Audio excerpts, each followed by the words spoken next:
く離れて会えない日は星に願って夢で会おう明日は晴れるや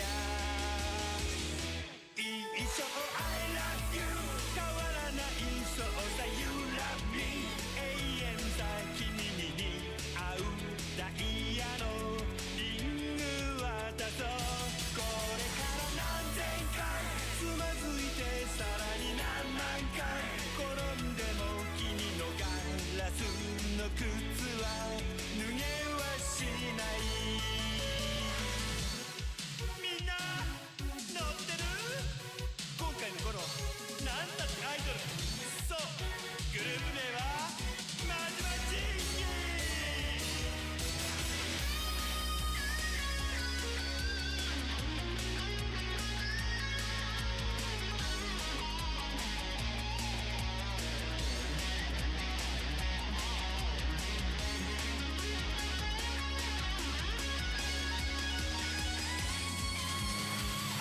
当たり前行こう宝物さ地球は回り日は昇り君は微笑む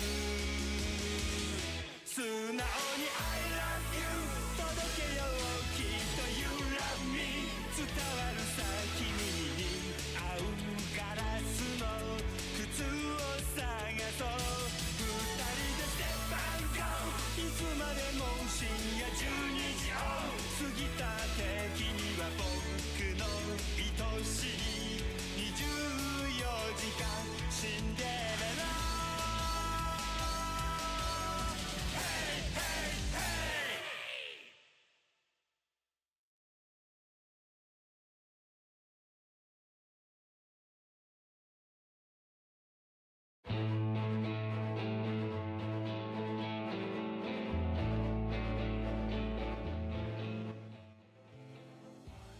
Hello, gamers. Happy Wednesday. How's it going? Hello, hello. Hi. Hello, Abaddon. How are you doing? Thanks for being here. It's been a day. Just kind of. Yeah, I was supposed to get my hair cut and re-dyed today because it's like fading a lot. But this morning, the person who dyes my hair apparently like rolled their ankle while on the job this morning. So she went to go like get it checked out and cancel my appointment because of that. And she thinks she might have broken it, which is not good, but it's okay. Things happen and it's okay. But yeah, I'm doing all right. It's it rained today about an hour ago. It like started raining a lot. We haven't had like actual rain in a few weeks here because the grass is all like brown and crunchy, and we actually had some rain. It was like very dark. Yeah, I know, it was kind of nice. I did it to take my doggies out in it, which was not good, but you know, it's fine. And there wasn't like a ton of thunder. I think there were like maybe like one or two booms in the distance, and Charlie didn't seem to like pick up on it. So he was fine during that, thankfully. I hope it doesn't, like, continue. I don't know if we're supposed to get thunder tonight. I want to check. Oh, okay. Thunderstorms. Definitely forecasted, so hopefully it doesn't get that bad. Hopefully it's not that bad. Yeah. I don't want my little Charlie to be scared. But today, we might finish case number 3 of Dual Destinies, which is exciting. We're gonna be, I don't know if it's technically halfway through the game because I'm assuming the final case is gonna be longer, but we're making progress. But yeah, we're gonna finish this case today, most likely. And yeah, I'm excited. 14 updates. Just more casual grinding. Nothing major, really. I keep running the final Endwalker dungeon as well, because I want to get the minion that drops from it so badly. It's market prohibited, you can't buy it off the market board, and it's highly coveted. It probably would make more sense to do it like with NPCs, so in the rare case that it does drop, I don't have to compete with other people for it. But I'm getting the hang of it. I'm gonna be an expert at running this dungeon as White Mage. Like, did a couple runs with different groups that I think a lot of people are like run this dungeon pretty frequently to try to get the minion. Will this be the last case? No. This is case 3 of 6. There's 5 main series cases, and then there's 1 bonus case. But no, we still got a ways to go in Dual Destinies, and I'm scared. I can't give her thanks. But yeah, I can, with a good team that like knows all, like, I think my last run of this dungeon today took like 15 minutes, which is probably like the fastest I can go through it synced. But yeah, I want that minion so badly. It's a little bird, and I really, really want it. But it's a very rare drop. I don't even know what the drop rate is of it. I mean, I've started rolling on the normal loot in that dungeon, even though I don't need it. I've started rolling it so I can like desynthesize the pieces and get crafting materials. For how long will it be available? The minion? Oh, it's permanently available. It just has a very rare drop rate. I'm curious, what is the drop rate actually? I'm curious. Apparently it's a 16% chance. I don't know.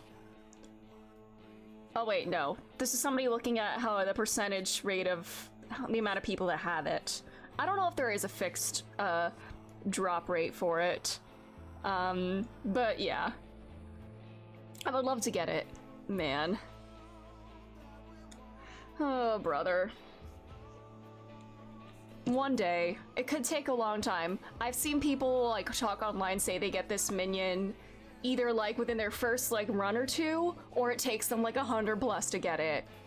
I've done it maybe like 10-ish times so far, including the first time I did it for the main story. So I'm a little nervous, but you know what? You never know. 99% of grinders quit before they score the big loot.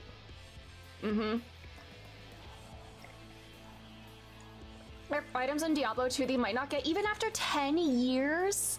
Oh, that's awful! That's awful! Good lord! That's how rare they are. My goodness. Whelp! Anyways, I need to level some trusts more too. I know I could do duty support for these dungeons, but I kind of want to level up my trust characters for doing dungeons with all the NPCs. So I was doing Hominster Switch a lot, the first Shadowbringers dungeon. I was doing that a lot recently to get the characters leveled up enough to do Don Meg after that. I think I have one more character that I need to get. I think I need to get Urianger up one more level before I can move everybody onto Don Meg.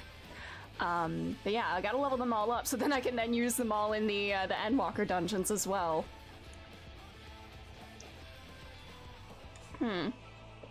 Yeah. I'm thinking of maybe adding another 14 stream sometime in the near future to do the Pandemonium raids, because I like streaming 14, and I kind of think it'd be fun to do a little, like, non-story focused 14 stream at some point. Something more casual to just, like, chill and farm and whatnot. And I do normally like to do more story-focused streams because it gives me more stuff to react to, more stuff to talk about, but, you know, sometimes just chatting while like doing like your daily runs and everything is kind of nice. And you know what? Having some company while you're farming for mounts and minions it's nice. Yeah. Anyways, that's where I am in 14 right now. I know the Gongcha Boba collab started today. I did not realize there was a Gongcha near me actually. It's like in a city nearby, but it's not like too far of a drive. And I've never had boba, so what if I went there solely to get boba for the 14 collab? What if I did that tomorrow?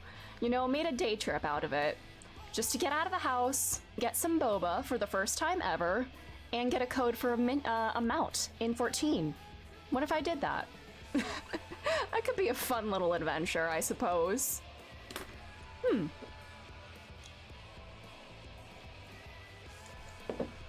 I need to check their menu, because I don't even know what kind of boba I would like. I don't normally like fruity drinks. I know there are some that have like caramel or some stuff in them, or even like toffee, or I don't know. If there's like a non-fruity flavor of boba, then I might have to try out that one. But yeah, I've never had boba. I've always wanted to try it, but again, the flavor, like, is chocolate boba a thing? I'm sure it is, right? Chocolate boba is a thing. Surely. Surely. Surely. I don't know.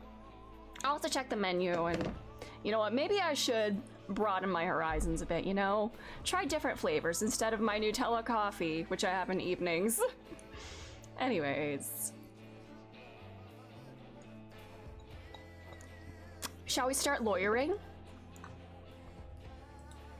Let's do this investigation and then go into the trial, because I think we'll be able to finish it today at this rate. I think we'll be able to finish this particular case. Alrighty. The end of this case yesterday ended with our defendant, our client, and her two best friends all claiming to be responsible for the murder because they want to protect each other, because they're inseparable friends, and they would be willing to go to jail for their homies. They're just like Kiryu. They go to jail for a murder they didn't commit to protect the homies. And I'm sure I don't even know. I don't know if any of these kids actually did it. I mean, in Kiryu's case, his homie actually did do it. But in these kids' case, I don't know if any of them actually did it. But anyways, this started like Danganronpa, and now it's taken a little, very slight Yakuza turn. Not in like the larger Yakuza context, just that one thing, you know? Taking a murder charge for the homie. That is what Kiryu would do. He did, in fact. October 25th. Right? Anything agency. Sorry, boss. I couldn't do it. You know, that little bit of advice you gave me? The worst of times when lawyers have to force their biggest smiles. I don't know exactly what you meant, but there was no way I could force a smile in that courtroom today. I'm just glad you remembered that. But now how about relaxing a little? Relax? Not gonna happen. Junie, she asked me to defend her because she believes in me. But I felt completely helpless. If it weren't for their confessions, I don't know, I suspect this guy. I think he wanted Dr. Court or whatever her name was. He wanted her gone. But if this trial proceeds in the same manner and ends in the same way as the mock trial, would you not lose everything you've worked so hard to gain? Can we punch his teeth out?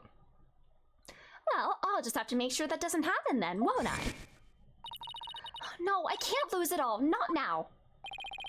You okay, Athena? You're turning kind of pale. I can't just stand around here. I'm going to finish the investigation. Can I wait? I just took a batch of freshly baked cookies out of my magic panties. Thanks, but I better get going. Save me one for when I get back. Apollo, you wait here. I need to see Junie at the detention center first, right away. No, wait. I'm going with you. Sorry, Mr. Wright, but I better go too. No problem. You two be careful. You crazy kids.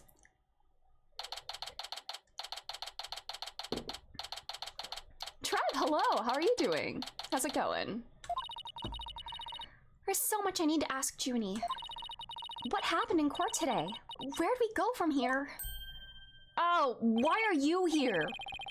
Well now, fancy meeting you here. You're okay? Glad to hear that. I'm doing okay. We're actually getting rain today, which is wild because it hasn't rained here in weeks. And it's kind of nice. Oh, Professor Means, what brings you here? I asked him to come. He arrived just a little before you. I wanted to ask him something, but first, Athena. Oh no, she's back to Athena! No! No!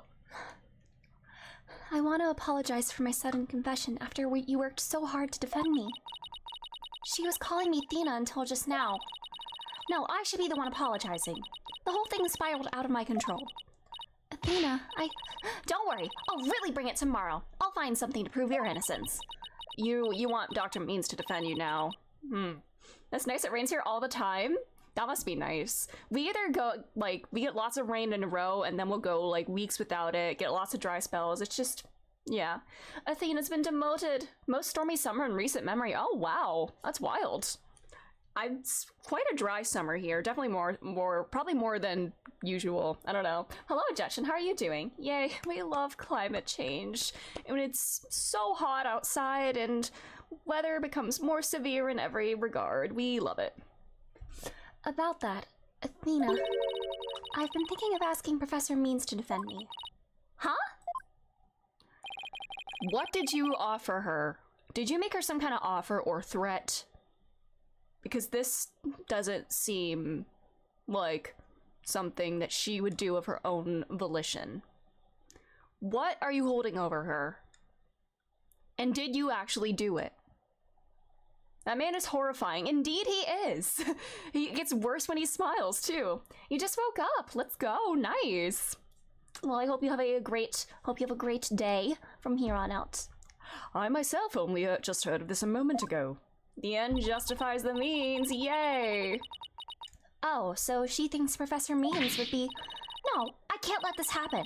Not with the way he wants to do things. Junie! I know, Athena. But will you please hear me out? But look, I have a badge!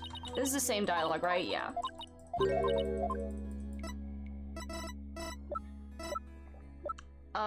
This is you, right?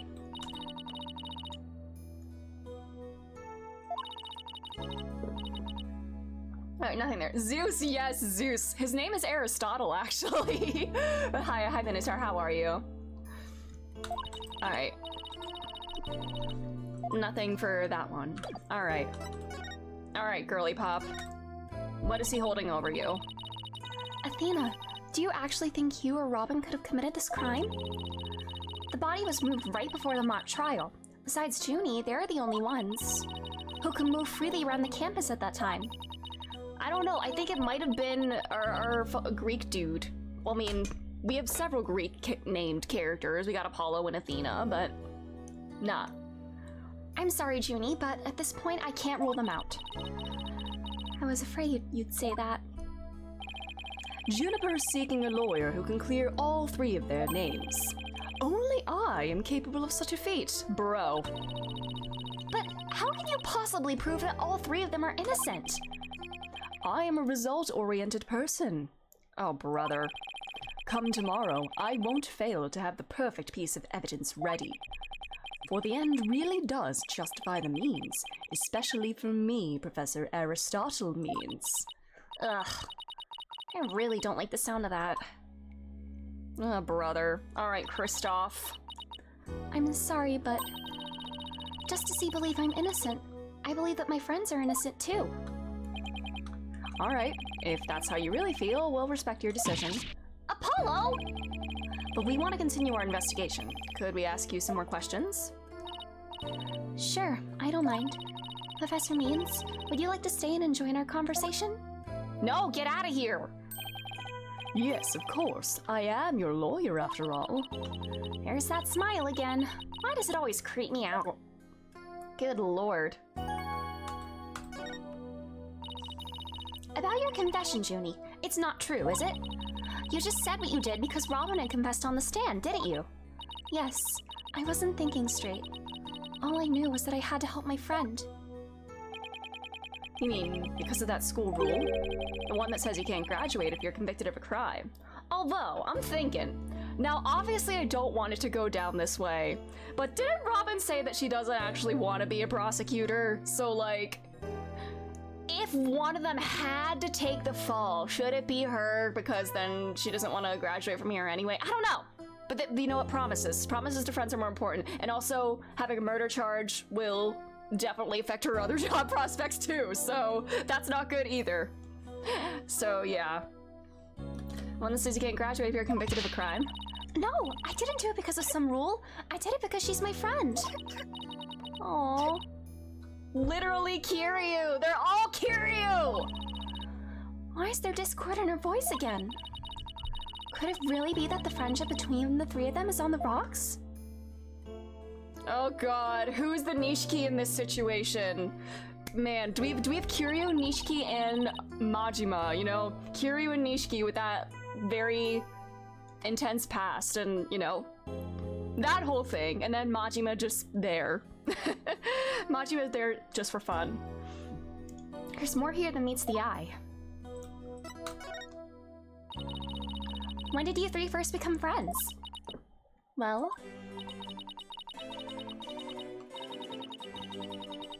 even though we were in different courses, we really bonded from the first day at school. We vowed to work together to bring an end to the dark age of the law. That was when our proof of friendship came about. Don't they have also some kind of like friendship charm or whatever? There's that proof of friendship thing again. I just wish this were as simple as that. We even have proof of our friendship. Yeah! As long as our friendship lasts, you can bet we'll be carrying them around. But the situation kind of changed recently. When the school's policy shifted to training legal professionals who produce results. Yippee. Allow me to explain. In the lawyer course I teach, producing winning results means winning trials. Did you do you follow like the Manfred von Karma school of thought? Professor Court, on the other hand, thought that finding the truth was the only valid result. Unfortunately, that clash of ideas created a rift among our students. I think you wanted her gone. You probably had something to do with this. I don't know. I'm on to you, buddy. At some point, we stopped talking about it. While that meant fewer arguments, it also meant we couldn't be as frank and open with each other as we used to be. I think I understand now. By putting their friendship on a pedestal, they actually did more harm than good. It seems the relationship between the three of them isn't as simple as I thought. Juniper, thank you for talking to us about the difficult subject. Yeah, thanks, Junie. Now, if you could tell us about the day of the murder...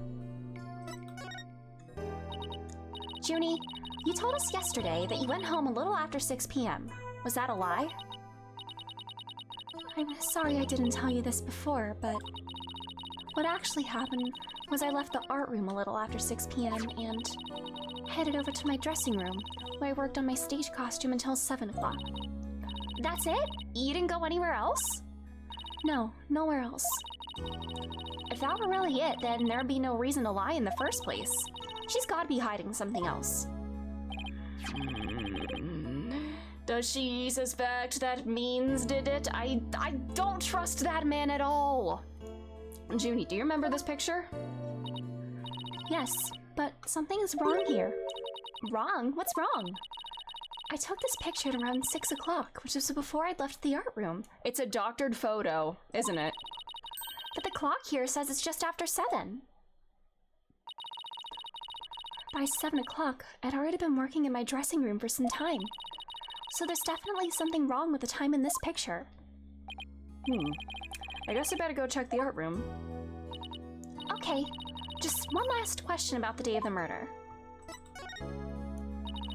On the evening before the mock trial, the evening of the murder, you ran into Hugh. Yes, I did. At around 7:15, I went to the main building before going home. That's when I saw Juniper. We didn't say much as we passed by each other. She seemed her usual self. That's it. Anything else you'd like to ask? She suddenly went silent. She always was terrible at hiding things. Was she trying to keep their meeting a secret by lying about going home at 6 o'clock? Alright, I won't press the matter any further. Is there anything else you noticed on the night of the murder? Well, I don't know if this will help, but that evening, I went back to my dressing room to get something I'd forgotten there. It was well after the last bell rang. I'd say maybe around 8:30. Around 8:30, huh? That's over an hour after when the crime supposedly took place. That's when I noticed that both stage statues were finished. They were quite large, and they were each covered with a white sheet, but I could tell. It made me happy to think that after all that hard work, they were finally finished. Oh, right! The statues that Robin made, so they were covered in white sheets. Junie, are you okay? Oh, Sorry, I'm a little tired, that's all.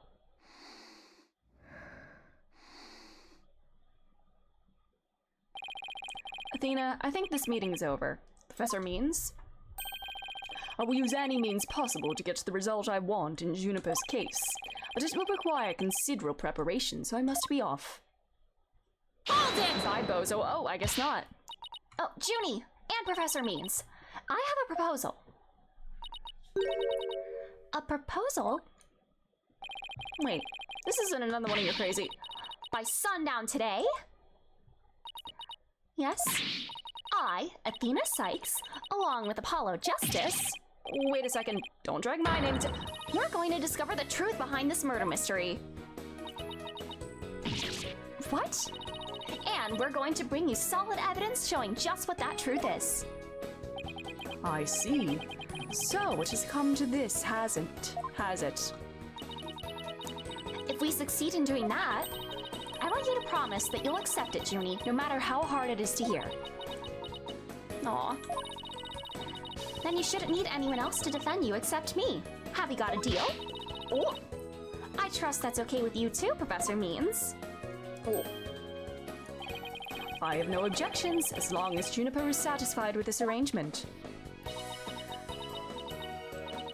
Okay, but only if it's the real truth. I'm sorry to put you through this, Athena. Athena! But thank you. I've been thinking only of myself this whole time. Junie, it's way too early to thank me. But you can thank me all you want once I get to the bottom of this. Very well. We'll see you back here at sundown. Sorry for all the trouble, Professor. It's just, she's new to the agency, so... Don't be silly. I find it all rather thrilling. Now, let us meet here again later.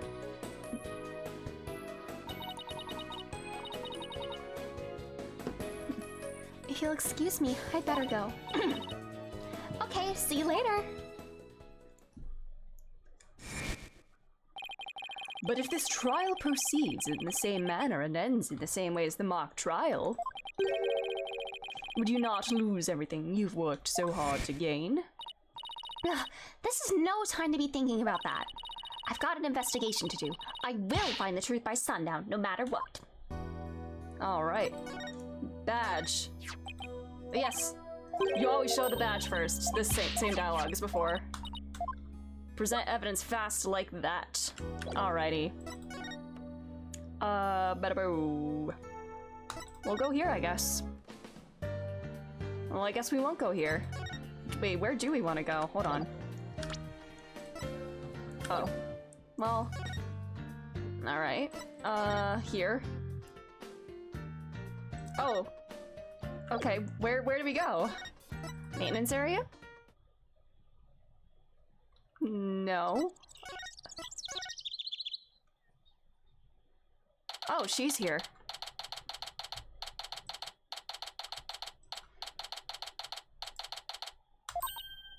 Ah. Oh. This freak. Is it my imagination, or did something just move? Ah! This freak is here too! Afternoon, you two. Prosecutor Gavin, what are you doing here? Don't you think sneaking onto campus like this is just slightly suspicious? I mean, he was, like, invited here. I'll have you know I'm continuing my investigation in the strictest of confidence. I don't want to be caught napping again at tomorrow's trial. And that means a thorough investigation today. Think you can lend us a hand? I'm not one to refuse a damsel in distress. But you needn't have asked, Fraulein. I'd intended to help from the start. You're the best, Prosecutor Gavin. How does Apollo feel hearing that? All right. Okay, time for a thorough investigation. I bet we missed lots of stuff yesterday. All right. Badge. I have a badge. Is this the same? Oh, yeah. We always have to do that. Oh, yeah, this line as well. We got that line out of context. Prosecutor Gavin, you were scheduled to perform at the school festival, weren't you? That's right, but I hadn't seen the stage until yesterday. The backdrop with the starry sky and a big crescent moon isn't half bad. We also had some tricks up our sleeve to make the concert really rock. Pyrotechnics, a fog machine, big banners. Things like that. It would have looked like this. Are you sure you want to use pyrotechnics after last year? I'm sure you have bad memories of that. Oh, the plans from yesterday. What's that design on the banner there in the back? It's his fucking logo. I know the scales are the school emblem. But what's with the number 6? Oh no, Athena, do not call that the number 6. The number 6 in serious pain. Do not insult the governor's logo. Athena, ixnay on the ixay. That's the governor's logo, Fraulein. Oh, a nice piglet on your forehead. Real smooth. Oh my god, he's flirting. You two need to stop. Oh, I meant it. Looks like the number 6 rocking seriously hard. Nein, Fraulein. It is a G for governors, not a 6. But whatever floats your pretty boat. I swear, I saw actually on Twitter recently that the design is also designed to look like his hair upside down, which is actually insane. This man, I want to study Clavier under a microscope. I need to know what exactly... I need to pick apart his brain and learn exactly how it works. So where is the banner? I don't see it anywhere on stage. It was an important part of the show, but the school managed to misplace it somehow. It's a pity. We had it specially made from heavyweight high-grade cloth. I stand on Ranger. Welcome. How's it going? Yes, Clavier! What a specimen. I want to study him. A missing banner and 2 broken statues. There are mysteries aplenty to be solved, yeah? Oh god, I know he's fuming about this. You do not interrupt his concert plans. Come to think of it, one of the broken statues was a prosecutor Gavin. Damn. You're well, glad to hear that. I'm doing pretty well as well. Having fun with this. Yeah. As you can see here in the stage plans. Right here, we have the statue of me. And right here, a right statue. But little does that matter now, as we both lie in pieces thanks to you. There, forehead. What did I ever do to you? I love them, I love them. Actually, this statue broke into rather large pieces. Why don't we try to put it back together? Maybe we'll learn something new. Picking up the pieces of a shattered rock star? Achtung! That's one super cool idea. There might even be a song in there somewhere. Yay, let's do this. Schnell! Oh, I probably mispronounced that. Is this an investigation or am I interrupting a German language club social event? Come on, Apollo, get with the program, join us. He's your second favorite prosecutor? Oh, I think he might be my 3rd favorite in the series that I can think of. I played the first trilogy and the Great Ace Attorney. I've not played Investigations, but I do want to play that later this year when it gets ported. But yeah, it's a toss-up between Edgeworth and somebody that I will not say for spoiler reasons.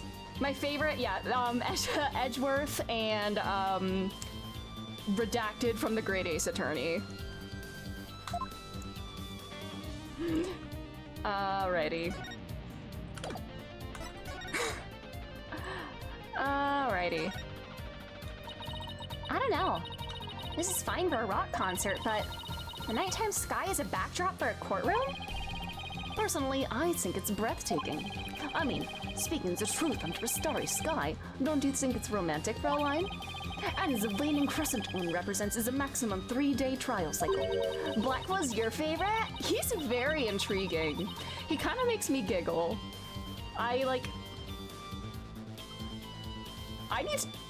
Just from the way that he's acted so far in court, if I saw somebody act like that in real life, I would be like, there's no way he's capable of killing somebody, but you know what? Apparently he did, and I want to know how that all went down, and why he's allowed to prosecute as well. And if the chief prosecutor picked him out, who I suspect could be Miles Edgeworth, what is going on there? What is happening? 3-day trials outdoors? No thanks. If it starts raining, my hair will be ruined. Box. Wait, you don't think this weird box here is... Hands off. I knew it. I know that voice anywhere. Let's just ignore it. I mean, it's made its wishes loud and clear. So, this is the future cardboard box technology has afforded us, huh? Phoenix. The winner of the mock trial is to take the training seminar right here. You mean Hugh or Robin? Yeah. Besides Junie, they're the only ones who can move freely around the campus. We'll find out what the answers and more later. I'm very intrigued. I need to know. Before the mock trial. That means one of them must be the killer. I don't know. I suspect the guy, Zeus Man. What's his name? I don't trust him at all. But that's not really enough to go on, is it? We need to talk with Juniper one more time and persuade her to give us a name. Right. And that means we have to find irrefutable evidence before the day ends. Yes, in the meantime, we have 2 officers prosecuted. Means that's his name. I keep thinking, you know, like, Greek bust guy. That, yeah. There's no time to lose, but we can't rush it either. Efficiency is the key. Alrighty. Body outline.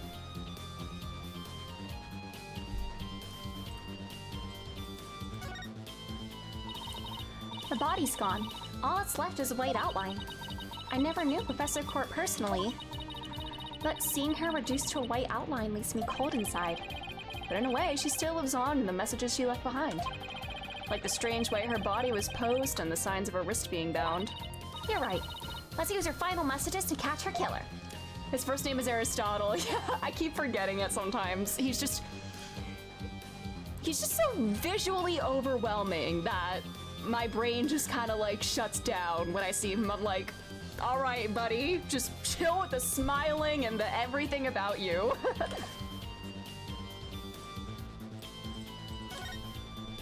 Yeah, why is there a piece all the way over here? Found one. A piece of Prosecutor Gavin's shattered pride. Damn. Are you saying my pride is as fragile as a plaster of Paris? Or Paris? Looks like there are other large pieces scattered about. Okay, let's find what we can. White fragment. There's a bunch over here.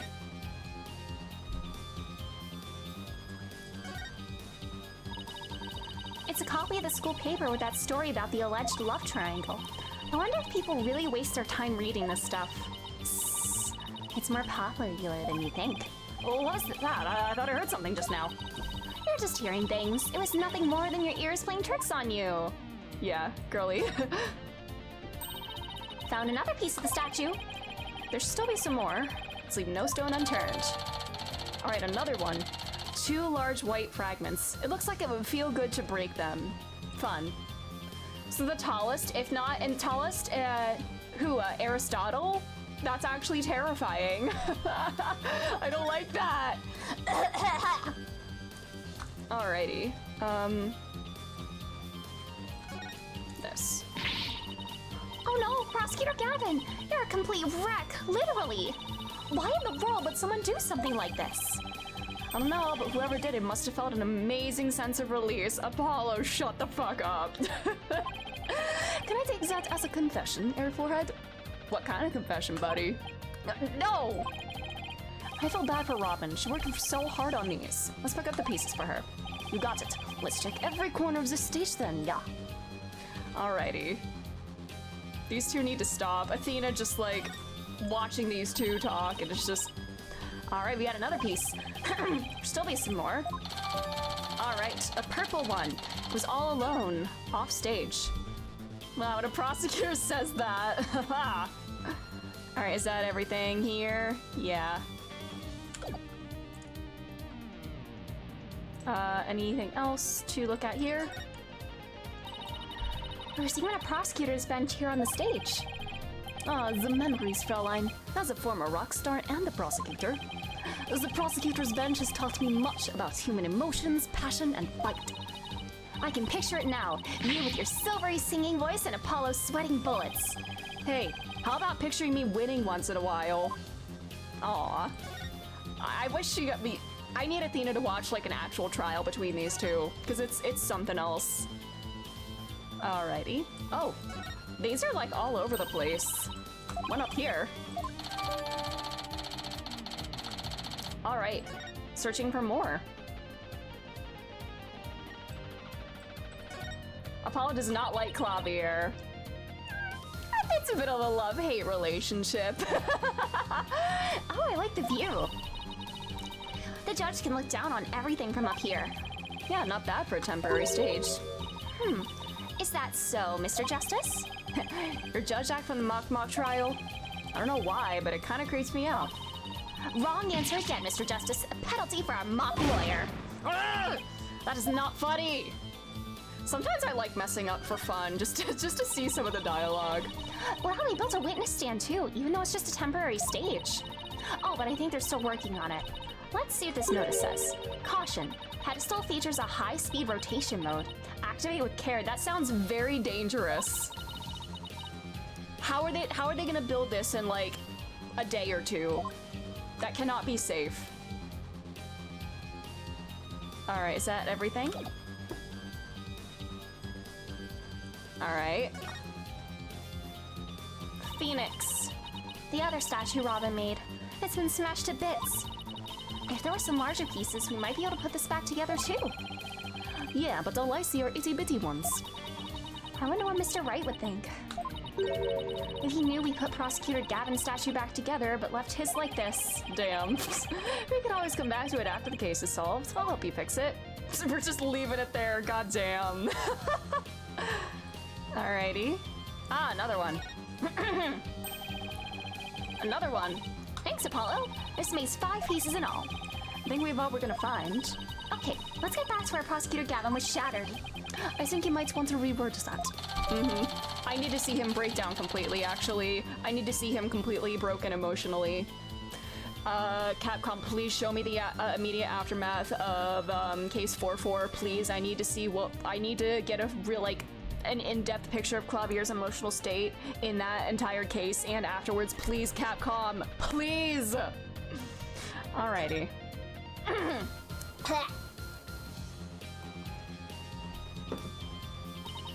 Well, I don't see any other big pieces lying around. Yeah, let's see if we can put the statue back together. Alright, Apollo, you come over here, and Prosecutor Gavin, if you could hold this. Is it gonna look like a mess? Oh. Oh, they do have artistic prowess, okay. Damn. Echo, hello, how are you doing? Did they have like glue or something, or did it just like, how did this work? Did you see the Epic Expansion Pass Revelation? I heard there was like some news about it. I didn't want to look too in-depth about it because I didn't want to see any potential spoilers or whatever. P1 and P2 music selectable? Oh, that's exciting. Cool. That's awesome. P1 actually getting acknowledged, and 2. P2 remake, please. Atlas, please. Come on. Not bad if I do say so myself. P2 mentioned in 2024, no way! Yeah, but don't you think it's strange? We put the statue back together, but look. What's with all these leftover white pieces? These look like they go together. And this one too. Athena? Ooh, what do you think you're doing? Don't stop me now. The artist inside me wants to go out and have a good time. Are we tampering with a crime scene, technically? Maybe we shouldn't be doing this, actually. Oh, Strikers had P1 and 2 music? I didn't know that. I know in Royal, with the DLC costumes, they had the P1 and 2 outfits. I didn't know they had stuff like that in Strikers. So, what is that? Ah, it's the goddess of law holding a pair of scales in one hand and a sword in the other. Apollo, did this man ever go to law school? If you don't know Lady Justice, you're literally named Apollo Justice. You want to be the most normal lawyer ever, yet some things just... But someday I'll know what law is. Yeah, Clavier's with them, it's fine, okay. True, yeah, prosecutors can get away with whatever they want when it comes to crime scenes. That's quite the feat you pulled off there, Fraulein. I love that feeling you get after you work really hard on something. No, I know who it is. I meant to ask what it's doing here. Okay. Not sure. There's no statue like this in the stage plans. Still, I could swear I've seen the statue somewhere before. Was it in the Aha. Oh, and it's like broken up. It's like held together and like misshapen. If this is the no, that's not the same thing, is it? No. Law school is a joke and Ace Attorney. Very true. I mean, Ryunosuke's law education was very unconventional, to say the least, so... Alrighty. Have you played all of the Ace Attorney games, Unknown Ranger? Alright. This and Statue Club were broken at the same time. Alright. The more we learn, the deeper the rabbit hole goes. At least we're moving in the right direction. Let's keep searching the stage for clues. I've been wondering about something this whole time. Phoenix majored in art and is a lawyer. That's true, yeah. Did law on the side. You know that pole at the edge of the stage? You mean this? It has a wire that goes off and connects to something somewhere. Oh, Ice? Oh, Ranger's your dog. Oh, tell Ranger I said hi. But Ice, got it. Window. Uh-oh. Something yawned along out the window down the wire and went poof into the statues. This wire is for hanging banners over the stage. One of the policemen who was here earlier was checking out how it worked. Oh, so that's why the banner looks like it's out of place. The banners are hung and removed from the art room over there. That's the art room over there? As in the scene of the crime? Bingo, Fraulein. It's still crawling with cops, though. Hey, anyone in the art room? Oh, hi. Was the body, like, hung up somehow and just, like, slid down here? Oh, it's you people! Haha! In justice we trust. Ah, it's Detective Fulbright. In justice we trust! Is that some kind of a greeting between you two? Detective Fulbright, can you lower that banner from there? Of course. Just leave it to me. You've played 1 through 3, 5, 6, Investigations 1, but I've seen 4, Investigations 2, and the Latent crossover. Oh, that's so cool. I'd love to play the Latent crossover at some point. That's the only one that's technically not going to be... Was that ever released in the West, or was that Japan only? How's that? Whew. Thanks, Detective. In justice we trust. Aha! Always glad to help. In justice we trust. So, is that some kind of greeting between you two or not? Here's just like that, and we're not talking about our justice here. Give Apollo a little head pat. Oh, looks like the banner's done now. Let's go take a look. It's another one of these, yeah. The Gaviner's one is gone! It was released in the West. Interesting. I might need to pick it up somewhere then. Look at this banner. I don't think it would flap very well in the wind. Was the body placed in this and then sent down? Apollo lives for head pats. Yeah, why else would he be short if not for head pats from taller people? How are you doing, Wasted? And once again, as a tall person, I'm legally obligated to bully Apollo for being short. Investigations 2 wasn't released in the West until now. I did hear that. Yeah, I heard that 1 was released a while ago, but not 2. But 2 is finally coming, and I'm very, very excited. An unflappable banner? Hey, I like that. It goes perfect with unflappable lawyers and unflappable rockers. It's like it was made for this very stage. Look at this. The bottom part is all knotted up. Let me try and unravel it. Blood on it? Yep. Geez, did you really have to? You don't come across an unflappable banner every day. Latent crossover was only released on the DS. It's probably very expensive now to get it like secondhand. Might have to emulate it, mayhaps. Athena, there are some things that have to yield forces beyond themselves. What a cruel world we live in. Oh. October, Hue 120. A scrap of paper was caught up inside. From her planner. Yes, a great catch, huh? Looks like some kind of note. What does it say?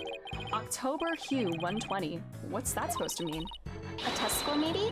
Pretty impressive when you consider that 100 is a perfect score. I don't see how even Hue can get beyond perfect. Fraulein, shall we inspect the banner again now that it has been unraveled? Can we, like, flip through other pages of, this? Or can we only look through this? Alright. Apollo's 5'5", and that may or may not include his hair! Haha, yes! He has to include the hair to make him feel a little bit better about himself. This is the emblem that's on Junie's school uniform. You're right. Wait a sec. It's hard to see against the red material, but look. There's a dark red stain here, just under the emblem. The spanner was on a wire connected to the art room. Right, and the art room is where the murder occurred. Are you thinking what I'm thinking? The stain might be from the victim's blood. In theory, the best part of being tall and dating a short person is that if the relationship doesn't work out, it's easy to crop them out of photos. Stop! Alrighty. Here. It's a bit too far away to get a good look. Yeah. You. Up here. 67? Wow, this school festival goes way back. Have I played the DLC case? I have not. I've not done that yet. I've heard it takes place chronologically between 2 and 3, but I think I'm just gonna go down the line in normal order, I guess. The text on the sign isn't written, it's embroidered. Oh my god, embroidered big sign like that. And there's a warning in even smaller embroidery. Embroidered sign lovingly crafted by the Handicrafts Club. Keep dry. But the sign is outside. What happens if it rains?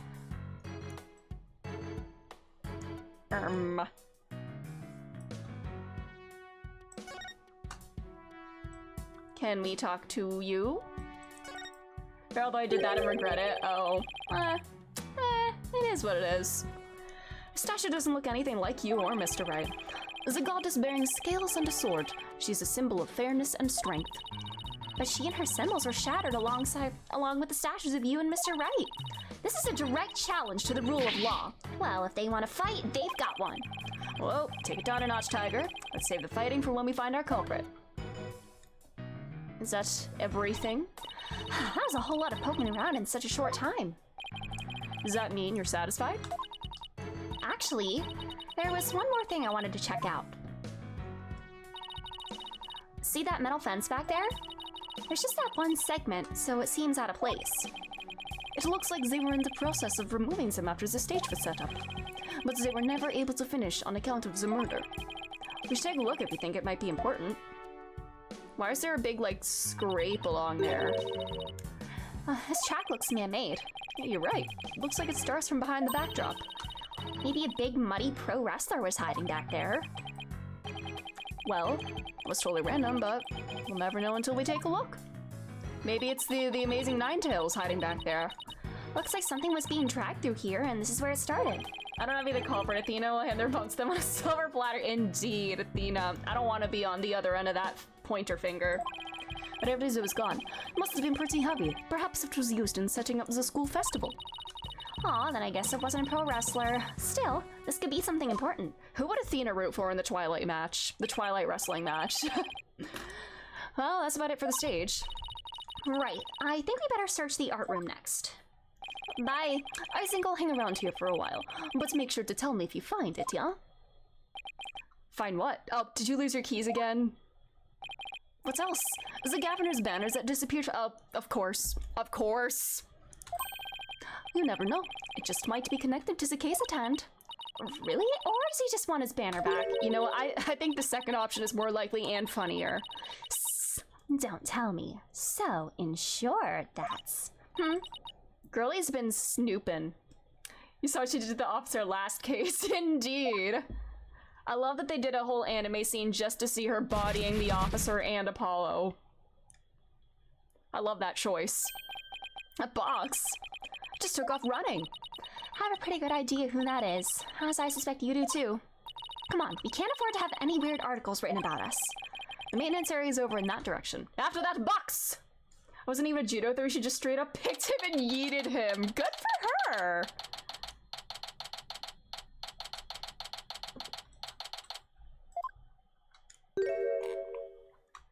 Look at this kitty! I love its little tail. Miriam, you're liable to get tossed in the garbage truck if you hang around here. Like Squidward in that SpongeBob episode when he's in the box and it gets taken away. I'm just an empty box, and that's what you do with them. You throw them away. She's in a new box. Oh, this even looks like SpongeBob! Oh my god! This is literally like this literally almost looks like a SpongeBob-ish face. Hey, did you change your change boxes? I like the new look. What does it matter anymore? I was a complete failure in court today. My work, my pride, my dreams, everything I worked so hard for, gone! You did make good on that threat. Rip to the panda box. Sorry, Miss Scuttlebutt, but doesn't believing you had a scoop when you really didn't make you a failure as a reporter? Yeah, you didn't have to burn her that hard, Athena, even though Blackwell literally did burn her. Damn. And the face reveal. Man. Forget the other counter. We need a SpongeBob mention counter. True, I do enjoy me some SpongeBob. Come to think of it, calling her a failure as a reporter might have been a bit extreme. Ah. Yeah, good for him punishing perjury. Yes, rare instance of perjury being punished in Ace Attorney. Let's go.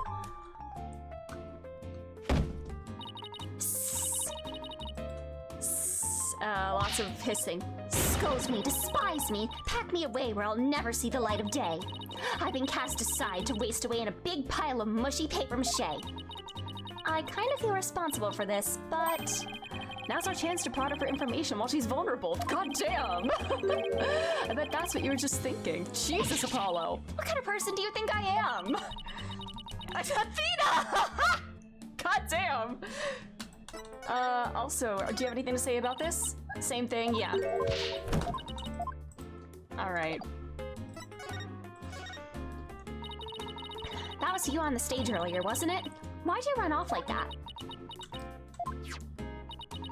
Take a look. No! No! It's been burned! No! Yeah, he knows her too well already. I love their dynamic. It's a lot of fun. Take a look at this. Why didn't you show me a burnt up old rag? Wait, it's really hard to see, but I think that's the Governor's logo there. Mm-hmm. You would know. So, is this the banner that disappeared? It's all burnt up. Damn. Clawbear is not gonna be happy. He's gonna throw a little, like, bitchy fit again, and I want to see it. Don't look at me. I just happened to find it in the incinerator. Oh, not the incinerator again. What is this? What's the 2-2. I forget the name of that one. Incinerator? Did Black Hole actually make good on his threat to burn her box? We should probably try to find out whether someone tried to destroy this on purpose. Yeah, this banner is sounding less and less unrelated to our case, Apollo. No pain. The depths of despair. Miriam? Reunion and turnabout, that's it. Thank you. I owe you an apology. I shouldn't have said you were a failure as a reporter. Too late. I already decided journalism isn't for me. The last step is to erase all of the photos on my PC. I'm really going to do it. Here goes. 5%, 10%. 4 years of my life down the drain. Shouldn't we stop her, Athena? Damn. Miriam, you should keep publishing your paper. I didn't mean what I said, okay? You didn't mean it. Do you have a backup of your pictures somewhere? Because... Oh no, my photos! Stop! Cancel! Abort! Please tell me you have a backup in case any of that could be relevant. Did you stop it in time? Deletion progress. 99% complete. There are only 2 pictures left. No! Oh my god, no backups. Yeah, they don't have like cloud backups in the year of our Lord 2027. Damn. More hissing. What are you gonna do now, Athena? You owe it to her to make this right. I know. Damn. Athena bullies a child. Your photo technique. Don't worry, Miriam. Your photos may be gone, but the memory of your photographic genius will live on forever in all of our hearts. Oh, Athena, that was cringeworthy. Hey, Miriam, check this out. You took some amazing photos of the 3 of them. I'm sure they really appreciated it. Obviously, I'm the ace member of the newspaper club. The only member, in fact. I know this won't make up for the photos you lost. Yeah, true, they are around the same age, but... Damn. But here you are here are your newspapers back. Alright, we don't need these anymore, okay. Athena's only 18, right? Yeah. It's so wild. She's at a very different stage of her life than these kids. There's so many prodigies in this series that like became lawyers at like 14 or 15 years old. There's no rest for the wicked. I plan on pursuing those three for as long as I live. Okay, girly pop. Miriam, why are you so obsessed with Juniper, Hugh, and Robin? Obsessed? I'm not obsessed with them. It's just, they were so close ever since their freshman year. So, well... Athena, are you thinking what I'm thinking? Yeah, I think that's the only explanation. Wait a second, you're not thinking what I think you're thinking. That's exactly what he's thinking, Miriam. You want in on their little trio. Damn, does she... I mean, yeah.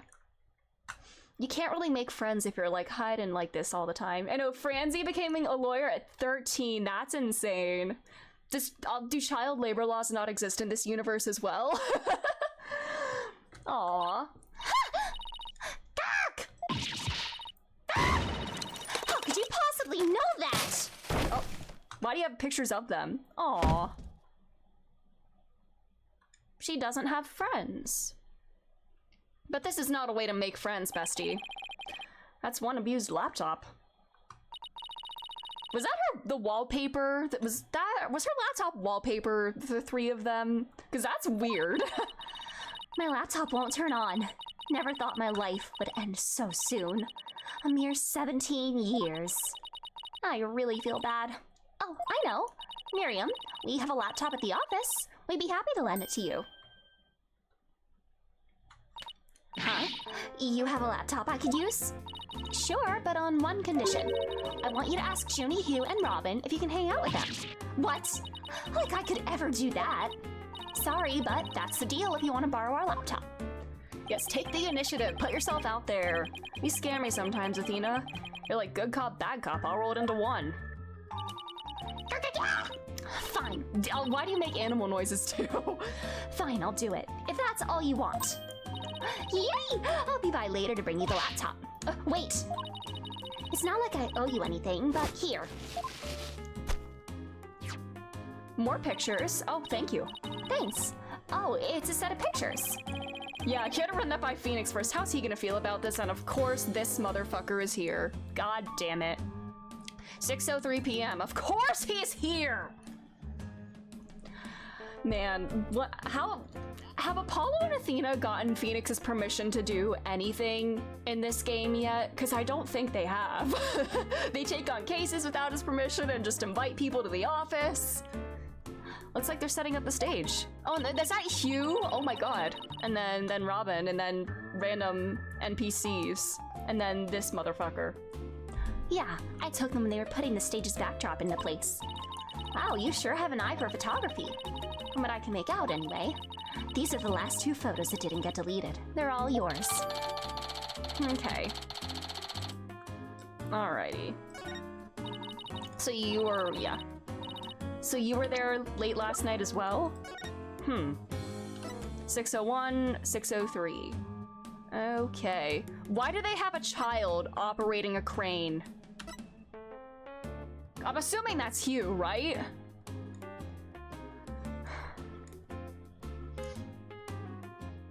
So many questionable things in this universe.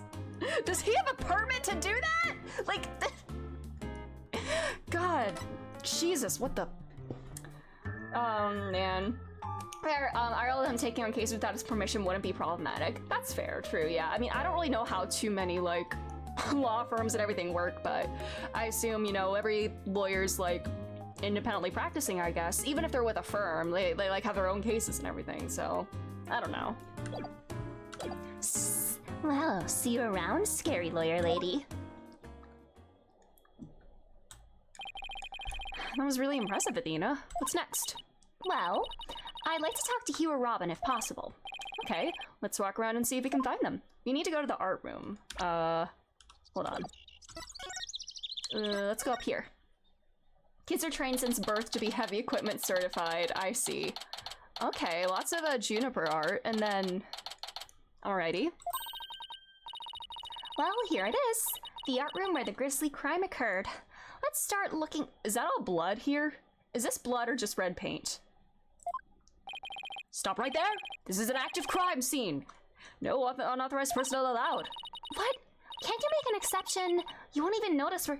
Speaking of Francie, she's your third favorite prosecutor. She's great. I really, really like her. I wish I could see more of her, like, post Ace Attorney 2, and, like, I want to see how she's grown and developed since the end of that game. Since, God, me when a character lets go of the starts to let go of the like strict perfectionist sort of ideals that they've been raised on and basing their worth off of that, and then learning that they don't have to follow that anymore and just it's so juicy. I love it. And she's very fun. She's very funny. I do love her a lot.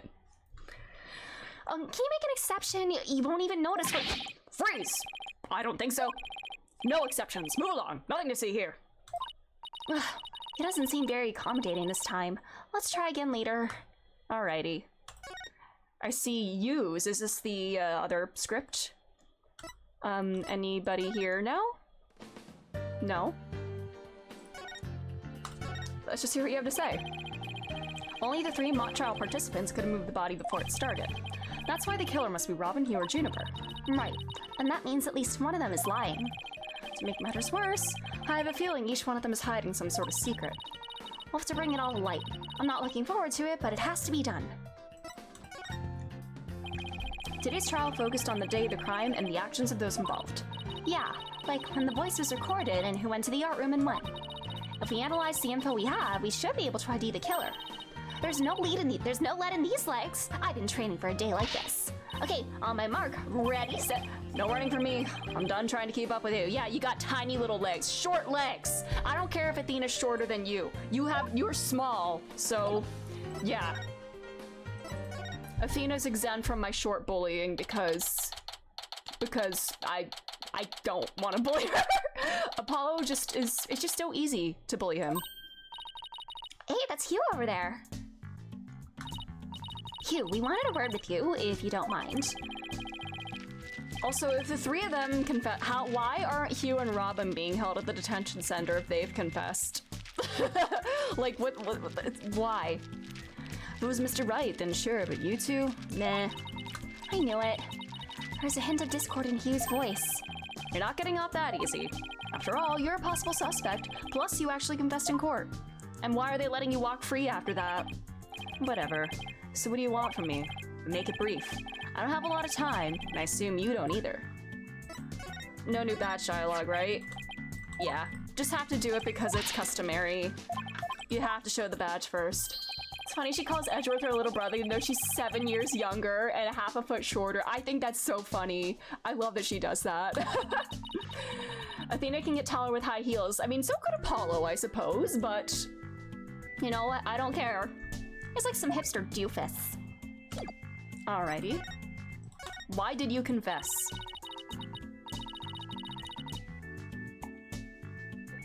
About your confession today, you weren't serious about that, were you? Let's just say I had no choice thanks to a certain lawyer who failed to get the job done. Oh, brother. So you're really prepared to take the blame for this? Not gonna happen. The voice on the tape is female, so that rules me out. Let's put it this way. You don't actually believe that ridiculous play on words, do you? Well, my confession is just like that. A means to an end. Or, as we say around here, the end justifies the means. Ugh, but I actually do believe the voice is shouting Hugh O'Connor. You don't think he could pull off high heels? Fair. He'd probably like stumble around in it. Man. Juniper's confession was quite advantageous for the real killer. But if Robin and I were actually the killer, we wouldn't have confessed. It's that simple. Even you should be capable of such a reasoning, or have I overestimated you? You'll make a great lawyer someday. I mean, you seem to enjoy getting under people's skin. Could Hugh and Robin's confessions really prove their innocence instead of their guilt? This is going to take some serious thinking on my part.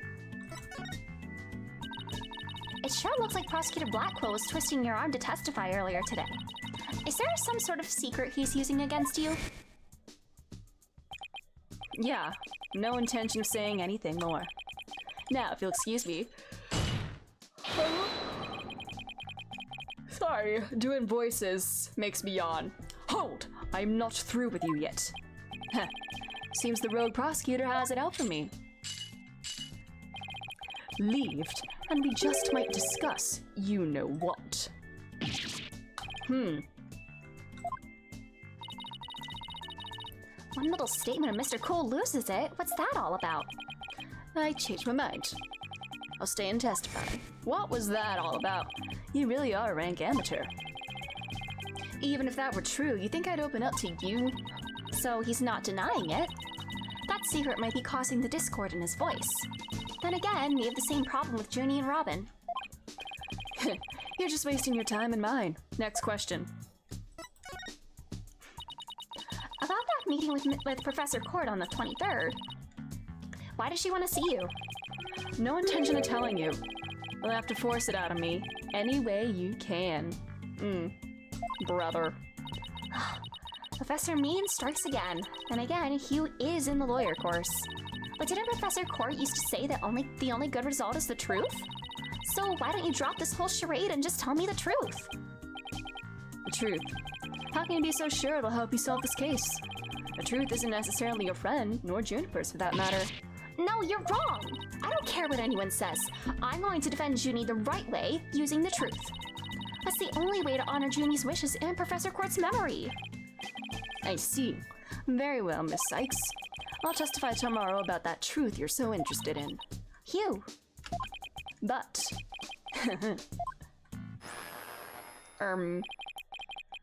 Don't look to me if something happens to Juniper because of it. What did means do? Oh, what's that supposed to mean? What a terrible thing to say. I thought you guys were friends. Yes, we were. Until just recently, actually. No! I already told Juniper, so I might as well tell you. I don't really care about her anymore. What? Why? Funny thing is, one of my poets is named Juniper. Aww. It's a cute name. I like it a lot. Just as I have my secrets, she has a side you've never seen. Juniper's not all sunshine and rainbows like you think she is. What are you saying? This conversation is over. I said I don't have a lot of time, and I meant it. Hugh, wait. He's gone. He doesn't care about her anymore? Why would he say that? She is a sweet girl. Aw. That didn't go so well. I guess we'll just have to pin our hopes on his testimony tomorrow. Athena, what do you say we head over to the art room? Might be a nice change of pace. Hopefully the police have completed their investigation. All right. We don't really have much time left anyway. Okay.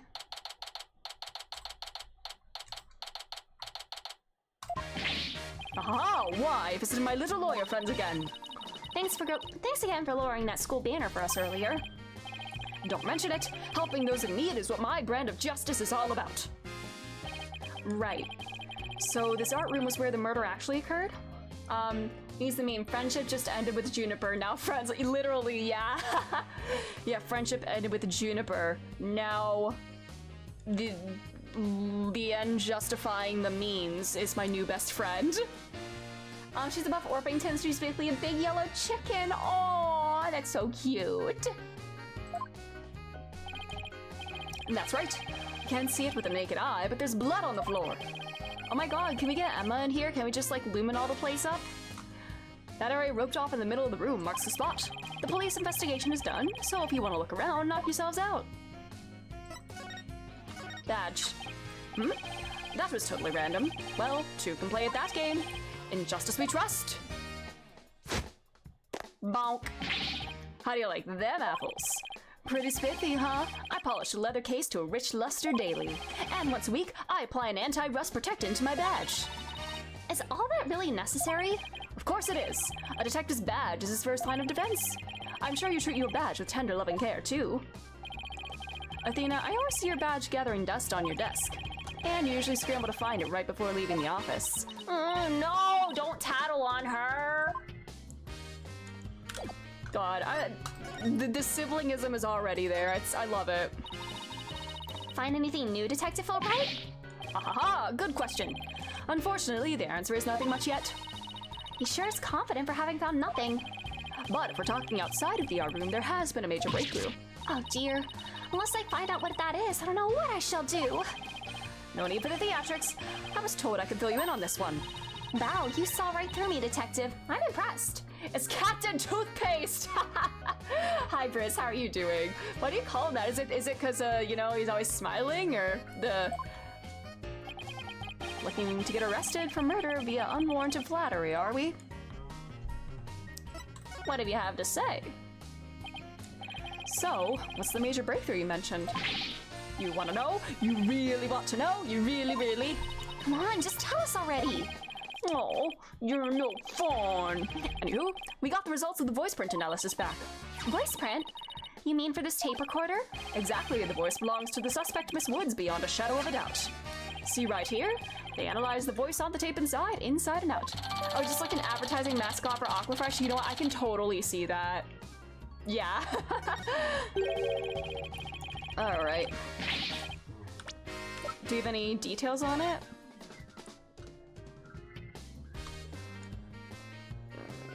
Okay.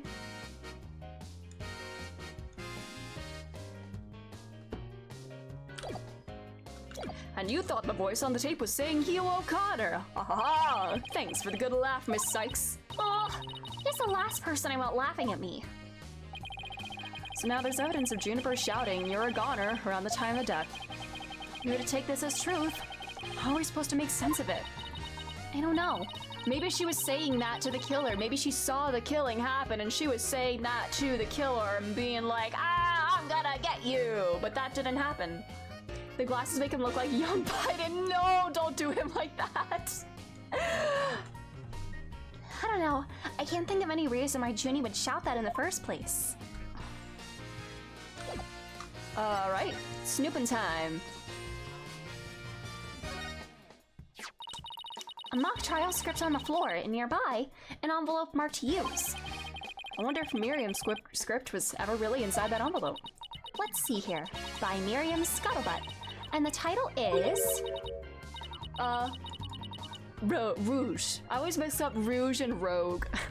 I'm so dumb. Like, for the longest time, I thought Rouge of Love and Yakuza 0 was actually Rogue of Love. Because I can't read sometimes. Rouge et Noir, Crimson Blood, and Dark Judgment. I wouldn't take part in that mock trial if she begged me. It says there are special rules allowing the payment of bribes while court is adjourned. Oh, and you can bring in up to $3 worth of fabricated evidence. But holy shit, Miriam! This is too complicated for an educational setting, girly. Welcome to the darkest mock trial ever, where the end justifies the means. Prosecution claims this is the script that was supposed to have been used. But the scripts were selected by Professor Court, considering how much she valued the truth. I seriously doubt she picked a script entitled Crimson Blood and Dark Judgment. Oh, you have that title memorized already. What is that? What is this thing? It kind of looks like there's a prosecutor's badge at the top of the statue. But it's not if you look really close. Another strange, difficult to understand work of art. It almost looks like a Means' badge. Oh look, it has a title! Guilty, guilty, guilty. Huh. Real creative. Art. Either it's too abstract to understand or as subtle as a sledgehammer. Oh, Apollo. You wouldn't get it. Look, a piece of pottery. Looks like it's already been fired. I bet Robin made it. And I bet it won't last long, not with the way she deals with her own work anyway. Yeah, it seems like such a waste. I mean, one already has some color on it. Well, it's just like bloodstains, the way the glaze was dribbled onto it. Just like bloodstains, huh? In justice we trust. That does look like bloodstains. We better examine it. Didn't you say you were done examining the place, buddy? Once again, competent detectives in the Ace Attorney universe. I get it. The victim was stabbed in the middle of the room where the big bloodstain is. And then brought over here, at which point some of her blood dripped onto these pieces, and she was kneel out the window. That means the body very well could have been dropped from this window. In the mock trial script, The body was dropped onto a mat. Then a ball cart was used to move it over to the stage. The maintenance area is below this room. The storehouse there has a mat and a ball cart. Sometimes read voila as viola. It's a real problem. Yeah, sometimes mixing up like one or two letters gives you a whole new word, and misreading it is a fun time. So even the moving of the body was carried out just like in the script. The killer sure had a thing for Junie's script. Well, what did you expect? That's why we suspected the defendant in the first place. Well, you're wrong, and I'm going to prove it in court.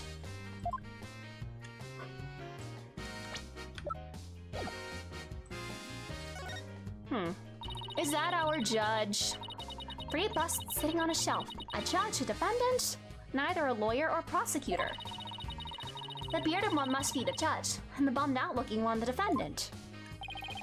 Look, there's another one that's fallen onto the floor. I wonder which one fell, the lawyer or the prosecutor. I blame it on that I used to play viola. That's fair. Think, Apollo, think! This could tell us how tomorrow's trial will go. I'll just wait for tomorrow's horoscopes, thanks.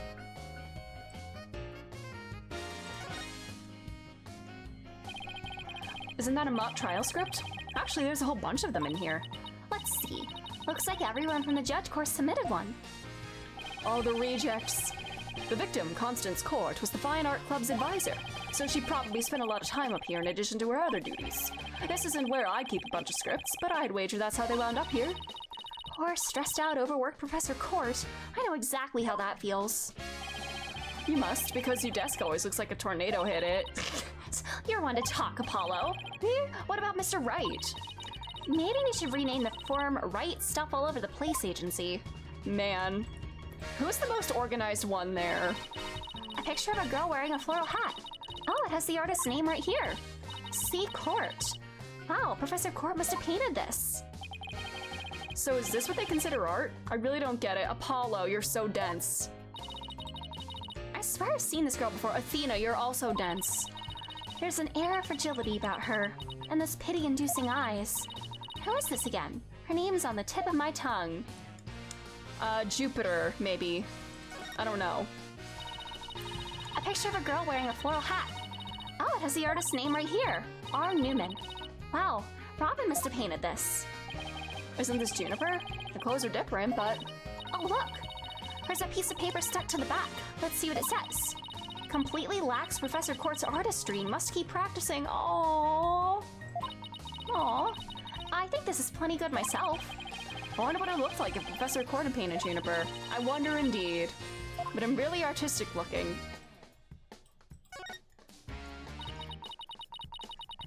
Hey, this area with the rope around it. That's where we detected a large blood stain. In short, the victim was stabbed here or somewhere close by. The fact that there's no visible blood means it was wiped up with something, right? Right. But we were able to detect trace amounts of blood. Was it with the Gaviner's banner and then that was burned? Merely wiping it up does not remove all evidence of wrongdoing, and that, in a nutshell, is justice, right?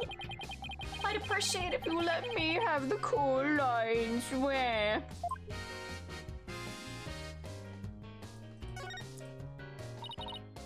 Hey, look!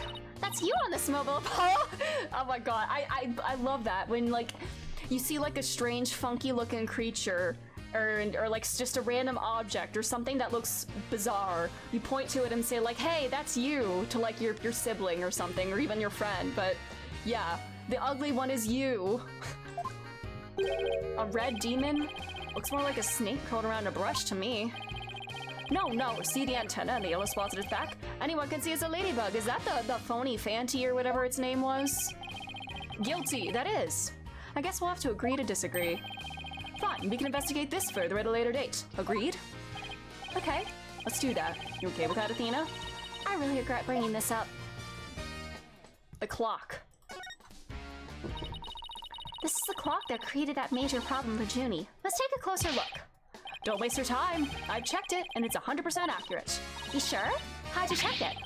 Of course I'm sure. I compared it to my own watch, see? Detective Fulbright, didn't you notice that your watch had stopped? It has? Ah! This is unacceptable! We obviously can't rely on him. Let's take a look for ourselves. Let's see. Wait a second. It's ahead by 1 whole hour. Well, detective? So yeah, that fixes the anomaly in the photo.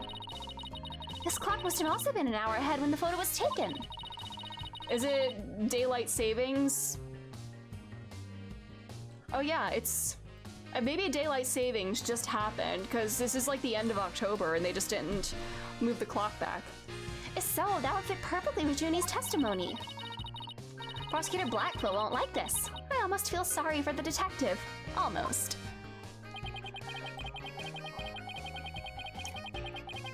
You could at least pretend to feel sorry by wiping that big grin off your face. Damn, poor Bobby.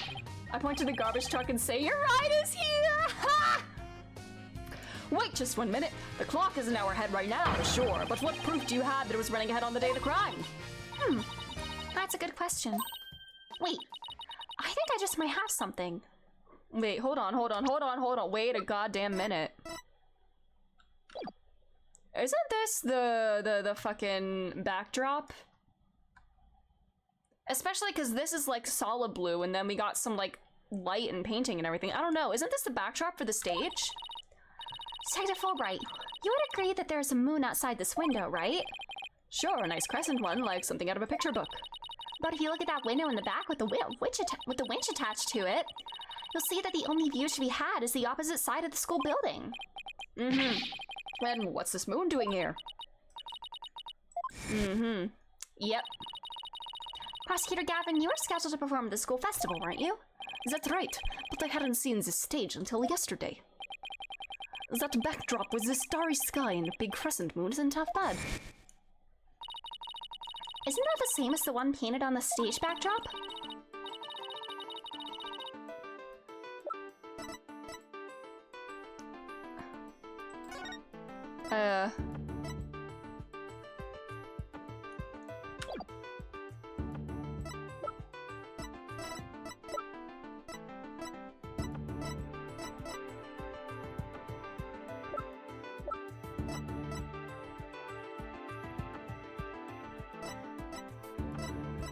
Okay, wait.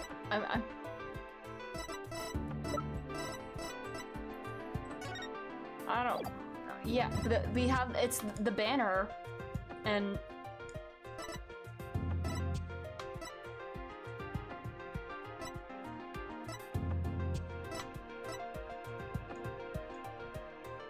Oh, the fucking pictures. It's up in the crane. I know what this moon really is. And if you look at this photo, you'll know too. This shows where the moon in the photo came from and the truth of Junie's testimony. What? Where? Where does it show that?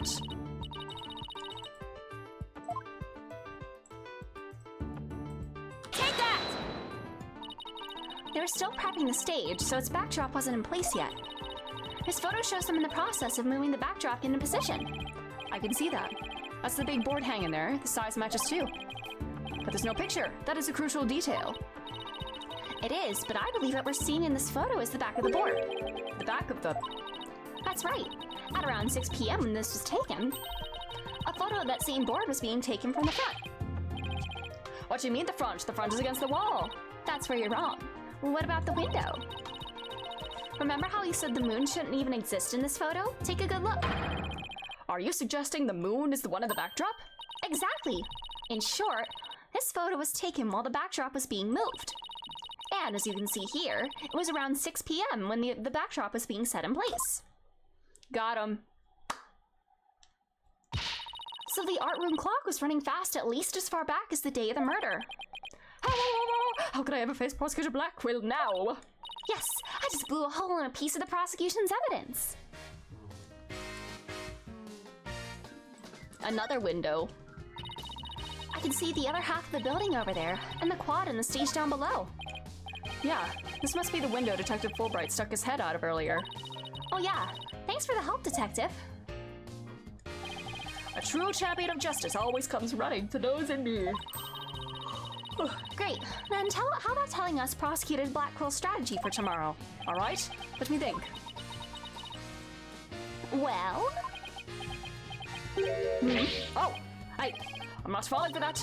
So close I could almost taste it. Hey, Hey, it's gone. Remember the strange statue in the school camera photo? You're right. Wonder where it is. Robin's a member of the Fine Arts Club. Maybe she could shed some light on this. There's a paint palette here. No surprise there, considering this is the art room. Looks like someone mixed yellow and red to make orange. I prefer yellow. You, on the other hand, are way too red. What's that supposed to mean? I think this is saying that the two of us have to work together to solve this case. Although your hair is also orange, Athena. Scarlet, hello, how are you doing? Thanks for being here. Oh, what if this is Professor Court sending us a message from beyond the grave? What about the blob right next to it, the one with red and green? Maybe she's implying that you need more delicious greens in your diet? Are you saying Professor Court is watching over our dietary habits from the pearly gates? I don't know. She was a lawyer, or not lawyer, yeah, no, judge, whatever, I don't know, whatever course it was. Anything else to inspect? Are we done here? I think we got everything. Now I feel like I need to show something to Bobby. Because I didn't get the prompt for it to, like, end. Oh, show him the school camera photo. Alright. I see, so that's your symbol of justice. Oh, is that the wrong one? Alright.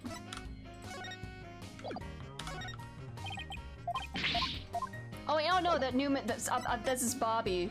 I'm dumb. Where is she?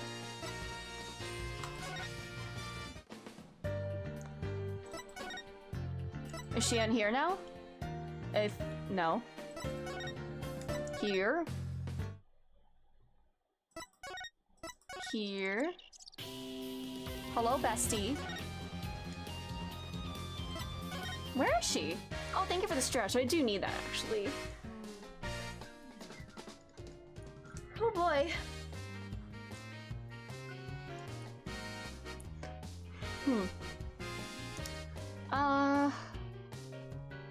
Where is she?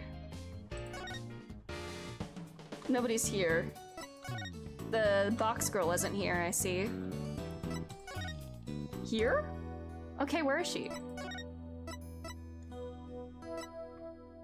I've been everywhere. Well, there's something I haven't done with Bobby yet, I guess, then.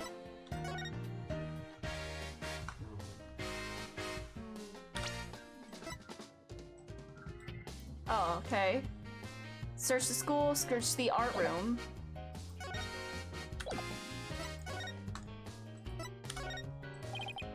Alright.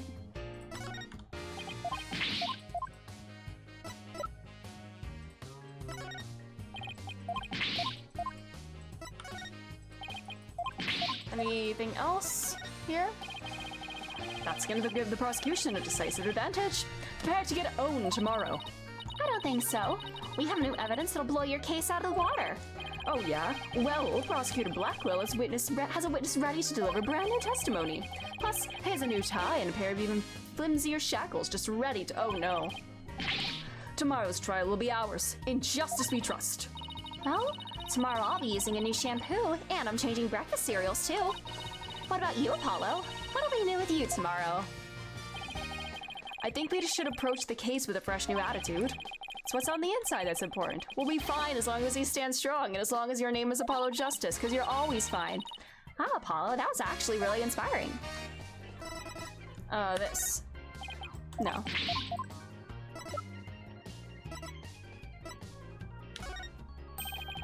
The mock trial is the key to this case. That much I'm sure.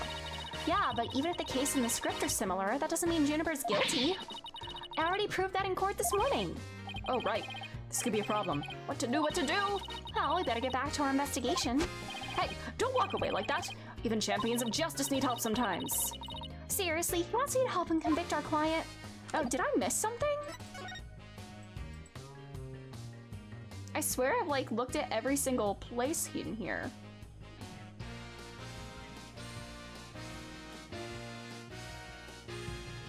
Oh, the freaking winch. God damn it. Some wire and a winch. So this is how they really reel the banners in and out. There's a nice view of the stage from here. Prosecutor Gavin is still standing in front of that broken statue, damn. So it really wasn't you, Apollo? Don't worry, you can tell me. I won't tell anyone. Oh god, I'm sure you would have loved to smash it. Ugh, I'll never clear my name unless we catch the real culprit. Well, I think we've examined pretty much everything we can. By the way, did Prosecutor Blackwell happen to tell you anything about tomorrow's trial? In justice we trust. It's no use trying to pry more information out of me. Having just learned that the clock had been 1 hour fast means we're back to square one concerning the suspect's actions that day. Alright, I see we're about to go to an ad, actually. I think this might be a good time to go to the bathroom then. I wonder what the main argument will be about now. Alright, I'm gonna head out then for a quick bathroom break, actually, while the ad's running. So I'll be back in just a moment.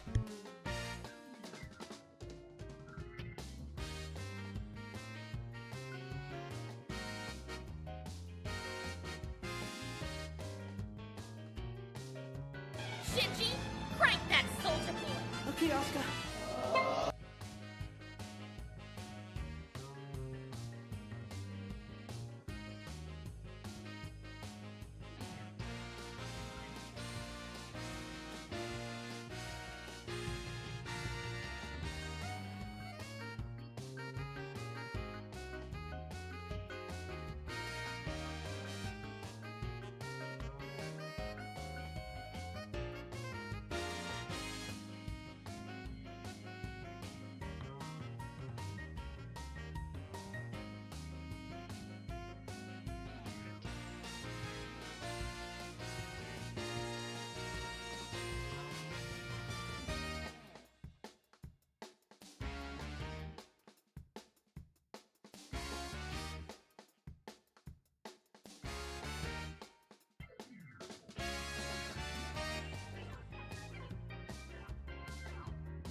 Oh, I think I cracked my ass.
Alrighty, I'm back. Sorry about that.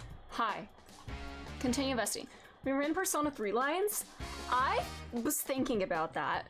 I'm thinking I'm gonna try to move like more sound alerts over to like bit redemptions and stuff. I'll definitely need to include some Persona 3 voice lines in that for sure, but I don't know, I like having like collections of like fun voice lines from like every game that I play. Like I need to add some from 14. Like I definitely need to make a This Is Thancred alert for sure. And then, you know, in Persona 3 I'll need like I've been waiting for this and all those ones as well. Yeah. Oh yeah, how the body will be moved would be my guess, but Prosecutor Blackwell's got his own plans. Oh? Does he now? Detective Fulbright? Try as you might, I won't say another word about the investigation. No, I wasn't gonna ask about that. I was just wondering if you'd seen Robin. Oh, I mean Miss Robin Newman. She was just here a moment ago. And she mumbled something about watching videos in the lecture hall. Video? What video? Thanks, Detective. Athena, I think we should stop by the lecture hall. Right. Let's go. Alright, there we go. Lecture hall, there we go. Yippee.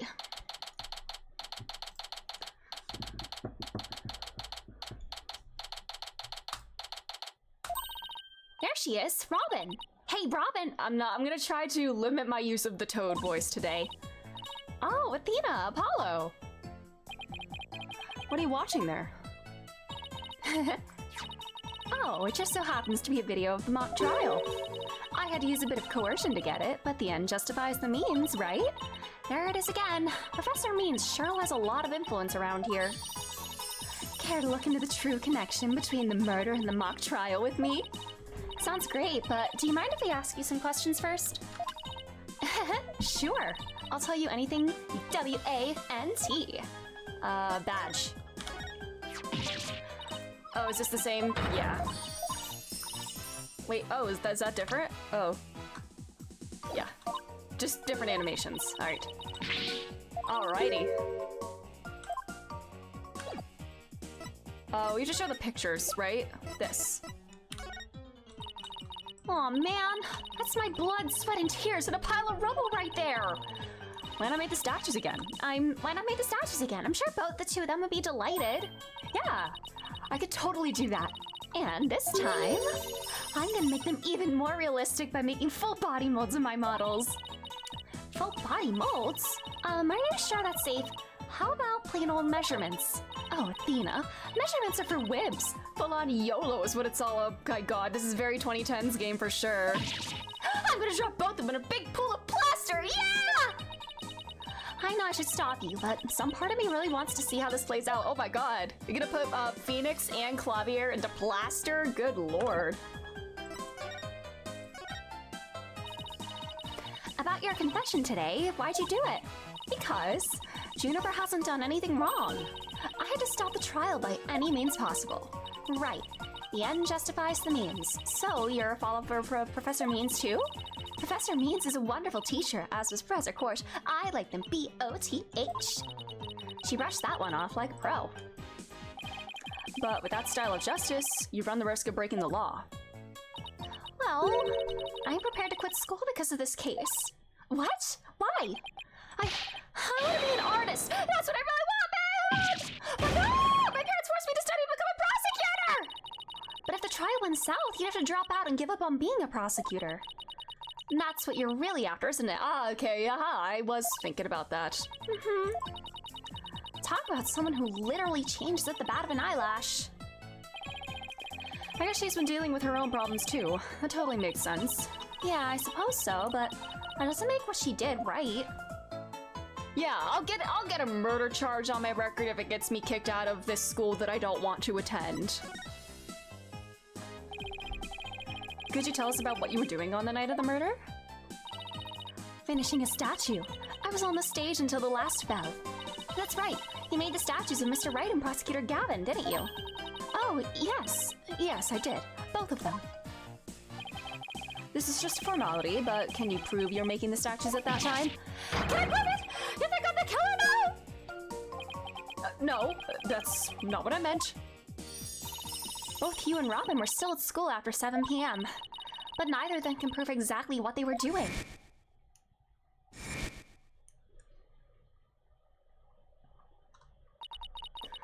Could one of them really have murdered Professor Court? Have there been any problems now that everyone here knows you're a girl? No worries there. I discussed the matter with Professor Court some time ago. I told her I wanted to let everyone know I was really a girl. And just today, I found out that she spoke with the school administration on my behalf. Aw, that's so nice of her. I must really like you. I know, right? But now I can finally be myself here at school. I don't have to hide the fact that I love girly clothes. Aw, I love that for you, bestie.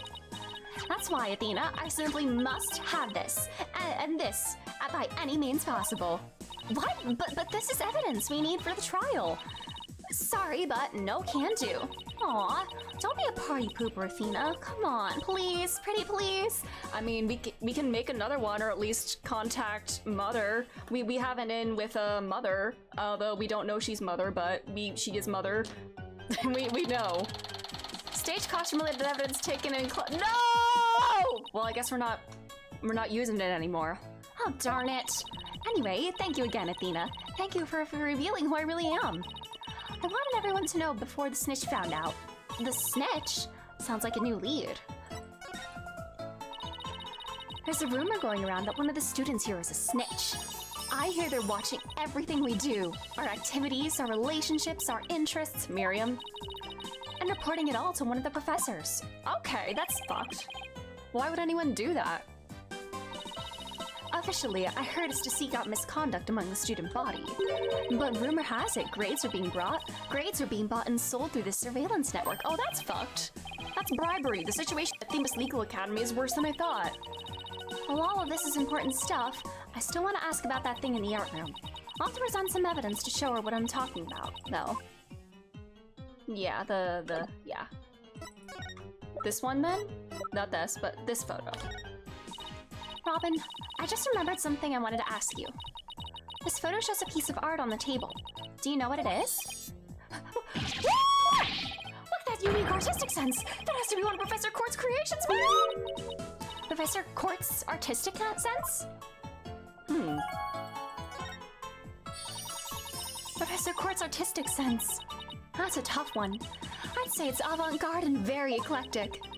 In other words, it's weird and all over the place.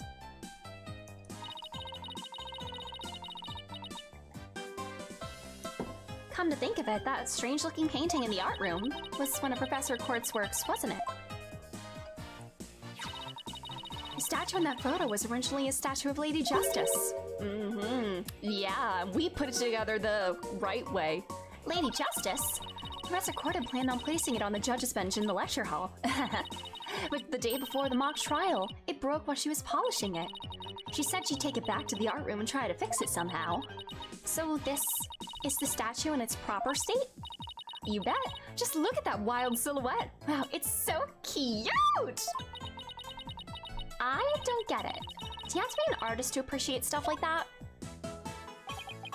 Athena? The Lady Justice that you put back together on that stage. Oh, right. I didn't realize before because it was in pieces, but before it was smashed, maybe it didn't look like Lady Justice, but more like it does in the photo. But what in the world was it doing on the stage?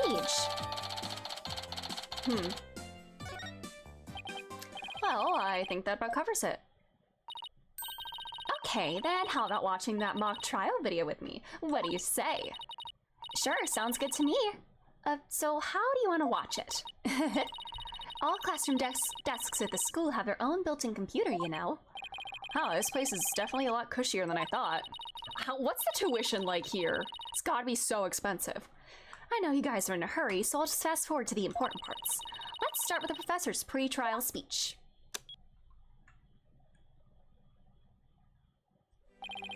Good afternoon.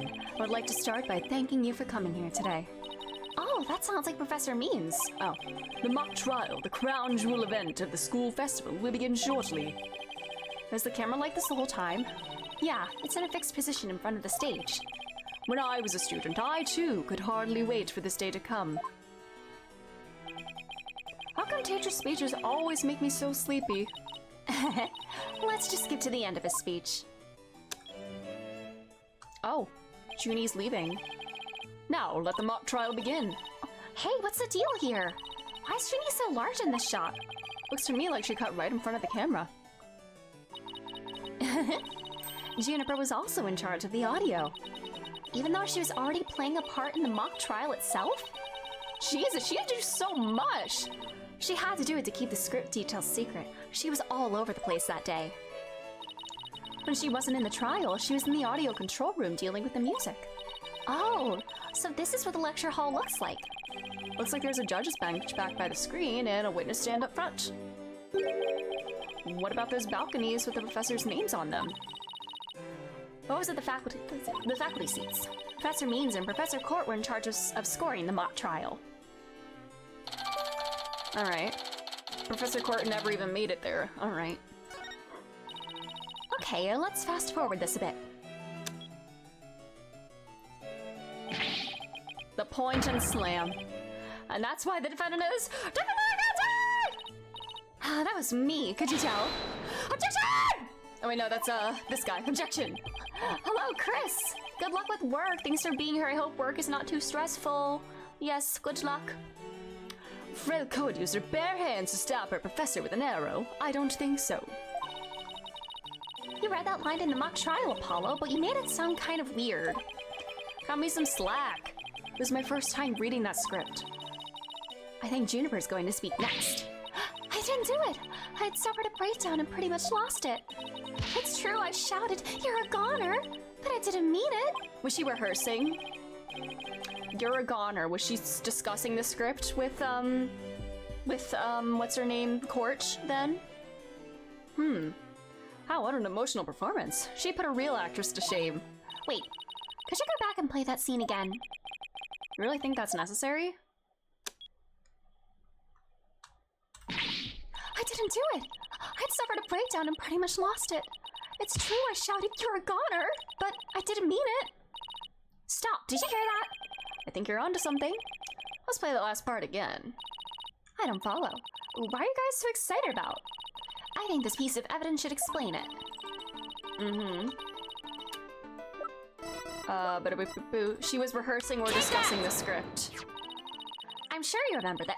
It contains a female voice shouting a violent threat. I'll play it for you. "You're a goner!"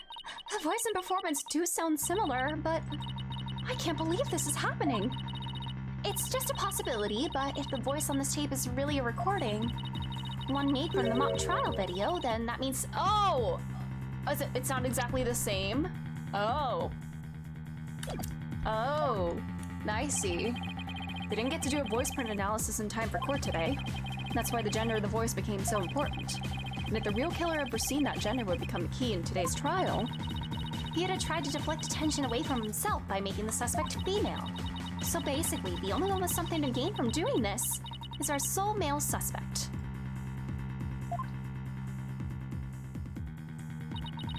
Wait a second. Professor Means' credo is the end justifies the means. So it makes perfect sense that a student who took those words to heart would fabricate evidence. We needed to get the tape analyzed as soon as possible. But didn't he say he wanted Juniper proven innocent? And that's pretty damning evidence, I guess. So, why? Oh, I'm sorry, I keep assuming that Means is the culprit. I swear to God, it's him. I don't know.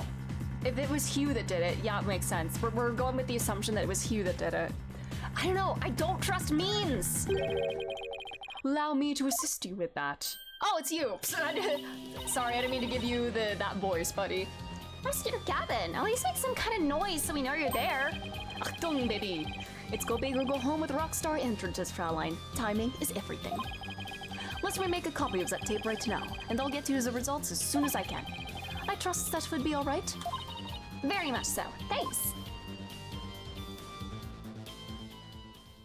Flips, shows up, flips hair, leaves. Well, Athena, it's almost sundown.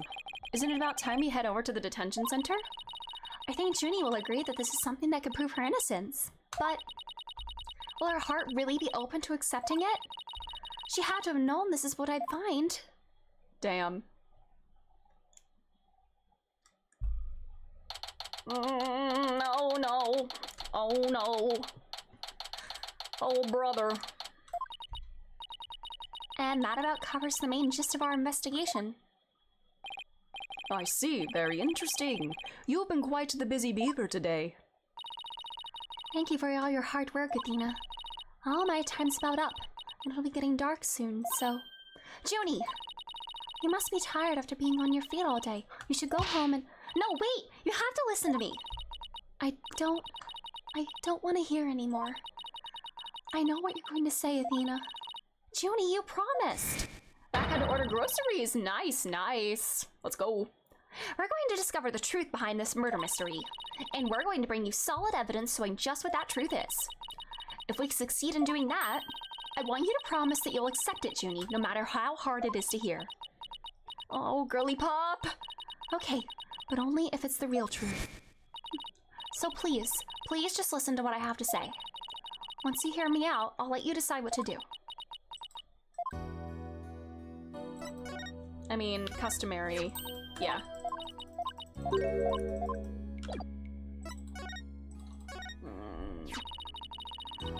The voice in this recording has been proven to be yours, Junie. And in the mock trial video, we can hear you reading your line from the script. We're having both of them analyzed now, but from what I can tell, the voices are the same.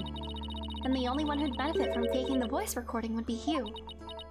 She seems to love sunflowers. She does. Aww. But that doesn't make any sense. I mean, Hugh confessed in order to protect me.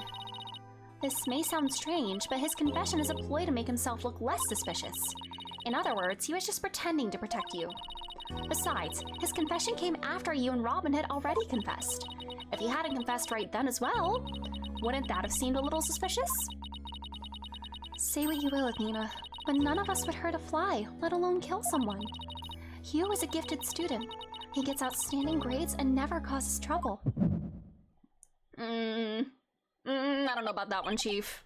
Wait, Athena. You basically reacted just now.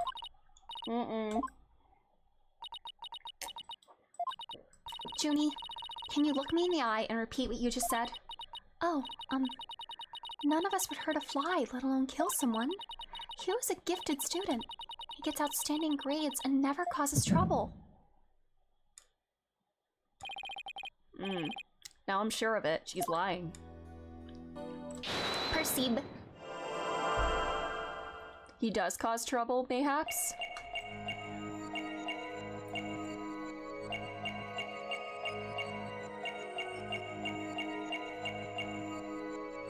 He gets outstanding grades.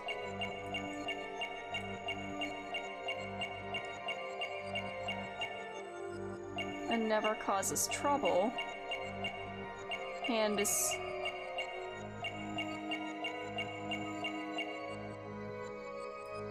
Alrighty. I'm looking around. Flower is not twitching. She's not looking around.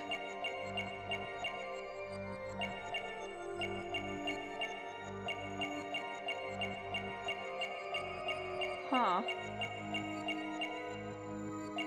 It never causes trouble. Are you sure about that? Huh. Huh. Wait, did I see...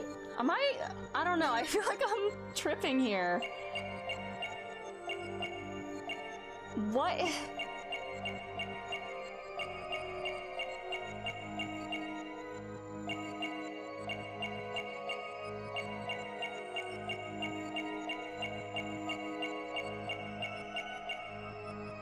Ah, there we go. Gotcha! Juniper, you start coughing when you're under stress. She was trying to hide the cough. You can't hide it from me no matter how hard you try. You said it never causes trouble. Cough escaped, and made your scarf flutter. As for why you were stressed, it's because you were lying. Oh no. Junie, you're trying to hide Hugh's connection to this case, aren't you? And I believe that also ties into a secret about yourself. A secret? About me? I don't understand. I already told Juniper, so I might as well tell you. I don't really care about her anymore. Why? Juniper's not all sunshine and rainbows like you think she is. He ended their friendship after he found out about Junie's secret, which means he must have felt betrayed by Junie, making her the snitch.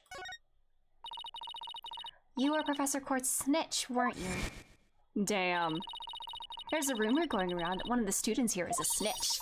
I hear they're watching everything we do, our activities, our relationships, our interests, and reporting it all to one of the professors. Damn. And while fulfilling that role, you learn something about Hugh you'd rather forget. I don't know what you're talking about. Junie, please, stop hiding things from me. I hate having to force things out of you like this. Looks like we're going to have to do this the hard way. Time to review the evidence and see if I can't prove my hypothesis. I must have something that proved Junie's the snitch and that Hugh's connected to the case. Man.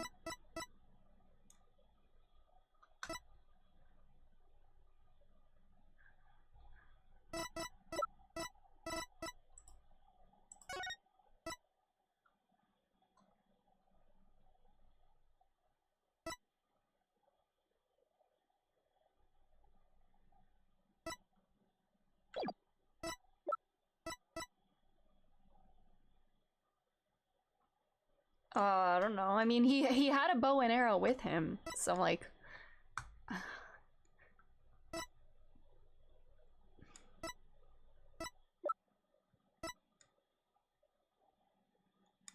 Would it be this or?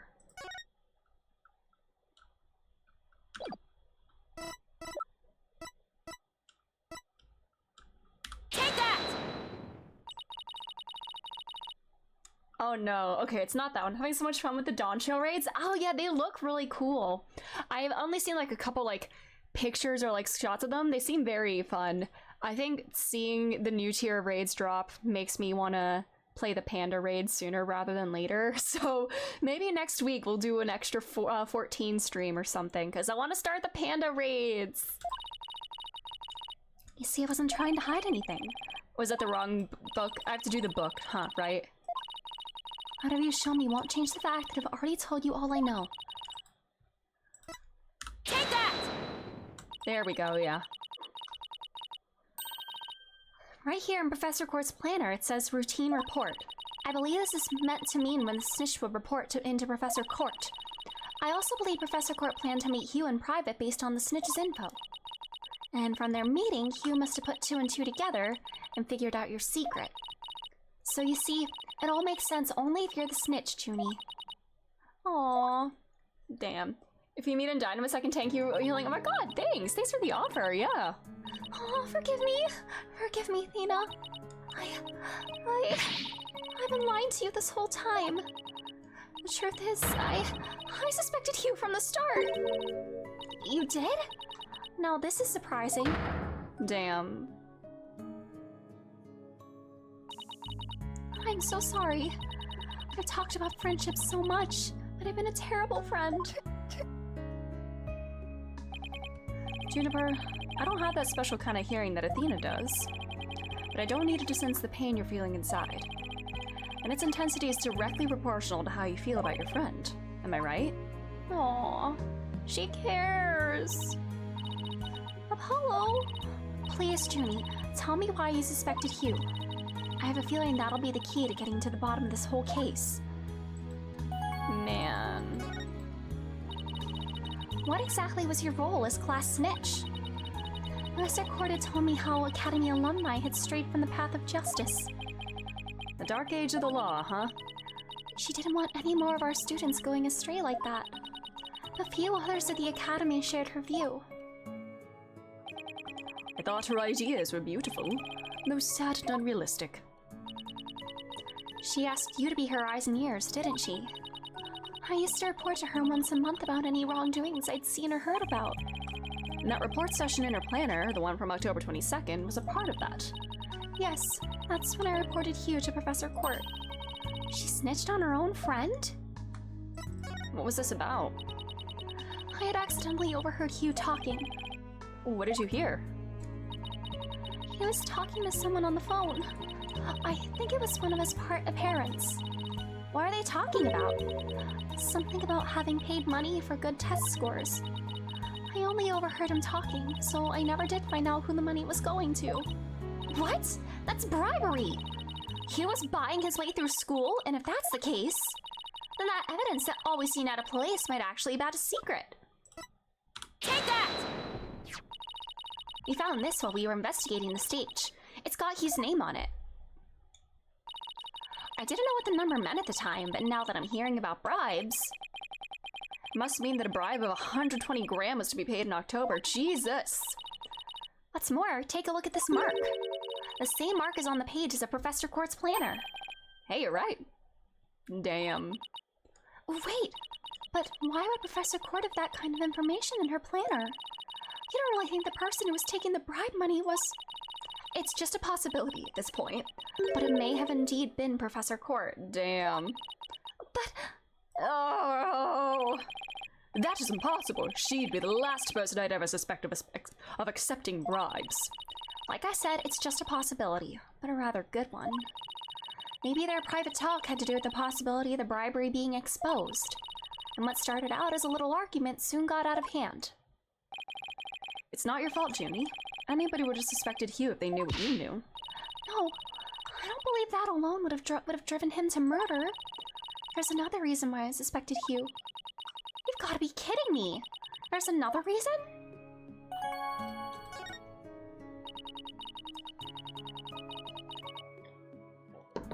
I saw Hugh around 7 p.m. the day before the mock trial. Oh, so she's finally ready to talk about that. When I saw him, his... Oh, Thena. Oh. Junie, are you alright? Just try to relax and tell me what happened. Oh, no. I never wanted to see what I did. Oh, brother. But I'll have to live with it, won't I? In that hallway, Hugh's hands... His hands were dripping with blood. Uh-oh. Uh-oh. His hands were dripping with blood. What? But why? What am I going to do? Deep down, I know Hugh can't be the killer. But my mind keeps telling me he is. No matter how hard I try to convince myself he isn't. Oh, what am I going to do? Hugh. Oh, he's... I can't take this anymore. What if he was an accomplice? So she hid the fact that she'd seen Hugh. It said she went home at 6 because she wanted to avoid talking about what she saw. Junie, it must have been terrible holding all of that in. But it's going to be okay. I'll get to the bottom of this. And that's my promise from one good friend to another. I'll be defending Juniper tomorrow. If that's okay with you, Professor Means. My main concern is whether you can defeat that prosecutor. But I won't try to stop you. Man, I start yawning as soon as I do his voice. I'll be watching from the gallery, and I shall look forward to seeing what sort of results your methods can produce. Good luck tomorrow. Now, if you would excuse me. Athena, I'm sorry. I really mean it. I wish I'd trusted you from the start. You have to uncover the truth tomorrow. I know you can do it. Don't worry. We already know that the prosecution's key piece of evidence is a fake. And thanks to you, we figured out the motive too. Let's give this our best shot, Athena. Let tomorrow be the day Juniper walks free. I wouldn't have it any other way. We should be all ready now. What could possibly go wrong at this time? Don't think that, Athena, because things will go wrong. Still, there's this strange, uneasy feeling I can't shake. I'd better be imagining it.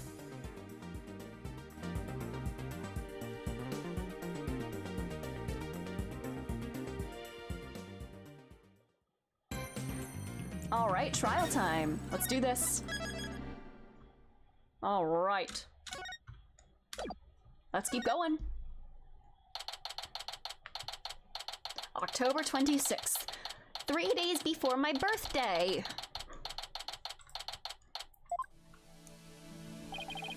Were you able to sleep last night? Huh? Oh, sleep. Sure, I slept. For a grand total of 0 hours. Oh, you're here. Guten Morgen, you two. You look like you're ready to put on a real show. But before you do, I have a good luck gift for you. The voice print analysis came back, and the results couldn't be more clear. The voice in the mock trial video and the tape recording are one and the same. Ah! In other words, the recording's a fabrication. Alrighty. Ha! The lab is continuing their study of the tape.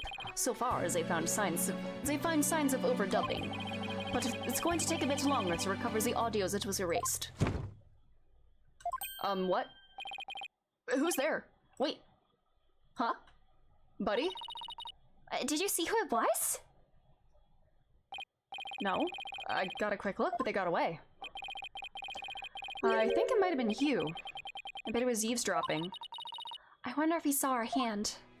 Damn. Oh, I'm sure he wasn't the only one just now. I bet Robin and Boxgirl were listening in too. I will make sure they don't run for it. That is my final gift to you. Okay. All that's left now is to reach out to the truth. Oh my god, Persona 4 reference? Reach out to the truth? No way. Oh my god.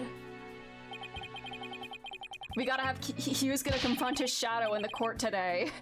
Time for a mini Chords of Steel workout. I'm Apollo Justice and I'm fine. Your turn. I'm Athena Sykes and I'm fine. I face out, I hold her. Alrighty.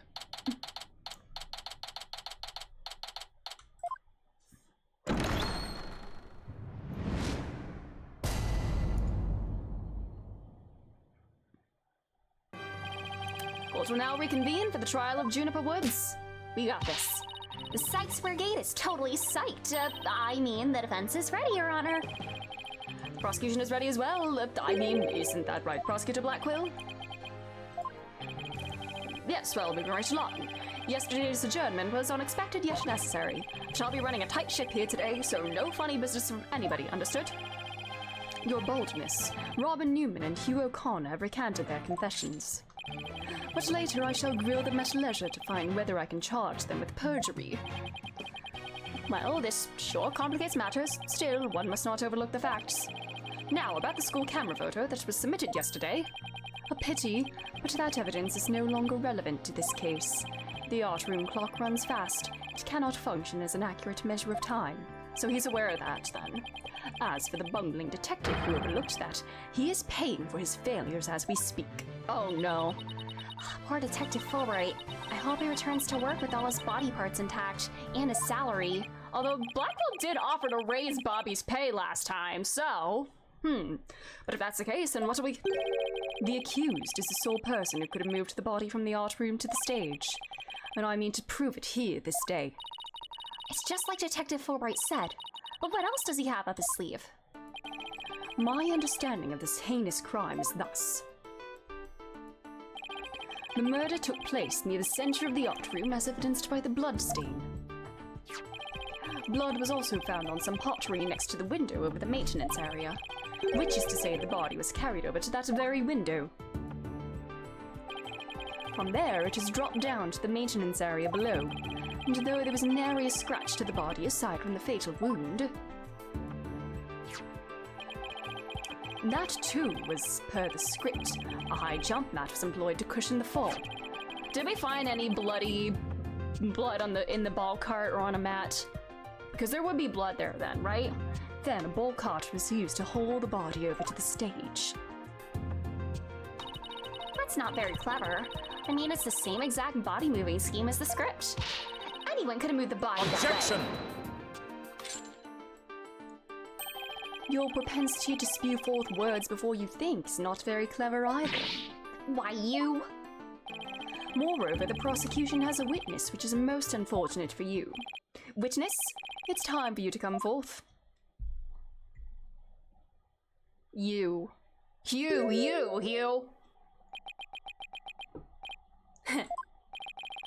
Well, then, will the witness please state his name and occupation?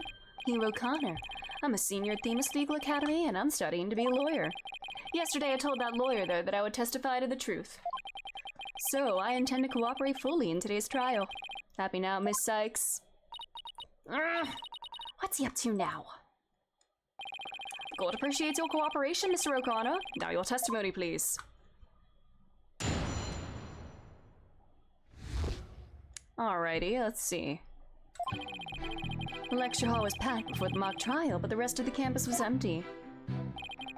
That's when I saw Juniper dragging a large map from behind the stage. I was waiting for her from a vantage point between the stage and the maintenance area. She was heading towards me, so I assumed she was on her way to the maintenance area, but I didn't have time to stand around and see what she did after that. Could've... The real truth hurts so much, doesn't it, Miss Sykes? Or maybe you thought I was gonna bring up something else entirely against your client. Ugh, never a snappy comeback when I need one. I don't know, like, if she claims she dragged the mat, is it even possible? Like, the fence was there, she couldn't have dragged the mat. I'm guessing that's gonna be our evidence. He's coming straight at us today using any means possible. To protect the students who had to climb up high when setting up the stage, a mat was brought over to the stage from the storehouse. Our client is the student council president. What's wrong with her taking it upon herself to put the mat away after they use it? Objection! Juni's not sloppy like that. Oh, there was plenty wrong. There is but one mat in the entire school that could cushion a fall from such lofty heights. Brother. Ergo, the mat in question was indispensable to moving the body. Ugh, it sucks being the last to know everything. We don't have the mat in evidence though, so like how important can it be? I think I get it now. Unless we get in the evidence right now. The drag marks we saw behind the stage were made by the mat. If the only mat of that thickness was where the body is assumed to have been dropped, it'd be hard to deny a possible link to this case. We're off to a bad start again. You sure you're okay, Athena? You're fine. It's game on, you. Game on. I'm gonna turn your arrogant perfect score grin into a teary-eyed frown of failure. Fuck him up, Athena. Let's go. Alright. I'm pretty sure we're gonna use the photos on the third one since he wouldn't have a vantage point from the place he claims he would. But I want to press everything just for dialogue. Hold it! Hold it! Hold it! Hold it right there! What? I was just getting to the important part. She was just excited. Oh, Taka scratches! Eager to unsheath your blade, Sykes Dono. Your heavy breath heaves to where I stand. Aw, little scratches! Just how rude. A human's breath doesn't travel anywhere near that far. So the only issue's distance? You're not denying you're a heavy breather?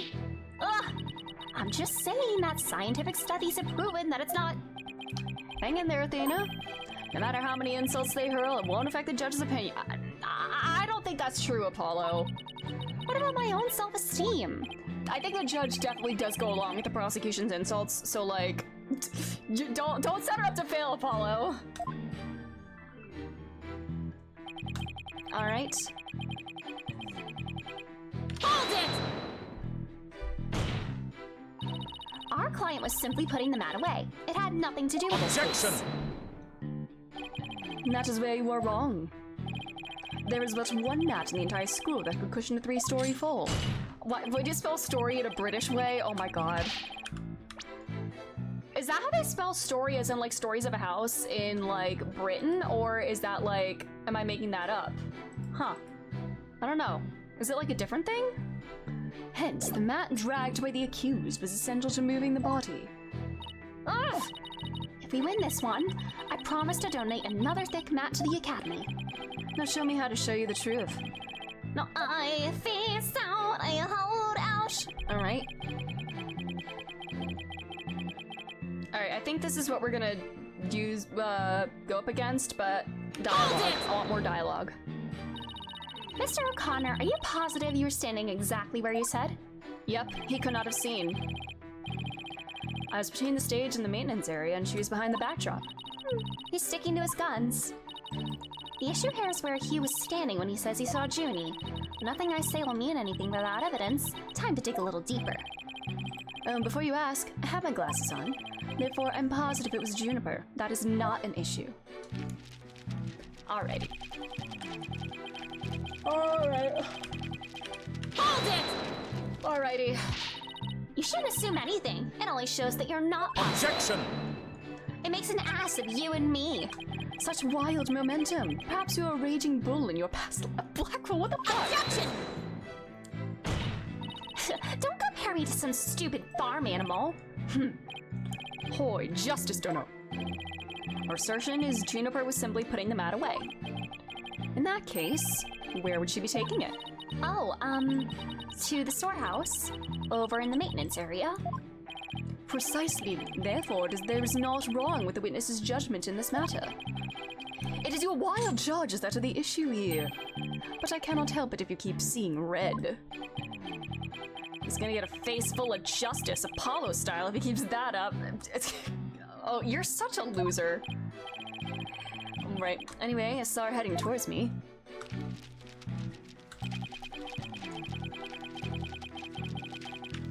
Hold it! Alright. Then it's entirely possible that someone else moved the body, correct? Objection! Are you mad or merely delusional? Everyone was in the lecture hall before the mock trial. The rest of the campus was empty. Ergo, did Taka just nod as well? The only probable suspects were the 3 trial participants. I know. Thank you for stating the obvious. I also know that you, Hugh O'Connor, were one of the participants. Mr. Confident sure goes all out when he tells the truth. Well, I don't think he meant for any of that to be misleading, but it doesn't make it factual. Careful now, Athena. A genius like Hugh could be leading you right into a trap. I'd be surprised if he wasn't, but all I can do is charge forward with both eyes open. Alrighty, well, let's see how this goes, yeah. You could not watch from that perspective. That's what I'm going with. Objection! Yeah. Yeah, Apollo Blackwell would hand your burn to you on a silver platter. He would indeed. They're having a loser off. Who's winning? So, you saw the back of the stage from between the stage and the maintenance area? Well, let's take a look at this photo. Look at this photograph! This photo shows the students setting up the stage the day before the mock trial. Do you see the big construction screen to the right of the stage in the background? Why, yes. In fact, there were a bunch of those next to my house until a few days ago, too. It was so noisy behind there, but I couldn't take a peek. Oh, how it piqued my interest. Exactly, Your Honor. You cannot see past such screens. That is their purpose. Now, let's see. How exactly is that screen positioned again? And it's still there. We saw it. Aha! Since it was to the right of the stage, it should be right here. And from this vantage point, the witness claims to have seen our client behind the stage backdrop. I'm gonna hit you with the car like he's right! Stop! Hi, Nabsy, how are you doing? Oh my, but the screen would have been completely in the way. He's 6'2" and a highly skilled fighter. True, I guess Apollo would not stand a chance in, like, actual hand-to-hand combat. That's right. Therefore, the witness couldn't have possibly seen our client from this point. Ouchies! Loser. Order! Mr. O'Connor, have you been lying to this court? The screen. Right. Must have slipped my mind. Dumbass. You couldn't fucking see through it. What? Are you telling me you, Mr. Genius, forgot something as literally big as that? Can you see? Are those X-ray glasses? Can you see through a giant fucking screen like that? There are 2 kinds of memory lapses. The normal kind you mouth breathers have. What the fuck, man? Kenshi, hello, how are you doing? I will do it. He is annoying. You're right, he is annoying. He needs to be humbled, very much so. And the genius level lapses of memory that people like me have. Why don't you just admit it that it was a normal, everyday brain fart already? Will the witness now please restate what he remembers, minus the lapse of memory? That's easy. I was on the other side of the screen. In other words, I witnessed Juniper from the stage side of the screen. Objection! And the ladies say hi. You are testifying that our client was behind the stage. But need I remind this court, the back of the stage is not visible from the front.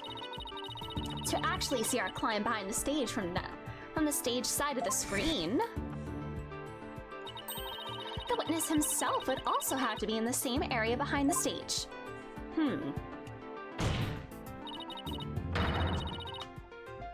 But in that case, our client would have definitely seen Mr. O'Connor. How am I doing? I'm doing quite all right. Yeah, having fun, gaming, lawyering.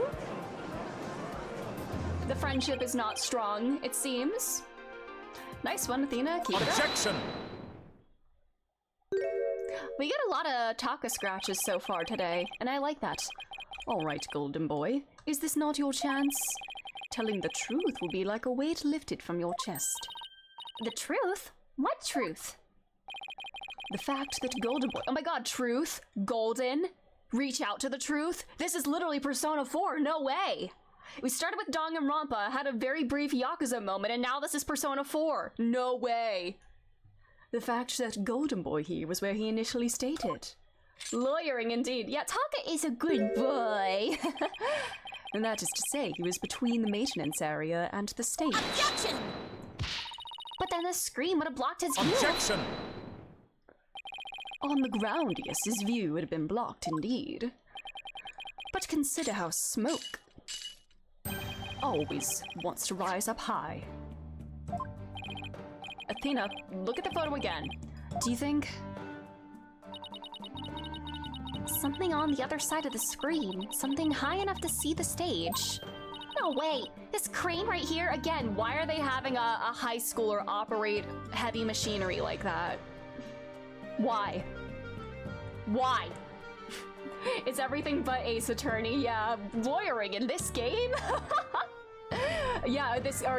This game is everything but Ace Attorney. So many things happening. But I don't remember seeing a crane there on the day of the mock trial. Me neither, but it's probably safe to assume it was moved before you found the body.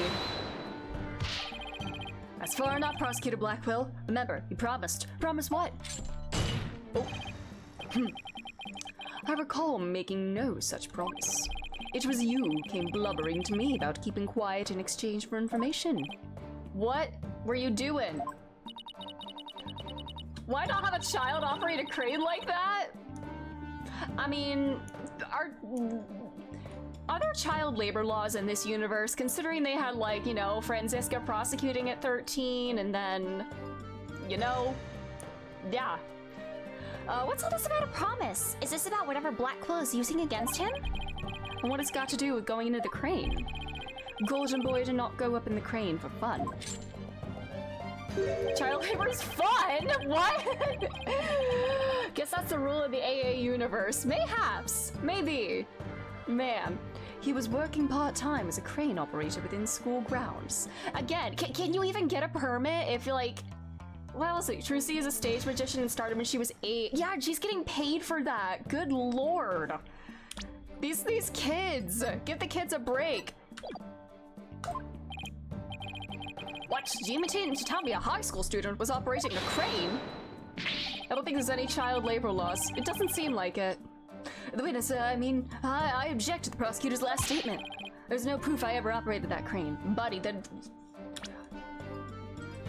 Were you just sitting in this for fun, with the giant-ass sign dangling like that? Hold it! Yeah, I don't think permits are also a thing. Jesus. Actually, there just might be something that proves you did. What? If this whole part-time job thing is true, I doubt it will be limited to a single day. You were probably working at the same site the previous day, too. Is this what you're thinking of, Athena? Yep. As the court can see, this photo captured the crane's operator. And if you look carefully, it bears a definite resemblance to Mr. O'Connor. Are you serious? This is ridiculous. This is where the Cuckoo Court will only spend 3 days to find your ass guilty or not guilty, and then punishment is death. Yes. We love it. Most functioning judicial system, even when we're not in the dark age of the law.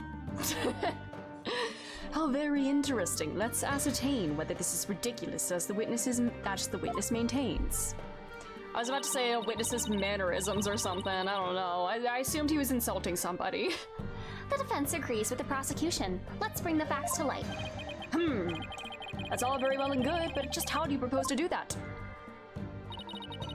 The person in this photo has one really distinguishing feature.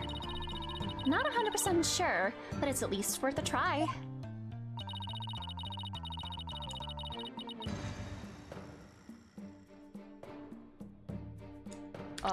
Neck? Does he wear something like that? I mean, we can't see. Fingerprints? Well, we can't... we can't figure out fingerprints from, this. His hobby? Like archery?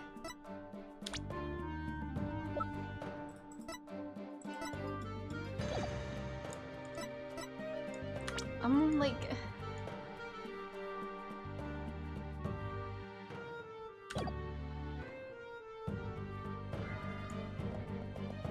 A distinctive... You've got kids on step ladders, indeed. Yeah, this is a step ladder. This is a step ladder, not a ladder. The fuck? His hobby. Are we assuming that he wears like a red choker all the time under his school uniform? You know what? Fuck it. We're going with that. This might be an absolute clown move, but... The figure in this photo is wearing a very unique object around his neck. Why, yes, you can see it right there. But then, are you saying you mean to... I work at a hardware store. It is indeed a stepladder. Thank you. See, I think, isn't the distinguishing thing that, like, you know, a stepladder is, like, portable, it folds, it has, like, actual flat steps, whereas a ladder has rungs rather than steps? Yeah. Yeah, it's a stepladder, indeed. Indeed. Mr. O'Connor's neck is almost entirely concealed by his tall collar. But that's exactly why I believe this warrants further examination. No, not a chance. There'll be a blatant violation of my privacy. Good lord. Show your neck in court. You are a disgrace of a man. Now start unbuttoning that collar before I hack it off. Jesus Christ. This is wild out of context. Wild.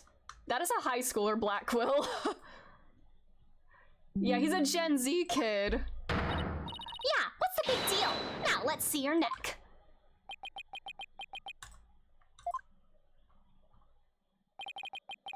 Guess I have no choice.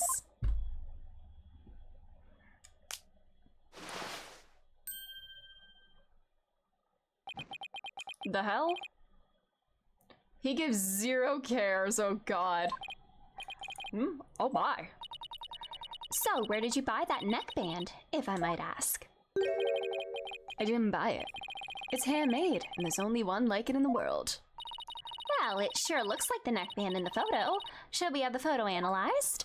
I kind of wonder what happened if I want to see what the dialogue would be if I picked, like, his hobby. It'd be like, what is hobby? Crane operation. You're a one irritating lady. Fine, I admit it. I work a part-time construction job. It has nothing to do with our school. Operating heavy equipment's no big deal for a guy who can parallel park one-handed. But I never expected one of my jobs to take me to my own school. But when you factor in all of the required tests and apprenticeship period, wouldn't you have to be at least 20 to have a license for operating a crane? Oh, so we do have some legal like permits and everything like that. Oh, about that. You see, I'm a genius, so it's forged, isn't it? You don't actually have a permit. His real hobby being a pain in the ass to lawyers during testimonies. Yep. Let us dispense with this inane charade, golden boy. No, Prosecutor Blackwell, please don't! High school seniors are 19 at most. Thus, they failed to complete the requirements. Is he a super senior? Oh no. Oh no, he's a failure. He's been failing his tests. And that's why he's getting, like, there's bribes to boost his test score so he can actually fucking graduate. No way. Jesus, yeah, new law, dual destinies era law. Very new. Oh no. But that does not apply to you. Does it, Mr. O'Connor? Why doesn't it apply? He's a senior, so he's around that age, right? No, don't, please! Oh no, he's failed! Actually, Golden Boy here is 25! A 7-year break. Oh, it's a break. Okay. Good lord. Wait, first off, once again, 7-year mention. Wait. Come again? 7 years mentioned again. Take a gander at the official school enrollment documentation. 'Tis all right here. Ah! Ouch! 25? You mean he's older than me? A 25-year-old high school student? 7 years, no way! Taco is laughing. Wait, I need to go see that animation again. I want to see Taco laugh. A 7-year break, just like Mr. Phoenix Wright. 7 years. I've just one thing to say. There are 2 kinds of 7-year breaks. The ordinary kind you mouth breathers take. And the genius kind people like me take. Objection! that a genius would quickly become a chore for a 7-year break.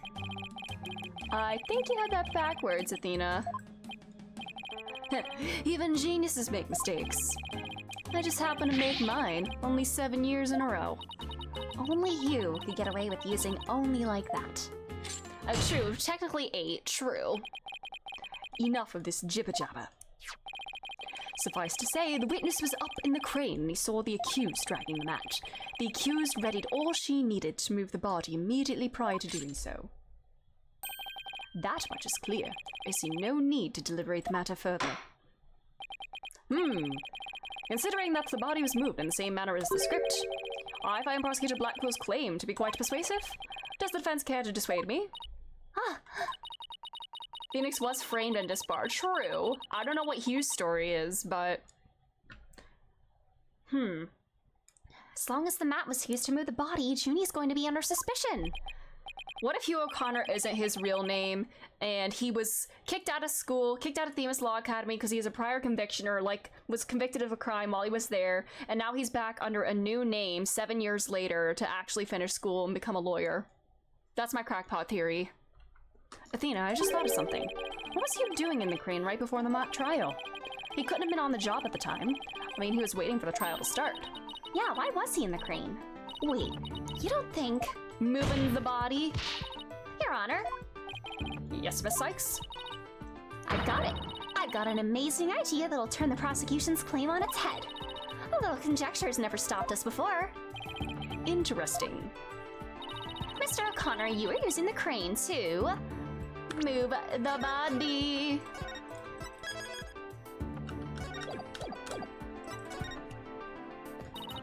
The body was just like it was in the script, so it must have been moved like in the script too.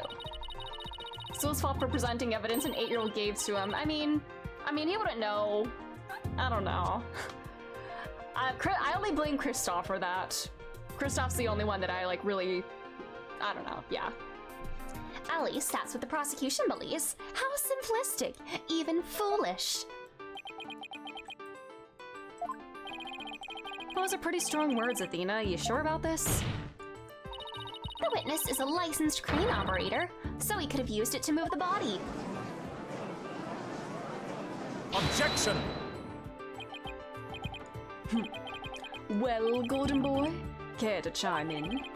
I intend to say no more on the matter. Say that this does not bode well for you. Wait, he's on my side this time? Or is this another trap? Watch this. I can use a bow and arrow one-handed. Yeah, yeah. Yeah, not looking good. Wow, that's a crazy level of dexterity. I can even drive a crane with one hand, that's easy. But operating the crane itself is so complex, it requires both hands. Now, I'd have the court look at this. Oh? Oh. Please tell me that's a ketchup stain. Ketchup?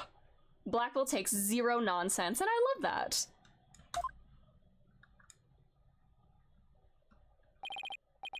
You wish. My hand was injured and required surgery. That's the reason I kept my hand in my pocket all this time. Are we sure he wasn't faking it? So many Tonka scratches! Oh, little baby. We have already verified this with the Hospital of Treatment. Quite a nasty wound, they say. So, how did you hurt it? I see no need to discuss that. It has no relevance to this case. Now I think it is relevant. 2 hands required to operate complex machinery such as a crane. Ergo, on the day of the mock trial, the witness was incapable of moving the body by crane. Now I'm the fool! Oh, they're both slouching now. I planned on moving the crane the night before the mock trial, but then I got injured. Wanted to keep my part-time job a secret. I had to do it just before the mock trial instead. Wait, when was he injured? Hold on. Yeah, the night... Oh, yeah. Yeah, I see, yeah. Yeah. This is before, yeah.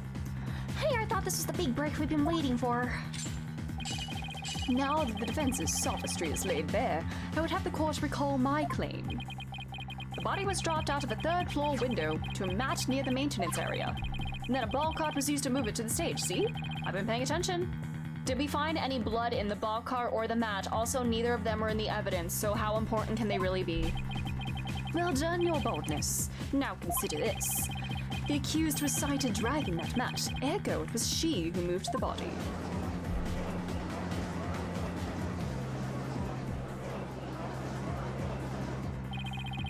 Well, I think you were on the right track, Athena. You do? Yeah, Juniper remains the prime suspect if we assume the body was moved per her script. So, as the defense, you have to figure out how else the body could have been moved. But... Oh, is he telling me to think of another way besides the crane? The banner above the stage. If you do not, it is time for the verdict. Isn't that correct, your baldness? Objection! No, not yet. All I have to do is show the body wasn't moved like it was in the script, right? Well, that would show that the matter had nothing to do with the case. There is a sword of great renown that cuts down sophistic lawyers. Its name is evidence. You don't scare me. Or smile, Athena. You can do it. What's wrong with your face, Athena? It's a weird mix of terror and a creepy grin. Just focus on how the body could have been moved without it being dropped. How could anyone lower it with just dropping it? Without just dropping it. It's not like it could fly. Or maybe it could. After all, there is a way to zip between the art room and the stage.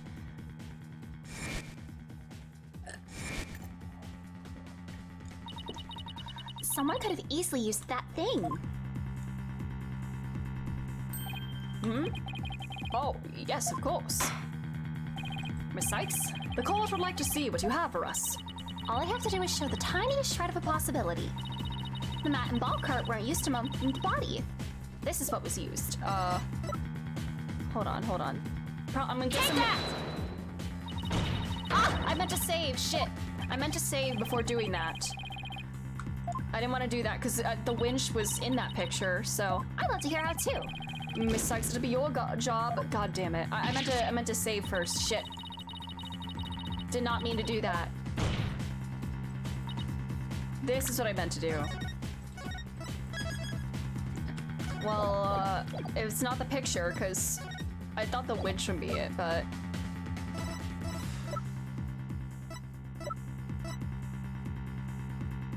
You know what? Take that! There we go. The key here is the thing that ties the art room and the stage together. Might I propose an idea? It might do you well to tie your lips together, lest you further expose your ignorance. There's the Taka laugh! Oh, that's cute, actually. That's actually really cute. I'm sorry. Taka makes Simon seem more endearing to me, okay? The bird helps! This isn't exactly the time for black comedy, Professor Blackquill. Anyway, the court will recall the wire on which the school banner was hung. That wire was strung between the art room and the stage, which allowed students to run or reel in the school banner from the art room. The body could have easily been lowered down to the stage via this wire. Objection! Spare me your armchair theories. This wasn't some kind of high wire act. The body surely would have fallen, yet there were no signs of blunt force trauma. Objection! Oh, you surprised me, Prosecutor Blackquill. You didn't actually think I failed to account for that. I'm sure that's exactly what he thought. When we investigated the stage yesterday, the bottom part of the school banner had been tied into a pouch-like shape. She went for a little ride. And pouches are useful for carrying things. What do you think this one could have carried? Well, go on, please explain. The body was bundled into the pouch-like section of the banner and sent down the wire. Whee! The body would have been down on that stage in a flash, and there'd be no need for a mat. Yahooey! He's just standing there. I love that his standing pose, just arms straight down by his sides. I've heard the phrase carrying the banner, but the banner doing the carrying? Objection! No patience for you and your cheap parlor tricks. Your claim is as shaky as a corpse performing that absurd high wire act. If you have an actual objection, then just come out and say it. I trust you recall the bloodstains left on the artroom pottery.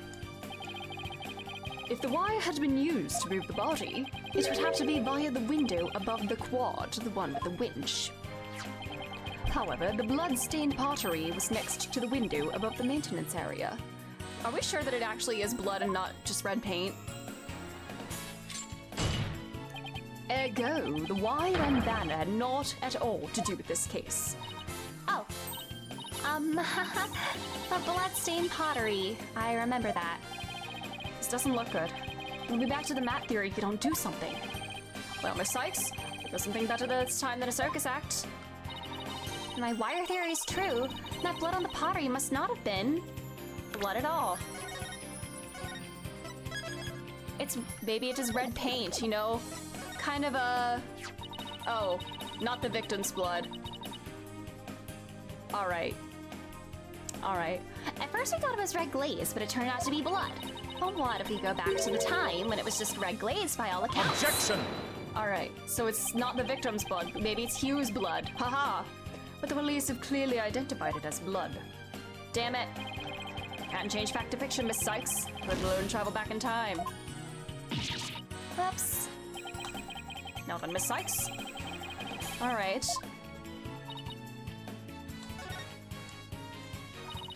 Maybe it's not the victim's blood. Did the police check to see from whom the blood on the pottery came from? Shame on you, Sykes Dono. Have a little more respect for the constabulary. I mean, they're really not good at their jobs. Not him summoning him like a bird! Ah! God damn it. And he's doing the hi Fulbright. Looks like they didn't check it. God damn it. Ah, don't let it get you down, Prosecutor Blackquill. Everyone makes mistakes. Spare me your cheek. We will know not either way till the tests are run. True, but in the meantime, I'm going to press my claim as far as I can. Your boldness. I demand that the blood on the pottery be analyzed this instant. Of course, it shouldn't take long to get the results back.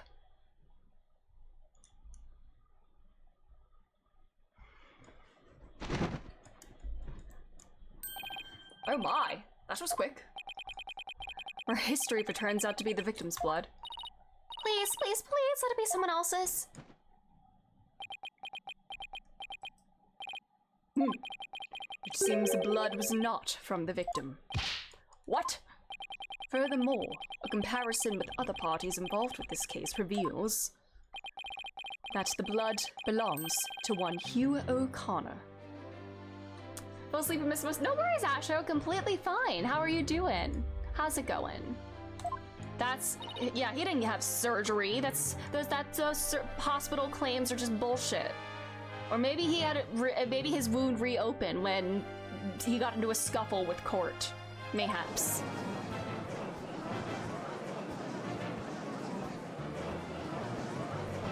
I just noticed he's wearing like little silly boots. Blackquill, I mean.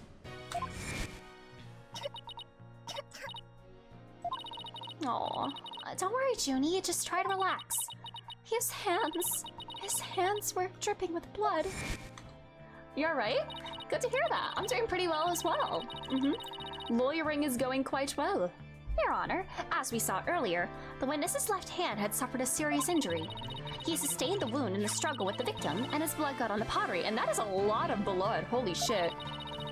then Junie saw his blood-stained hands as they passed each other in the first floor hall. It's the only explanation that covers everything. Objection!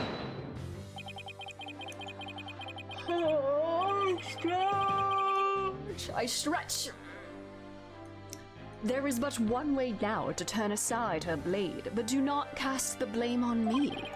Your grudge is with Sykes Dono, for it is she who forces me to expose your secret. Fine, whatever. Wow, how much dirt does he have on you? Still more? Oh, what is this? The court will observe this odd-looking envelope. A trick envelope? Oh my god. It was inside this that Miriam Scuttlebutt's script was found. Miss Scuttlebutts? But didn't the prosecution already claim that this envelope is the one that contained her script? circumstances have changed. You see, Golden Boy had hidden this from us all. That's so fucked up. Let's see here. My word, talk about the world's most painful paper cut. Indeed, you can clearly see this envelope is not opened correctly. A powerful spring-loaded blade will shoot forth, leaving a horrible gash upon the hand. That's devious. The only one who had been told of the correct way to open it was Constance Court. Did Miriam spring that trap? You really want to see my script that bad? Well, you better watch out. Read it without my permission, and you'll wish you hadn't. So that wasn't a bluff. Interesting.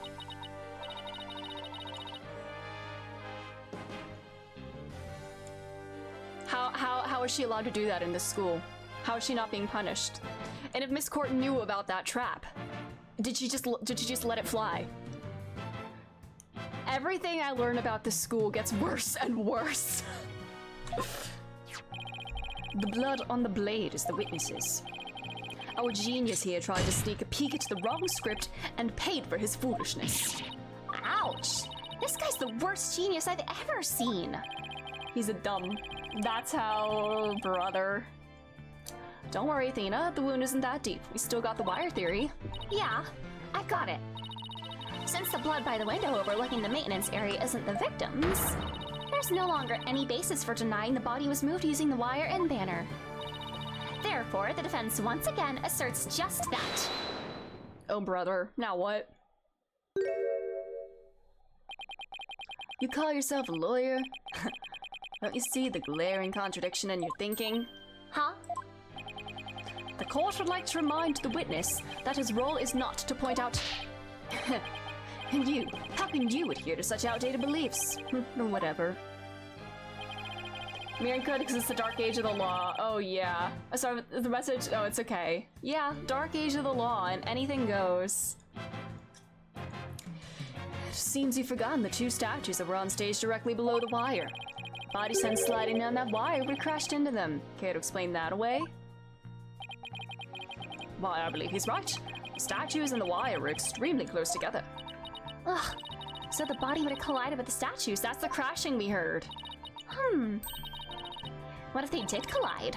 Wait, that's it.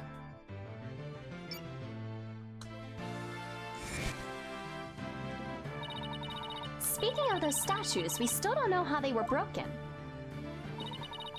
But if we assume the body crashed into them... The force would... The pieces would go in that direction, yeah. Oh, it'd also explain that loud sound we heard when we were in the waiting room. Oh, now that you mention it. You and Mr. Wright went out to the stage after you heard that sound, correct? Objection! Interesting.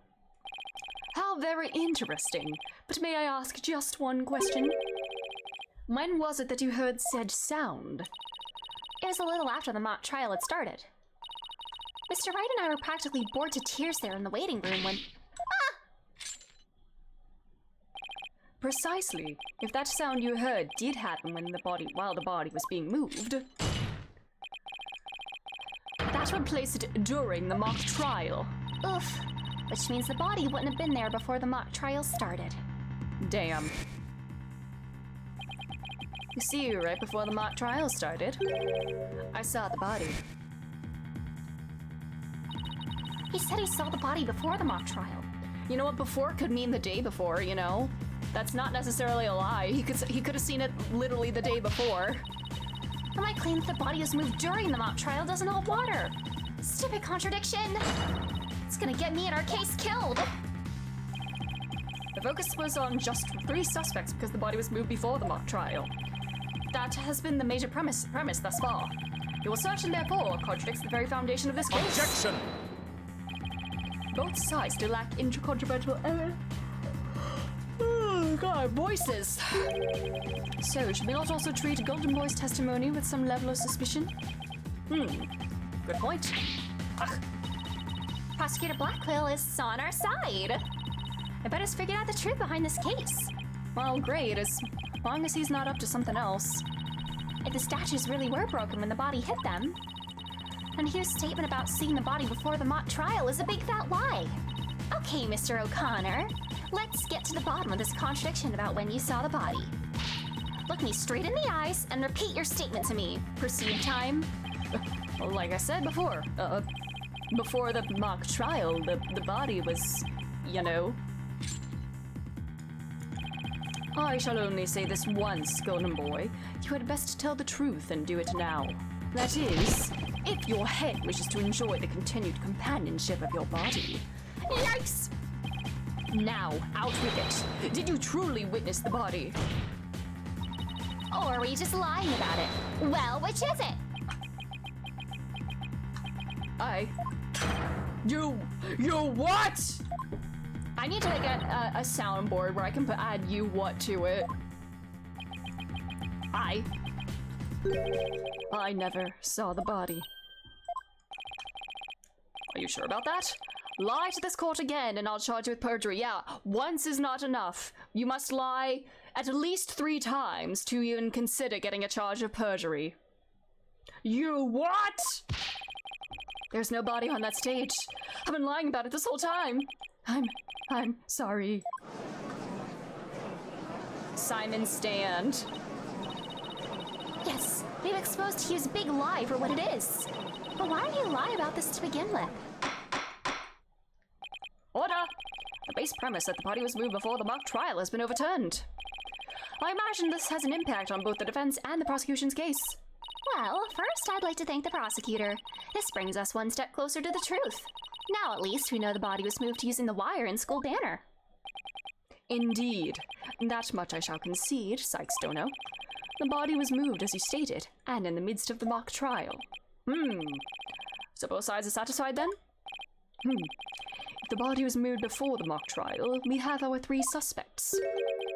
But if the move took place in the midst of the mock trial, it is an entirely different story. Right. All 3 suspects were in the mock trial. That gives them solid alibis. Objection! How simplistic. Did you forget about the student in charge of the audio? Oh, brother. Amidst the mock trial, she was the one soul who could leave and re-enter the lecture hall. What's this? Who is this person in charge of the audio? Oh no, how could I forget? It was... Hey, what's the deal here? Why is Junie so large in this shot?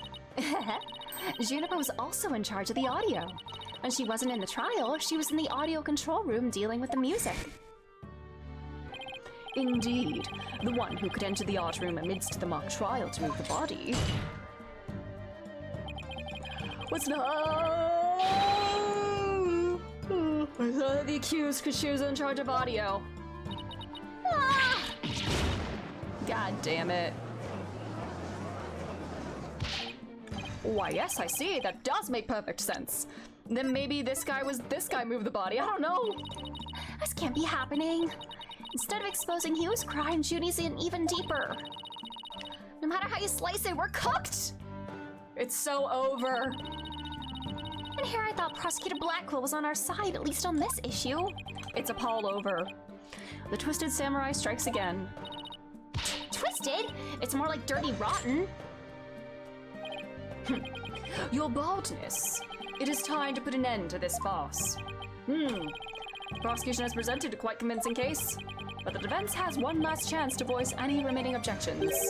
Well, Miss Sykes? Apollo, what are we gonna do?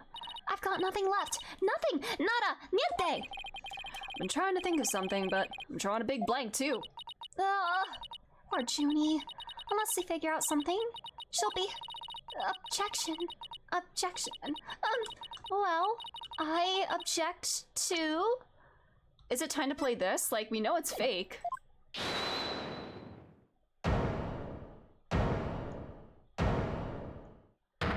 Now what? Heh heh heh. Ha ha ha. Stop right there. All ears to me. It's time you heard about the rare genius of Hugh O'Connor. Now what? What? Listen, and you will hear the secret behind my perfect crime. What? What the flip?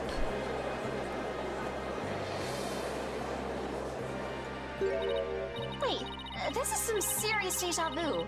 Didn't we just go through something like this yesterday? Yes, we did. This better not be another one of his enraging traps. The murder, the moving of the body, the cover-up, it all sprung from my brilliant mind. Well, go ahead, arrest me. The real killer is right before you. You're protecting somebody, and it could be, the means. Mr. Okada, you've already confessed yesterday, then earlier today recanted your confession. As if you mouth readers could comprehend my genius. The end justifies the means. Now bow down and kneel. Kneel before my great and maddening intellect! Objection! Oh no, chains are still on. Enough! The only thing maddening is the ignominy you bear for all to see. For it is impossible for you to have been the perpetrator behind this crime. Ah, There's no perfect crime, only a perfect alibi, for you were at the mock trial. And it is silly that I must remind you of this, but you were a participant the entire time. There shall be no mercy if you persist in hindering this trial with your silly little act. Hugh doesn't seem the least bit shaken by Blackwell's threat.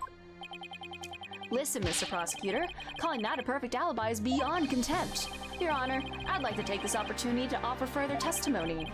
I will now demonstrate the very moment of genius that transcended even perfection. Objected because this guy isn't smart enough to pull it off. Yeah.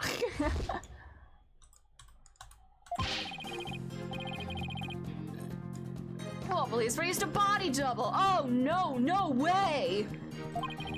That wasn't the real me at the mock trial.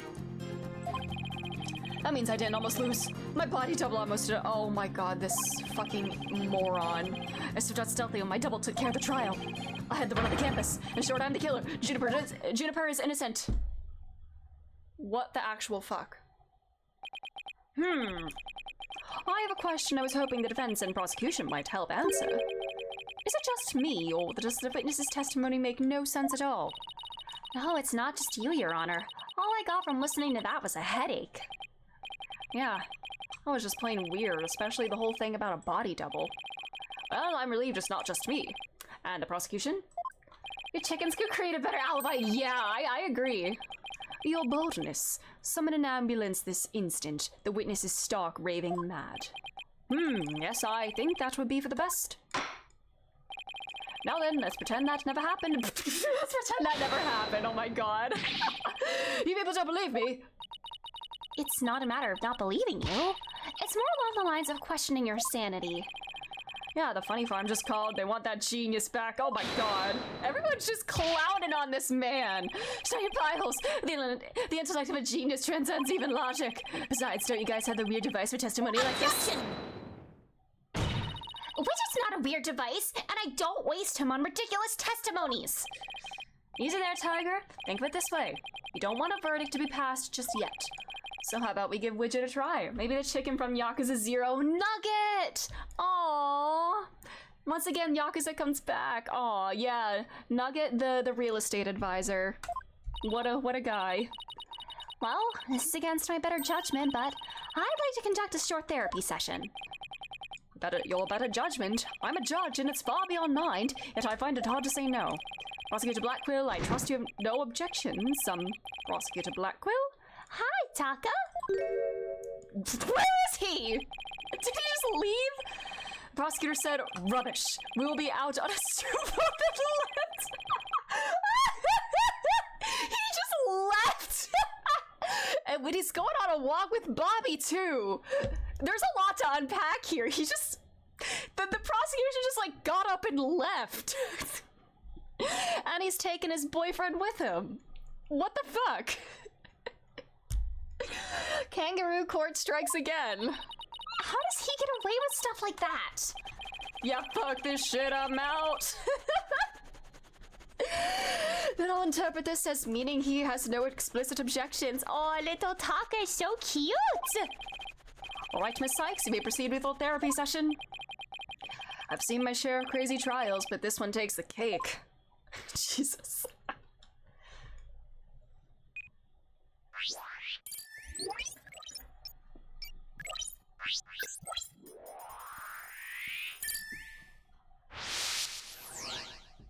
Alrighty. Oh my god.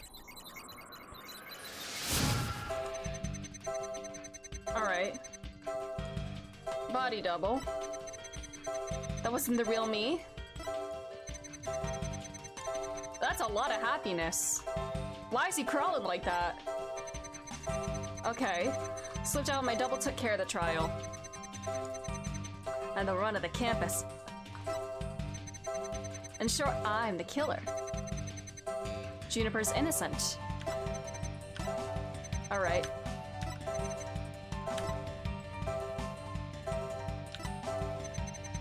Wasn't there a part that was, like, happier than the rest?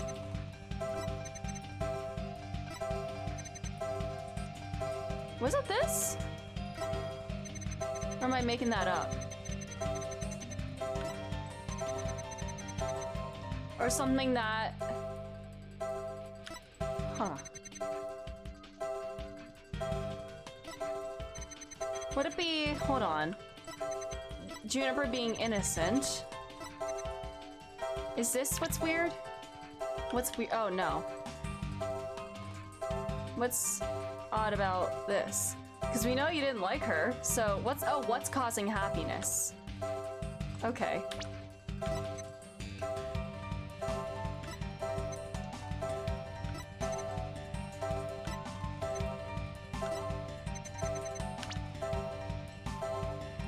The stand-in. I'm gonna go with the stand-in. No. Damn it. Happy, what are you talking about? I'm confessing a murder here. To call the grief I feel that's severe to me a crime happiness is insanity beyond mine. I like a body double doing my job for me too, please. Yeah. I pity you mouth breathers. You should listen attentively to the genius in my confession.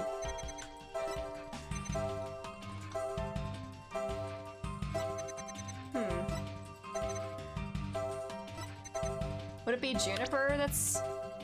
Got it! Aha, yeah. Mr. O'Connor, yesterday you said that you didn't really care about Miss Woods anymore. I already told Juniper, so I might as well tell you. I don't really care about her anymore. What? Why? Yeah, well, Juniper reported my secret to Professor Court. His secret? Oh, the bribe. She wanted nothing to do with me because I had disappointed her. That's why I don't care about her anymore. I was never trying to protect her. My confession was about one thing and one thing only, the truth. Objection! Mr. O'Connor, you feel great happiness in the fact that you might help set Miss Woods free. So much so that it overshadowed all of your other emotions. What are you... I can hear it clearly now, Mr. O'Connor. The discord you've been trying to suppress. People don't normally feel like you do when you confessed. So he really was trying to protect Juniper. Yes, I'm sure of it. His feelings for her are the real deal. Although we just learned that he's 25. If it's actual, like, feelings, we just learned that he's 25. So, wee-woo. But that means his confession is... Finally figured out the obvious, have we? Is that Black Quill again? He's back. That was a quick stroll. Why, Prosecutor Blackquill, you're back? The confession was naught but lies, save for the part about being in the mock trial. Can we all agree now that the killer is the one in charge of the audio, i.e. the accused? Gah! Why couldn't you have taken a longer stroll? No, you haven't unraveled the genius of my body double trick yet. You can't be serious. Do you really expect us to believe you had a body double? Yes, I do. But if you think I didn't, then prove it. Either we quit here and Juniper's found guilty, or we play along with Hugh's delusion. Let's go with the least worst choice. But first, let me update his testimony. Alright. Alright.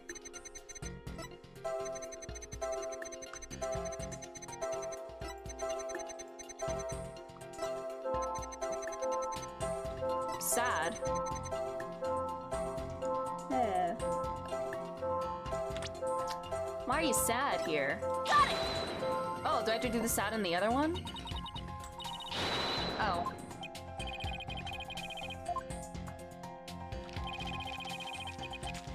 I take joy in my intellect, feel anger toward your superficiality, suffer sadness at the world's ephemerality, and wonder at the universe's mysteries. Ugh, I should have brought my dictionary to court. Alright. I also suffer sadness at the futility of your efforts, but if you must.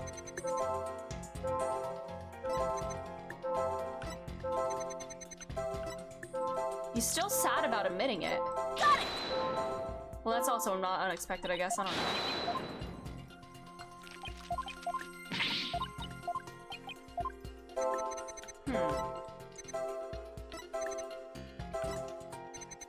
Is it the lack of emotion?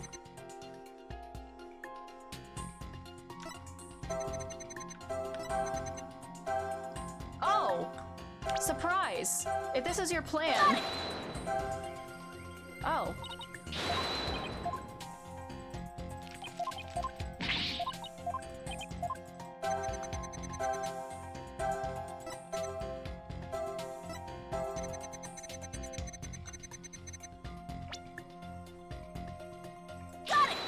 Yeah, the fact that he's not feeling anything there. I didn't almost lose, you say? Very odd. You exhibited happiness the entire time, except during this statement. Ugh. You don't know when to give up. Wait, now that I think about it. Oh, don't! Stop making stuff up! When I left the lecture hall, it was during Professor Means' pre-trial speech. That's when I moved the body. I then slipped back in just before the verdict. So you're saying you were there the moment your double was about to lose? Yes, I was. Naturally, I wasn't happy when I saw that. In any case, I was at the far end of the lecture hall behind the screen. I figured no one would see me if I came and went through the doors. Objection! Sykes don't know. How much longer will you indulge him in this charade?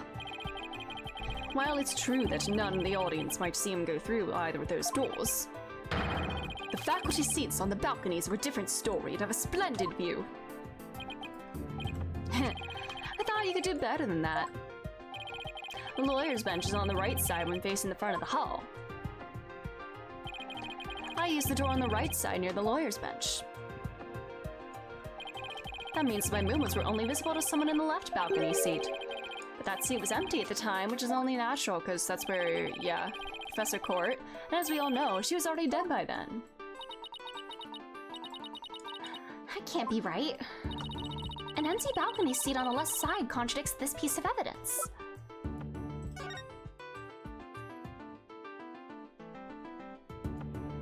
No. It would be the mean side.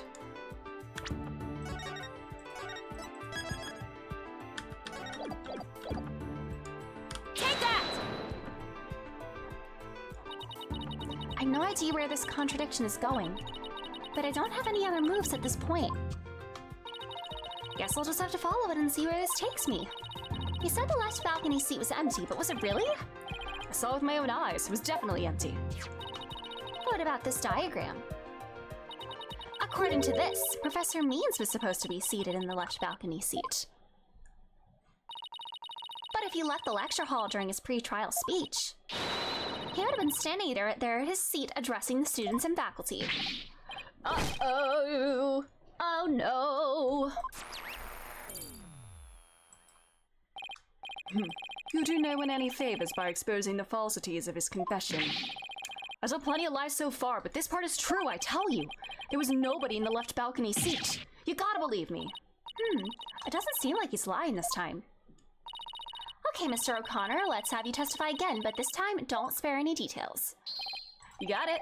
I'll repeat it as many times as you'd like. I mean, my ingenious escape act warrants repeating, considering I'm the real killer. All I really care about is whether that seat was empty or not. Alright. The second floor was deserted. That was a surprise. Why won't you believe me? It's true, I tell you.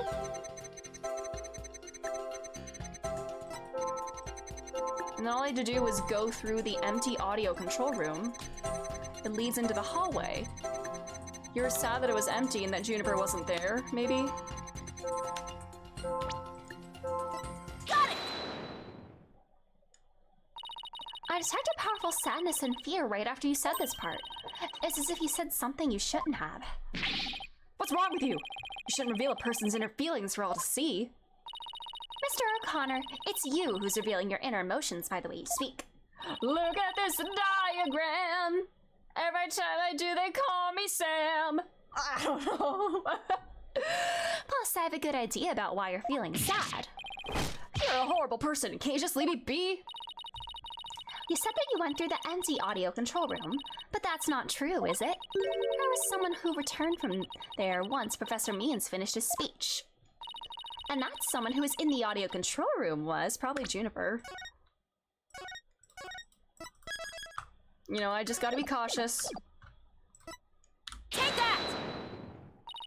I know you realized there was a problem with your statement as you were saying it. That's why you felt so uneasy. If the audio control room really was empty, that would mean Miss Woods was roaming around the campus. Mr. O'Connor, if you really want to protect Miss Woods, just tell the truth. If you believe in her, revealing the truth is the same as protecting her. Juniper's innocent. That's the truth. But in this dark age of the law, the truth can be easily twisted to serve anyone's needs. When the end justifies the means, your only choice is to fight back with lies. His heart won't hold out under this battle between truth and lies. Is there something I can do to make him recant his false testimony? I fear nothing now that I have lost everything. Go ahead, Prosecutor Blackquill. Cut me down if you wish. I thought you'd never ask. If you've gone, you may swiftly proceed to a verdict.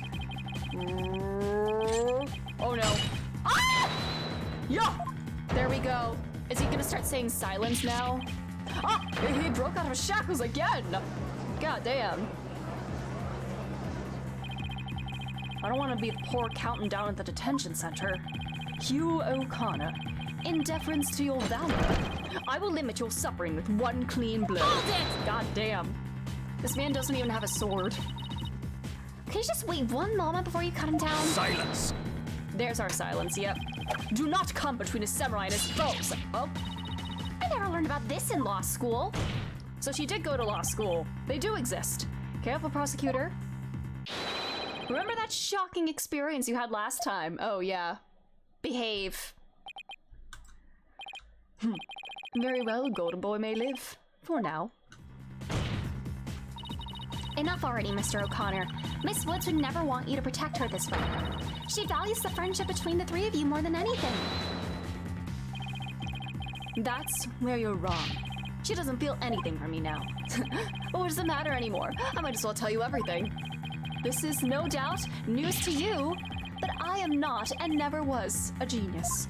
No way! No way! Really? Sorry, but I already knew. Me too. And don't forget me. Though, in all fairness, it was pretty obvious.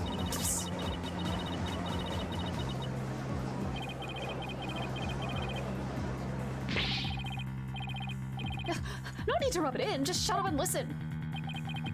It all started several days ago. I accidentally learned that my parents have been paying good money for my grades. But that's bribery! So the bribery wasn't Hugh's idea? All my perfect scores are the product of cold hard cash, not genius. Even worse, when I confronted my parents about it over the phone, Juniper overheard me. Damn, she watches Legal on YouTube and calls it lawyer school! You know what? Could be, you know. That's considering how these things go. Oh my, what a terrible misunderstanding. I've been living a lie! I don't know what else there is to say! I'm no genius. I'm completely worthless. A perfect 0. Damn, well, the beginning of the fool's journey, 0. You can start there. Hugh? Even so, I still wanted to make it up to Juniper for disappointing her like that. That's why I wanted to clear her name by pinning the blame on me.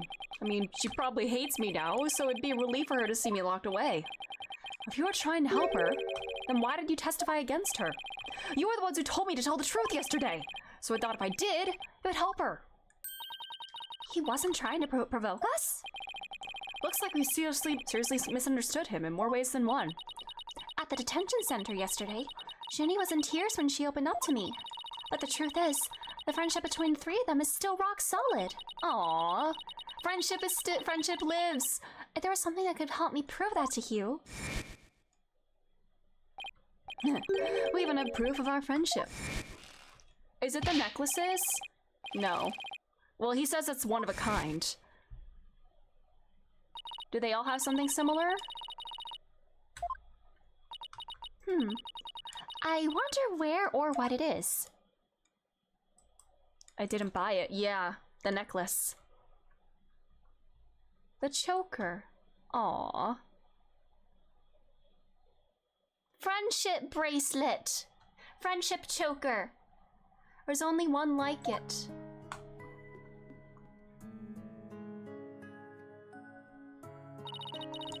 Maybe it's... No, it's definitely it. The band around his neck. Mr. O'Connor? The band around your neck. That's your proof of friendship, isn't it? Proof of friendship? Is that anything like a proof of purchase barcode? Buddy. In court, evidence is everything. That's why the three friends created friendship bracelets. It's the evidence that proves their friendship. Aww, cute. Ho-ho.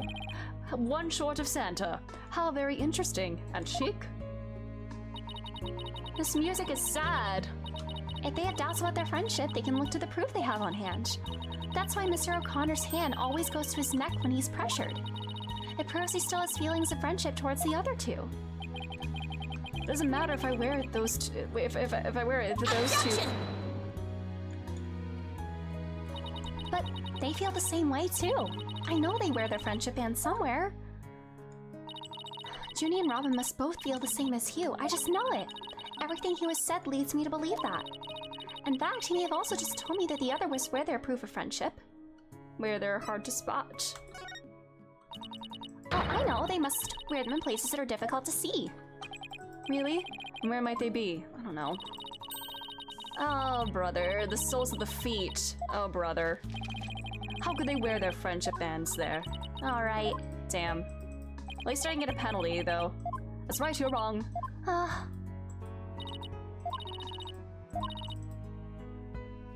Where they're easy to touch. Aww. All we have to do is think back to their testimonies. Ready? Yeah, Robin was always grabbing her arm up there. Miss Newman holds her arm when pressured. And then, aww. And Miss Woods holds her wrist. Aww. I know Miss Woods very well. She would never abandon her friendship with you over something like this.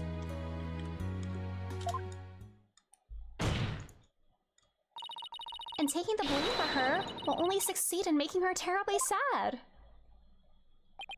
Ugh. Aww.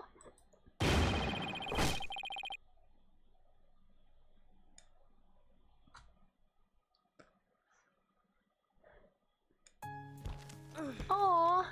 Friendship. Aww. Robin, those bands of friendship that you made, just for the three of us. Is that Johnny Young Bosch? You may have forgotten about them, but not me.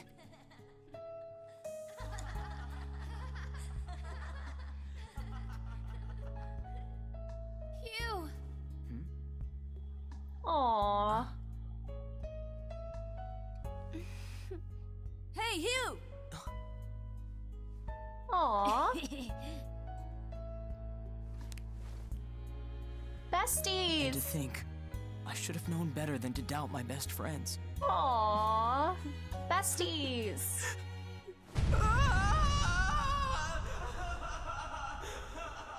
Aw. Took a spot on their arms and Bro goes, nah, I want it on my neck. Yeah, how big did they make that one? Also, hi back, how are you doing? I didn't kill anyone, and I didn't have a body double. I didn't move the body, I didn't even see it. And it may look like I'm speed reading. Zen in the art of messing the bar exam, but I haven't read a single word! Well, you could have fooled me. In fact, you did. Hugh. So, Miss Sykes, can I place my trust in you? I'm going to save Junie. So yes, you can place your trust in me. And am I to understand the witness is recanting his confession? Yes. Aw.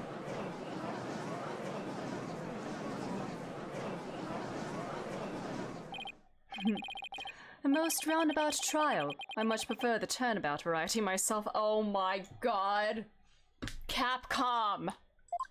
Stop it.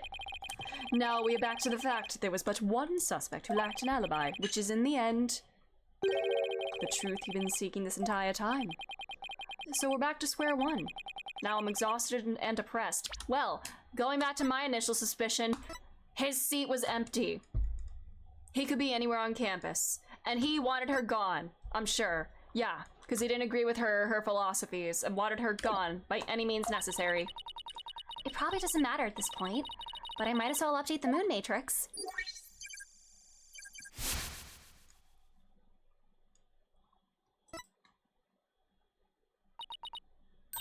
Huh? Does this mean? Further resistance is futile. The time for a verdict is nigh. Objection! Please wait. What sort of devilry are you up to now? What if our client wasn't the only one without an alibi? The trial would continue, right? Well, yes, I suppose it would. But after such a thorough investigation, does such a person really exist? Yes, we found someone. It may have seemed like a major roundabout, but Mr. O'Connor's testimony has cracked this case. There's no more noise. He's telling the truth now. During the mock trial, the balcony seat opposite him really was empty, which means there's one person unaccounted for.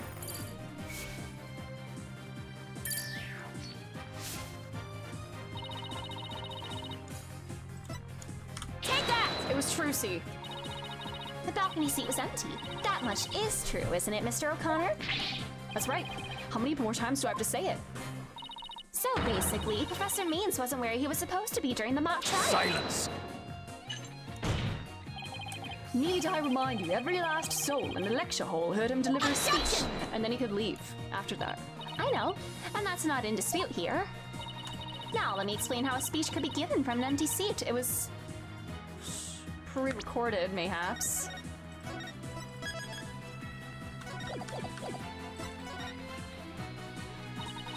What if the speech was pre-recorded? That's the only way the speech could have been delivered from an empty balcony seat. And nobody noticed this man wasn't there. Oh. Wait! Are you accusing Professor Means? That's insane! I mean, he's the one who gave me the tape recorder.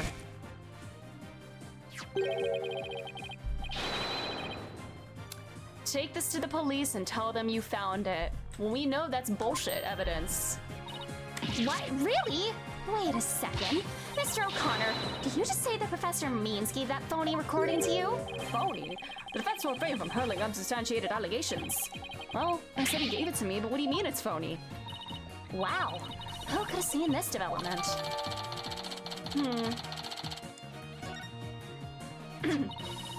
The voice shouting "You're a goner" as recorded on this tape was dubbed onto it using a line our client said in the mock trial video. Why, this is an extremely crucial piece of evidence. We got this. Professor Means gave you the phony tape. If that's really true, then Professor Means has guilt written all over him. Your Honor, the defense moves to call Professor Aristotle Means to the stand. Silence! That the seat was never empty, just but an oversight by our dullard of a witness. No. An inmate who's formerly a surgeon once told me something. He said it's often all too easy to overlook critical symptoms. Well, we're not going to overlook this oversight. If the speech was pre-recorded, the basis for suspecting our client would be shattered. Let's check with Professor Means and see whether the empty seat was a witness oversight. A verdict without first looking into that would be inconceivable.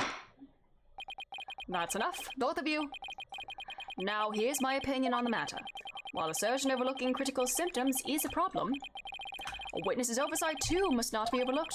Thus, as to the matter whether Professor Means was or was not in his faculty seat, I believe we must ask the professor himself. I mean, obviously he's gonna say he was. Bullshit. He's gonna bullshit. I agree. Professor Means should be here in the gallery today. Do as you please. Alrighty. Alright, let's expose this clown. He's gonna break. You please state your name and occupation for the record? Certainly, I am Aristotle Means. I teach the lawyer course at Themis Legal Academy, and let me add that while I welcome any opportunity to assist with the trial, I don't care for this undue suspicion. Don't worry, Professor. We're just interested in the mock trial video right now. You just need to take another look at that speech you gave. Can we count on your cooperation in this? Very well, if that's all you're interested in, please proceed, Miss Sykes. We need to find some sort of evidence that shows the speech was pre-recorded. Alright, I believe we're ready. Let's roll the video. Alright. Good afternoon. It's 10 a.m. Good afternoon, and it's 10 a.m. There we have it, folks. Mock trial, the crown jewel event at the school festival, will begin shortly. When I was a student, I too could hardly wait for this day to come. Oh no, I'd forgotten how long and boring his speech was. Well, good thing was literally the first thing that he said.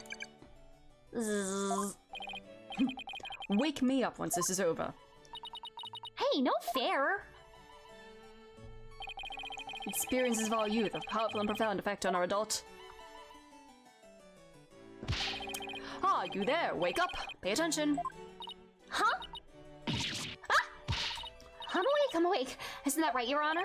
Huh? What? I'm awake too. Wide awake. See, he knew his speech was so long-winded that he pre-recorded people like falling asleep to it. God damn. Once again, our pure white Lady Justice will be watching over all of you today. Are they talking about this one? Pay attention and you may make a difference one day. Now let the mock trial begin. And that is about it. One of my better speeches, if I do say so myself. I even saw some of our students with tears in their eyes. He's obviously not familiar with the phrase bored to tears. Listen, Sykes-Dono, if you have subjected me to this epic study in tedium without purpose, Taka will feast on your tongue after I cut it out. But you were asleep the whole time! Well, Miss Sykes, did you notice anything strange about that speech? Indeed. Can I please hear that last part again? Oh, oh, okay. Well, there's that, too. Hold it! There! I finally found what we needed. I have only one question about your speech. Why does that last part we just heard contradict with this? Take that! I mean, the White Lady Justice statue was with the body. I'm guessing it was sent with the body somehow, and that's how shards of it ended up in the, on the stage. The professor said the pure white Lady Justice would be watching over them. But the Lady Justice in the video isn't even close to being white. It's as gold can be. He's gonna be like, oh, it's a metaphor. I'm not sure I can wrap my jaw around that to test his authenticity. I didn't say it was made of gold, Your Honor. Now, it's true that the statue is pure white, but it broke before the mock trial began. The one you see right here is its replacement. Oh, well, that's a shame on every count. Ironically, this golden statue sticks out like a sore thumb compared to the white one. Meaning the professor wouldn't have made a mistake in its color if he'd been present. It seems that I have caused some confusion, but it was merely an oversight on my part. Objection! The statue is in the middle of the room. Sorry, I hit my mic. How could you not know what it looks like? Well, I was in a balcony seat. Furthermore, the statue had previously been white. I'm afraid this is insufficient evidence of the speech being pre-recorded. Good afternoon. He had our answer long ago. The accused was the only one to leave the lecture hall. No, wait. There's gotta be something that can prove that speech was pre-recorded. According to the mock trial video, a speech started here and ended here.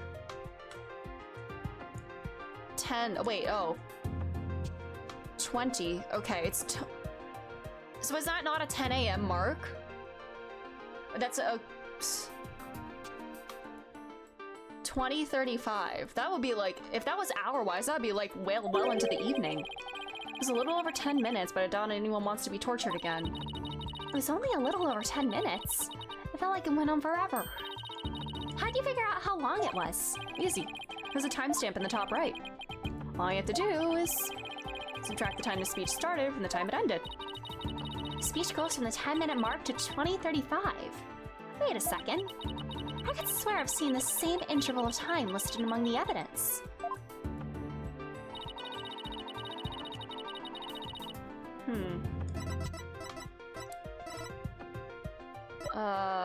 Fuck. A 10-minute interval.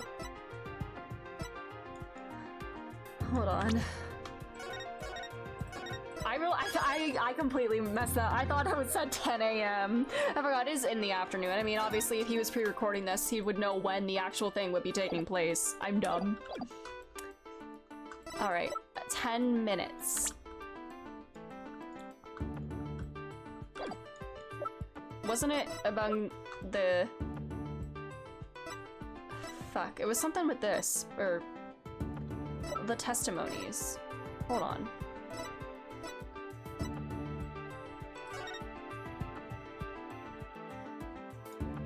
There we go. Take that! 10 minutes, 35 seconds, exactly. I would like the court to take a look at this. And this is? The voice print analysis that proves the voice on the tape recorder belongs to our client. Yes, but didn't we just establish the voice on tape recorder was a fabrication? We did. But what I'd like to focus on is the noise that is also there. Noise? Yes, the defense believes it resulted when the tape's previous recording was erased. And what do you hope to prove by that tape? I just realized we're using tapes in the year of our Lord 2027. It didn't even cross my mind until now that it's a tape. The length of the noise is what's important. It's 10 minutes and 35 seconds in all.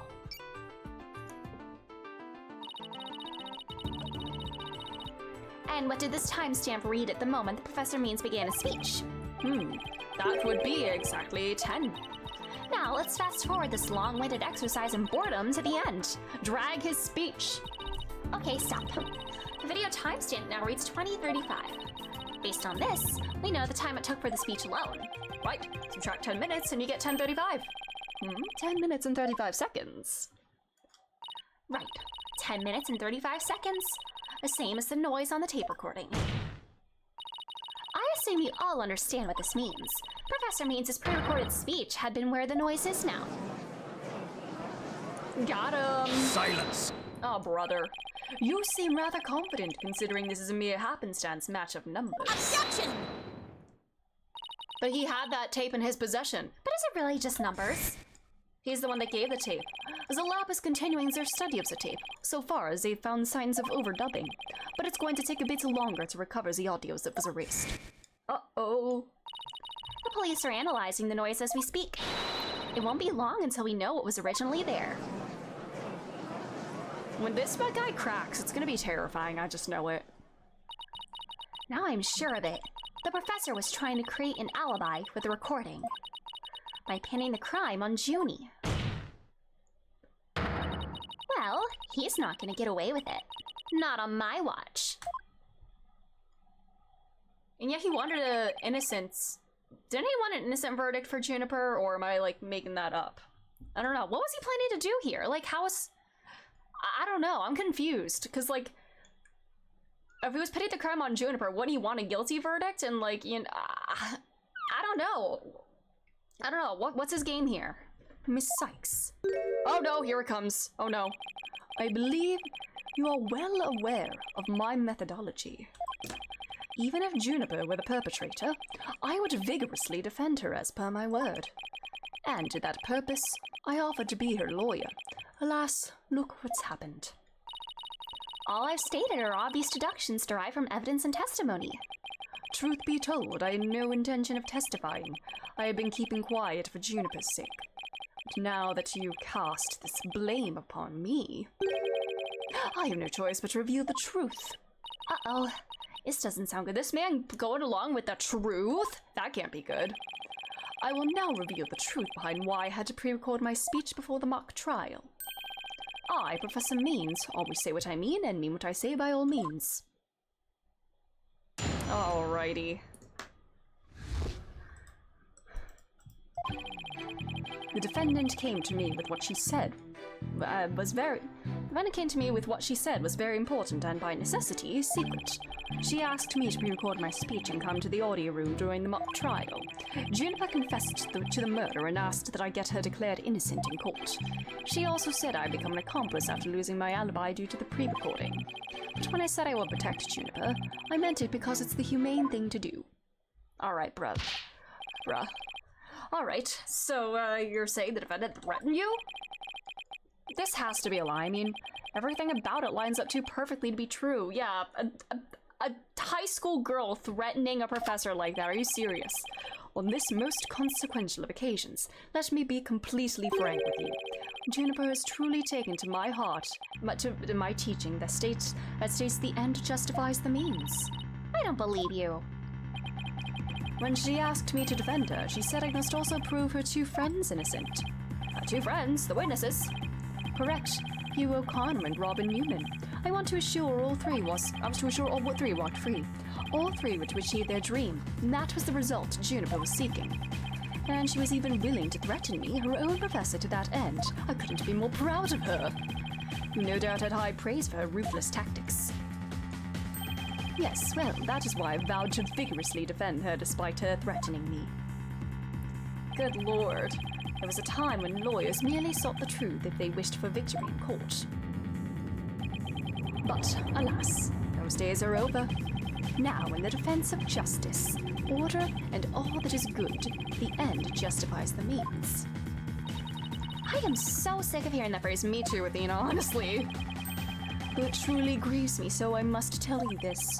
Forsake the truth if it's victory you seek. Steel yourself this new courtroom reality. That does it. He's gonna regret dragging those dismal, depressing ideas in here. Since he's already surrendered to the dark age of the law, it's up to me to fight it. Why so silent, Sykes-Dono? Something the matter? This is a court of law. It's no place for long-winded talks about idealistic principles. That's why I'm going to let the evidence do the talking. Let's not get carried away now, Miss Sykes. It'll not do to have you attempting to discredit my doctrine. Do not force me to rectify this situation. No, go ahead and rectify it. Only if I lose and you win, that is.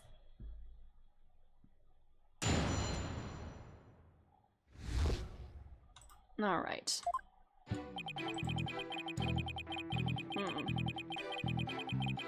Hold it!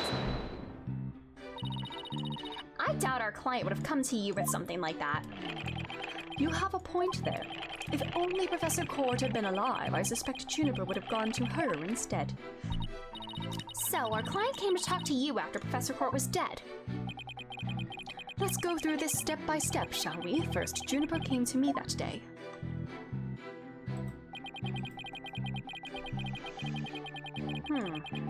Hold it!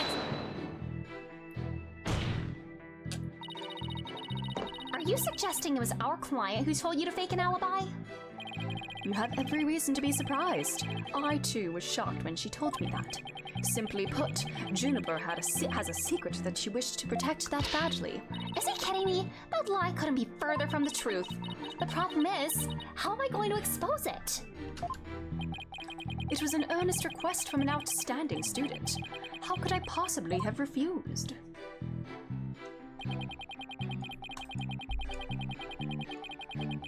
Hold it! Did you consider that a threat? Yes, but it's now you to whom she has passed her demands on to. Miss Sykes, you must realize that you too are being used by Juniper. What? Your Honor, I ask that you too do not let her feigned weakness and innocence fool you. Juniper Woods is quite clever and extremely tough. And perhaps most important of all, she is a fervent follower of the teachings. We all know that's not true. Your Honor, the witness's testimony is nothing but an attack on our client's character. Very well. Objection sustained. So be it. Nevertheless, the fact that she threatened me is immutable. I don't know about that one, Chief. Hold it! How could you overlook such a threat? As a teacher, it's your duty to discipline your students. Yes, well, Perhaps I do have some serious reflection to do on this matter. I suppose it was just wishful thinking on my part. I wanted to believe that Juniper hadn't actually committed murder and that she hadn't meant to threaten me. Really? Please do explain. Long had I waited for a student who would embody my teachings. Does the witness realize what he is saying? Surely you must see the true meaning in my words. I am merely staying true to what I teach, and my methods are but a reflection of the times. Wow, his way of thinking is really warped, but I haven't heard any inconsistencies yet. I wouldn't be so sure. Really? The more he tries to avoid logical inconsistencies in his testimony, the more likely we'll see inconsistencies between his actions and words.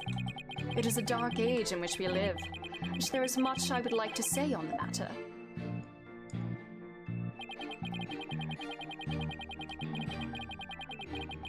Hold it! You were trying to protect our client? Yeah, right. He'll say anything to pin the blame on Junie. What a frightful look. I would ask that you not glare at me so. I'm nothing but admiration for how Juniper was willing to go so far as to threaten me. That is why I am protecting her by any means possible. She has been a model student. Liar! You're trying to pin the blame on her. How am I going to show that what he's saying isn't what he's really thinking? You cannot possibly overturn my claims, so isn't it about time you admitted defeat? After all, my unassailable logic is not the truth, then what is? If he thinks I'm gonna give in to his pack of lies, he's got another thing coming. I'm gonna find a hole in his story if it's the last thing I do. Even though he's rotten to the core, he's a total pro. I mean, that all made perfect sense. Yeah, but you can't believe a word he says. He's making this up as he goes along. He'll trip up on his own words yet. Time to see how consistently the professor's testimony matches up with his actual actions.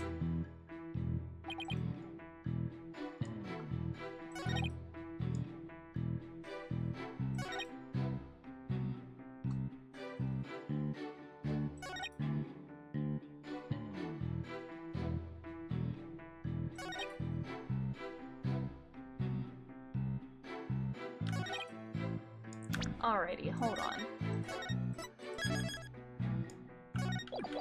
Alrighty, let me see, what do we have?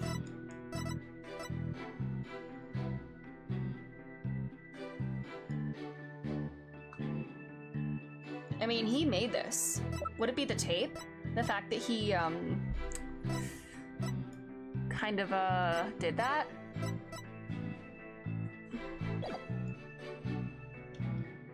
The fact that he wrote over the recording?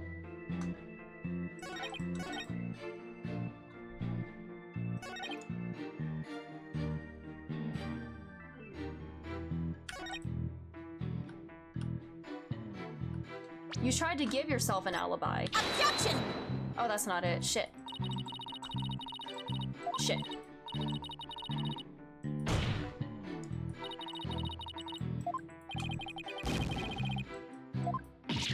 Damn it.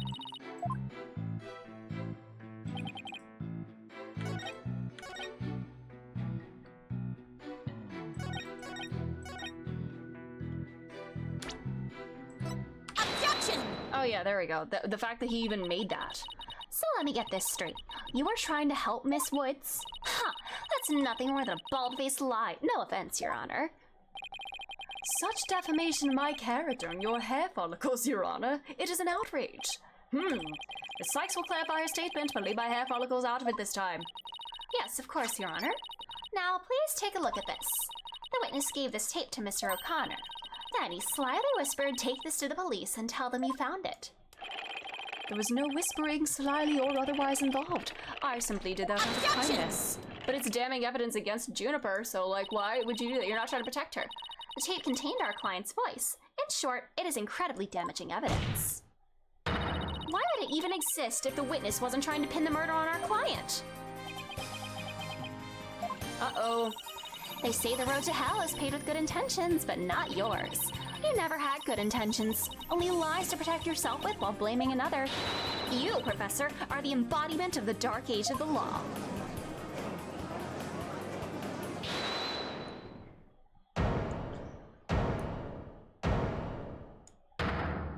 Oh, brother.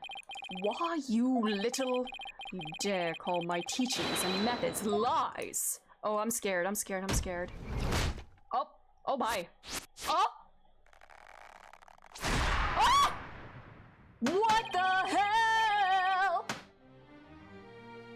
Okay. Alright, buddy. Okay. Famous Legal Academy is a proud institution. It's the most powerful in the world. You'll never forget what true education and lawyering means once I'm through with you. Huh? Professor Means? What's with your hair? Quiet! No talking in class. God, oh my god, he is Dr. Ratio! With the bust-looking head. Oh my god, Kevlar, hi!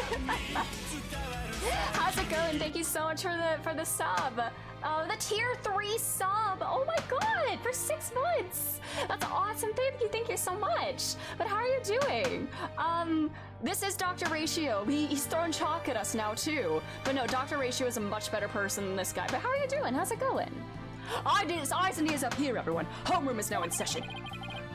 We will begin with roll call. Athena Sykes. You're still waiting for me to get back to 14. I do play 14 on weekends for the most part. My current plan right now is I'm going through the post-Endwalker patches on Saturdays. I just stream earlier on Saturdays, but I may do a little extra stream of the Pandemonium raids in the near future as well. But yeah, my plan is I'm going through the post-Endwalker patches right now, and then once we finish up this game, it'll be Dawn Trail time. Yeah, but yeah, 14 still has my brain in a chokehold, so... Alright. Huh? Oh, here? Oh yeah, I know time zones are kind of odd, yeah. My weekend streams do tend to be earlier, but, I may do a weeknight stream for Pandemonium. I might do Thursday Pandemonium next week, we'll see.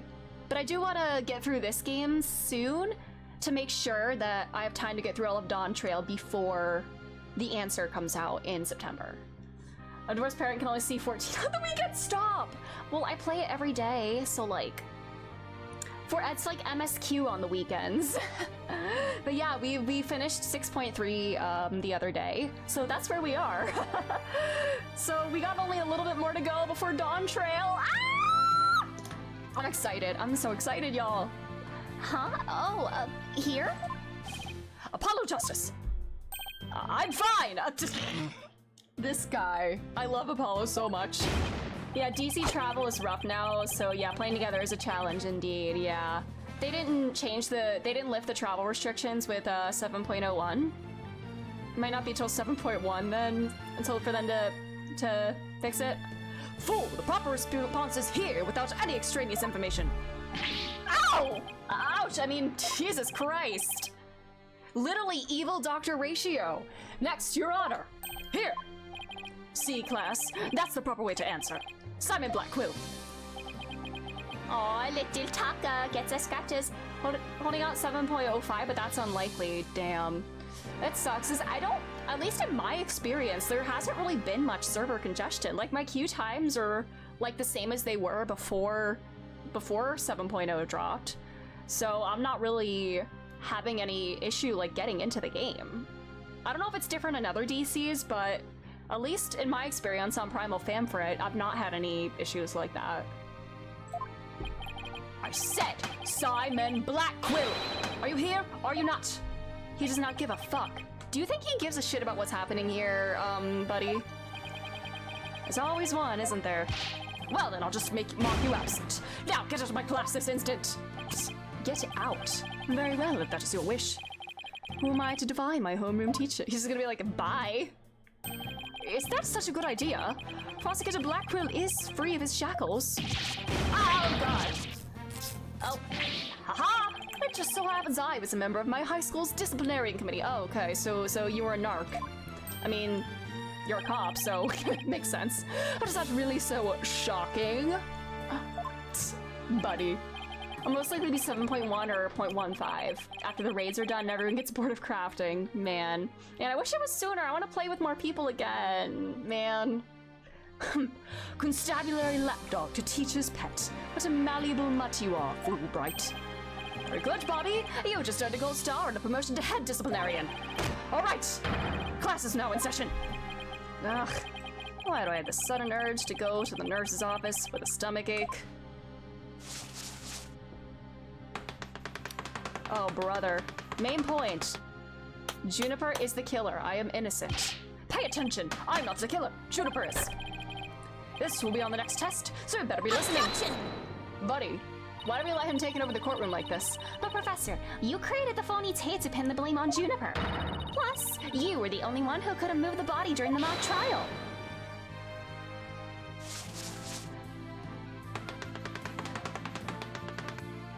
Please note I was not at school. Athena, you disappointed me so. To think you would label me a murderer. Now pay attention. The murder occurred on the 23rd between 6 o'clock and 8 p.m. But I was already told by then, so how could I have been involved in this crime? Danmas DC congregation is a thing. Oh, is it getting full there? I guess if that's the only place people can travel to, I can see why people would want to go there. Professor Means, can you really prove you'd already gone home by that time? Can you prove that I was still at school? Can we? No, I can't. Haha! So you admit it. Well, you just earned extra credit for your honesty. Oh, I don't think it's full at all. Oh, interesting.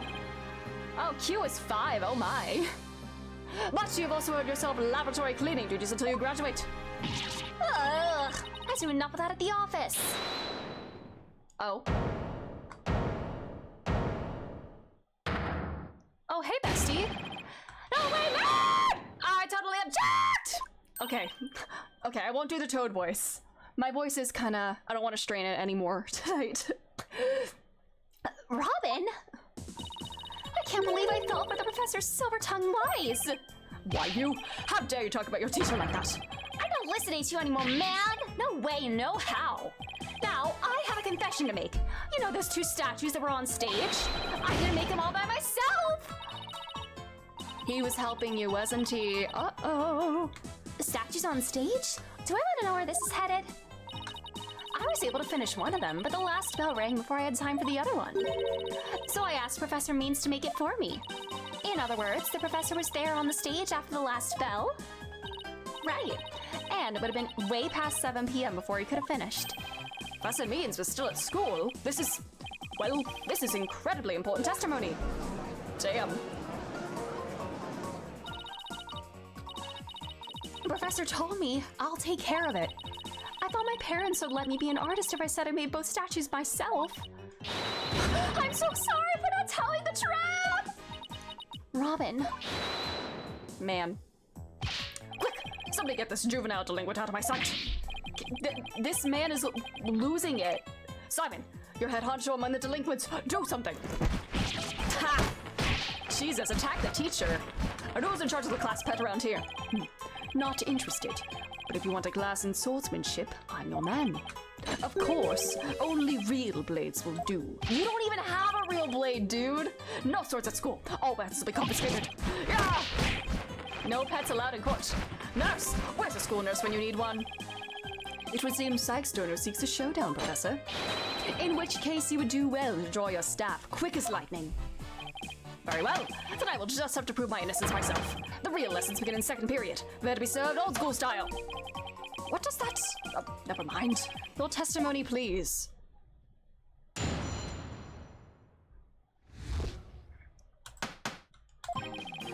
Now pay attention. Robin took over half a day to complete one statue. I, however, finished most of the other statue between 7 and 8:30 p.m. The defendant, Juniper, saw the 2 statues with her own eyes at 8:30. Completing a statue so quickly meant I could not leave the stage for a single second. How could I possibly have the time to go to the art room and commit murder?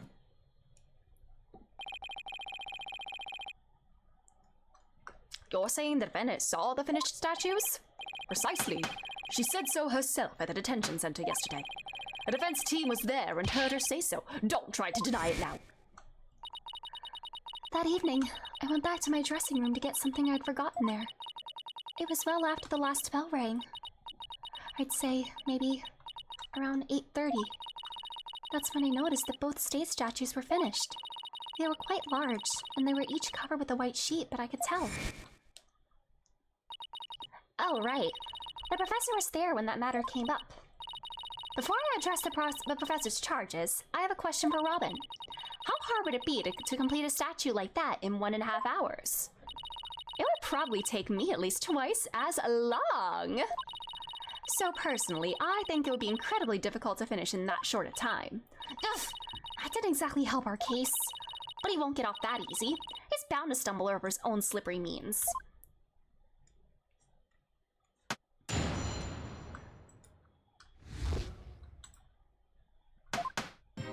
All right. Hold it! Does this guy make you miss being in school? Oh, definitely. Oh, man. Mr. Newman took over half a day. Can you please be a little more precise in that? What a wonderful question. She was having quite a tough time, you see. Professor Gavin's statue alone took her from morning hours into the evening. Well, it is a rather large statue, after all. Don't be silly. It merely exposes the difference between student and teacher. Hey, don't put down your student. So you made the Phoenix one? Most of the other statue? What exactly does that mean? Did you make the hair spikes? Robin created the basic outline of Mr. Wright's statue before the last bell rang. I, in turn, completed the rest of it. I see. In academics, as well as art, learning the basics is incredibly important. In short, you skipped the most important part of the statue making, didn't you? Ta! Got him. Ow! Why, you insolent little? It is the practical applications built upon the basics that take so much time. Professors such as I mastered the basics a long, long time ago. Unlike Miss Fancy Pants here, who lacks all loyalty fundamentals. Oh, quiet you. Now, do you understand? I did not leave that stage until I was done. Okay. Alrighty. Most of the other statue. An academics observe. He says he didn't leave the stage until he was done making it. I mean, I'm inclined to say no. I'm inclined to say no, but I'm gonna have to back it up. No, I don't. I know there's more to this, and I won't stop until the truth comes out. The more you struggle, the more you sink. Like so much legal quicksand, so to speak. I used the world's ultimate technique to complete the statue by 8:30 p.m.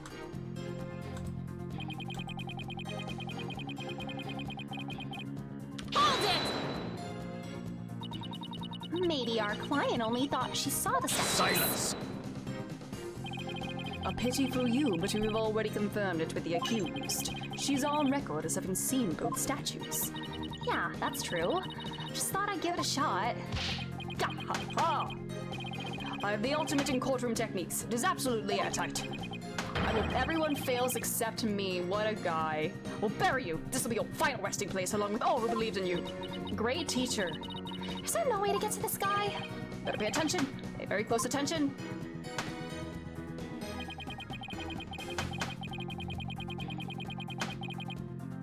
Hold it! Why are you in such a hurry? In the legal world, your body is your capital. The early bird gets the worm. That's why I go to bed at 9 p.m. each and every night. I wish that could be me, honestly.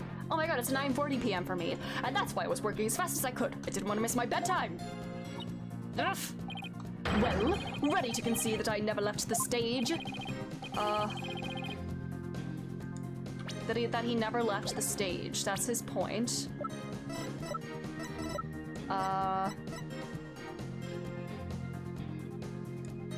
We haven't used this, but we have this.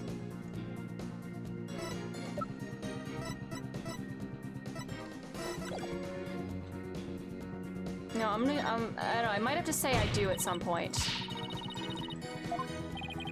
Be careful, Athena. We don't have anything. It's probably just to grin and bear it for now until you find something to nail him with. Ugh, shit. When will you cease this nonsense? I'm quite busy today as I was the night of the crime.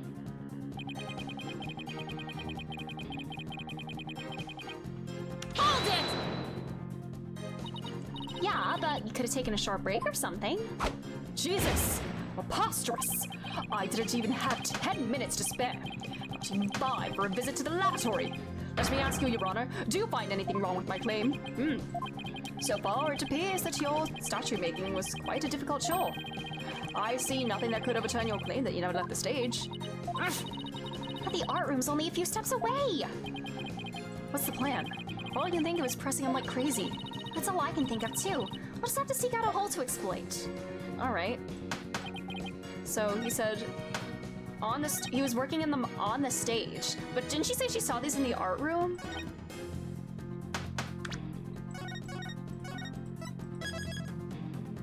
Hold on.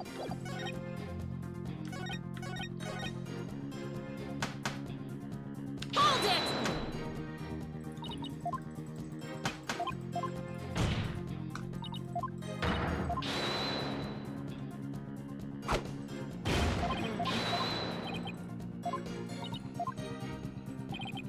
Yeah.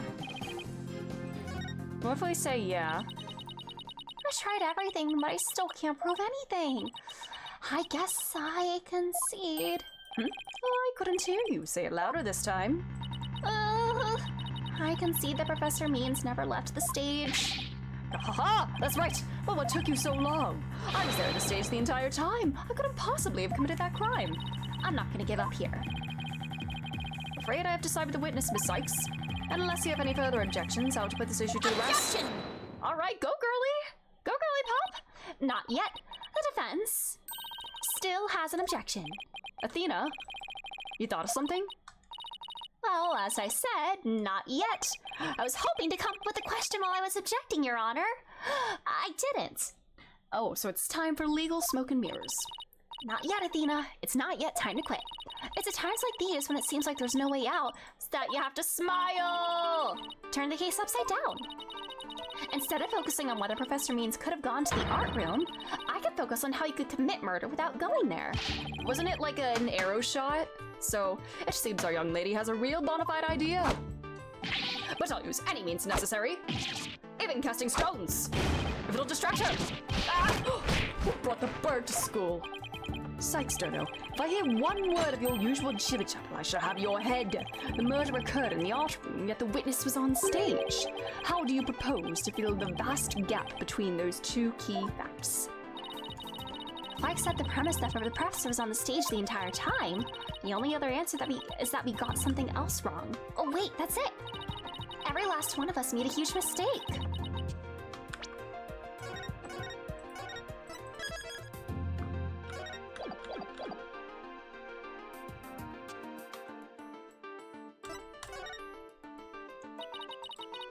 If Professor Means was on the stage the entire time, then he must be the killer.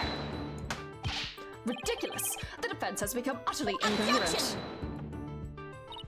No, it's just the murder wasn't committed where we thought it was. Continue, Sykes, Dono. The murder was actually committed here. On the stage, but there was not a lot of blood there. You know what? Take that! The greatest riddle of this case has been how the body was moved from the art room. But if the murder occurred on the stage, that means the body was never moved at all.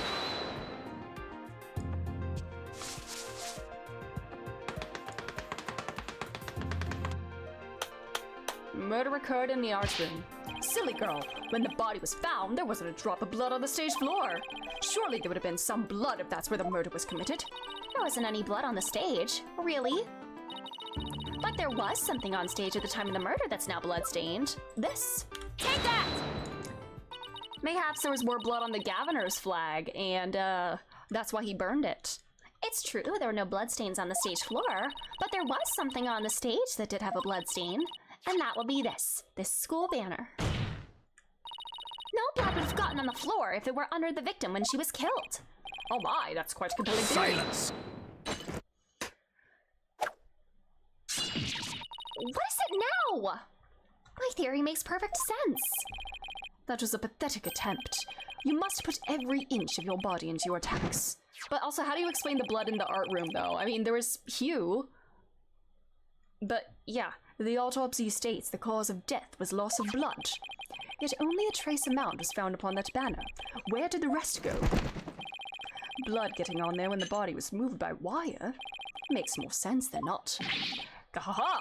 Very good, Simon. Tell me, what's your first choice for higher education? I'll write you the ultimate recommendation letters. You're all but guaranteed to get in. Objection! Actually, the defense has something to explain that as well. You do?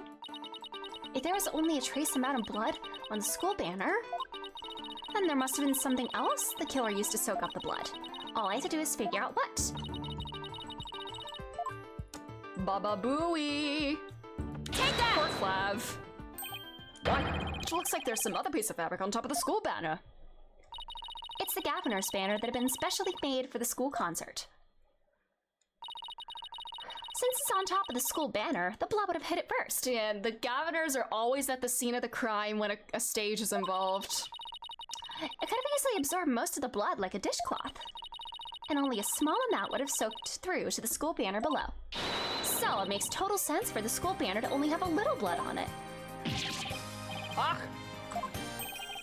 So that banner absorbed the blood like a dishcloth. Yes, that would explain it. The governor's banner was like a dishcloth. Surely it was at least towel quality. Aw, and how generous of you! Aw.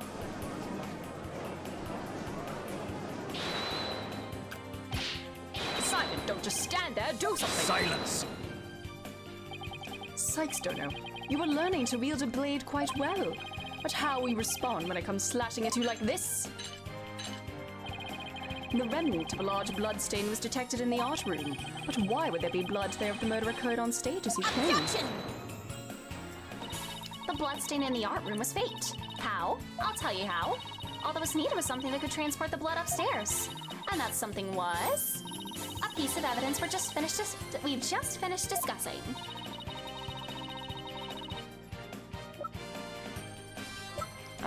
Fuck. Shit. Take that! Wait, no! Shit! I misclicked! No! I misclicked! No! I misclicked! No! I'm so sorry, Athena! I misclicked! Nothing's impossible if you put your mind to it! Oh, shit. I meant to save first! God damn it! Shit! I meant... Fuck. I misclicked! God damn it! Gee. Shit.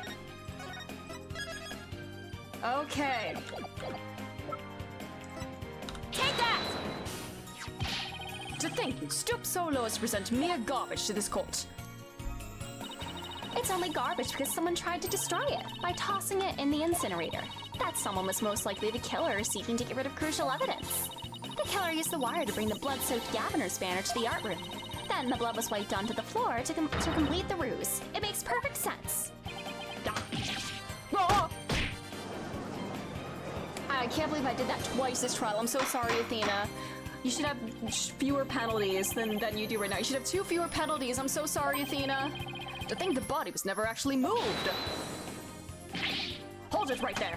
The body must have been moved. How else do you explain that loud crash you heard during the mock trial? It wasn't caused by the body crashing into the statues, and what was it?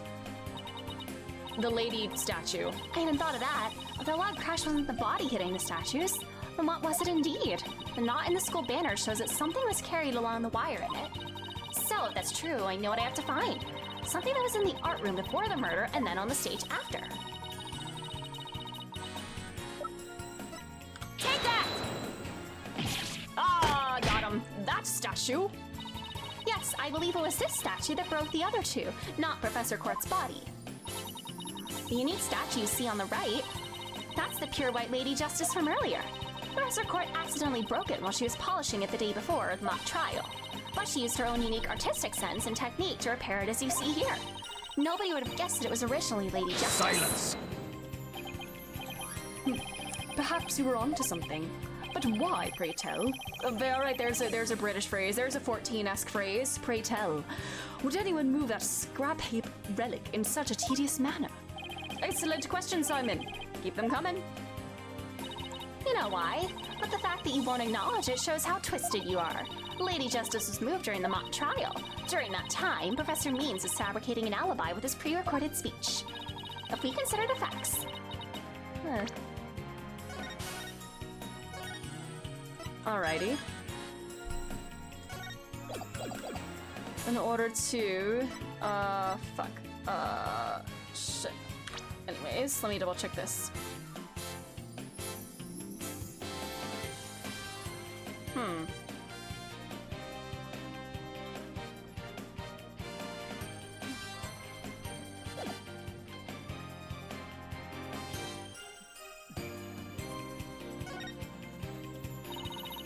Professor Means used his pre-recorded speech to fake an alibi during the mock trial. He wanted to make it look like he couldn't possibly have moved the body. Moving Lady Justice was his way of pointing us to the body and cementing his alibi. Ah! That's quite a persuasive argument. For a while there, I thought you weren't taking the trial seriously. Well done. See, Athena's a smart girl. Look at her go! Oh my god, he's still doing this. He's not quitting yet. Wow. Oh my god, give it up. You should never underestimate me, Athena Sykes. Professor Means always means what he says and says what he means by all means. Fine then. Say it already. I'm waiting. The murder occurred the night before, but the body wasn't found until late the next day. Countless students passed by the stage till they met in the lecture hall for the mock trial. The body would absolutely be found. So answer me this. Why didn't anyone see the body that entire time? That can be explained by, If the victim was murdered on the stage and left there, the body would inevitably have been discovered. And, of course, there was nowhere to hide a body upon that stage. This is not good, Athena. Our claim is this close to being beaten to a pulp. I know! But we've come so far! Gaha! Consider yourself schooled! I couldn't possibly have killed anyone. What could have...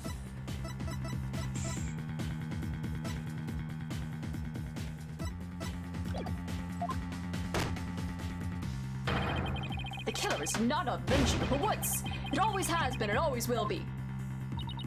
Ugh! Just wait a minute. Poor Juniper. She must seriously regret having asked you to— Hey, shut the fuck up, man. Oof! And to add insult to injury, the end justifies the means is an amazing bit of legal wisdom, he says. You nearly had Hugh convicted for murder. Surely you hadn't forgotten that little fiasco. Ah!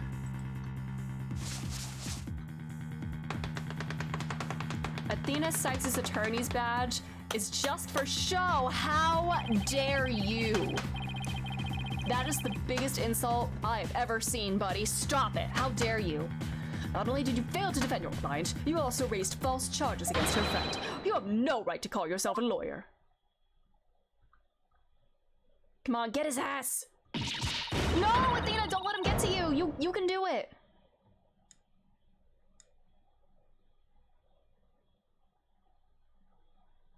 Oh. But if this trial proceeds in the same manner and ends in the same way as the mock trial, would you not lose everything you've worked so hard to gain? I'll just have to make sure that doesn't happen, then I won't. No, Athena, you're fine, you're fine. You're Athena Sykes and you're fine. Oh, Tommy, I failed once again.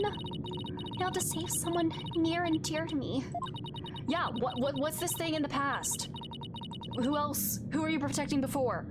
I worked so hard to become a lawyer and even studied psychology. Has it all been for naught? Am I just doomed to relive that all over again? I want to know what that— Yeah, this.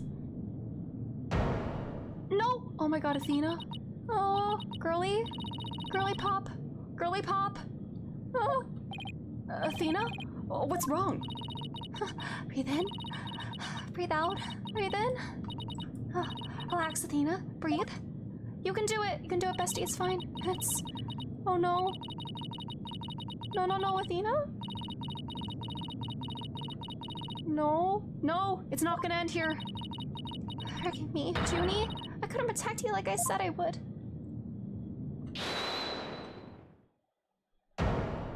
Let's go, Robin! You leave Athena alone! No! She's the one who saved me! Aw. It was because of Athena that I could stop hiding and start living my life as a girl again. And she saved the friendship between Hugh, Juniper, and I. I think you're an awesome lawyer, Athena. One of the best. Aw, that's so sweet. But I raised false charges against Hugh, and that's not all. I've done some seriously unforgivable things. No, Athena, please stop doubting yourself. You can do it. What's the big deal? False charges are nothing to be scared of. And I'm not even mad at you. I should really be thanking you. You used legitimate means to expose my wrongdoings and give me a chance to re-examine what's important. What does it matter if I can't save Juniper? I mean, the whole reason I've come so far is... You can do it. It's not over yet, Thena! Ah! Oh, Junie! You can do it! Even now, at this very moment, I still believe in you. Oh, Junie, I know you better than most people, Thena. And I know you've never surrendered to the dark age of the law like the professor did. Thank you, Junie, but I feel like I can barely breathe.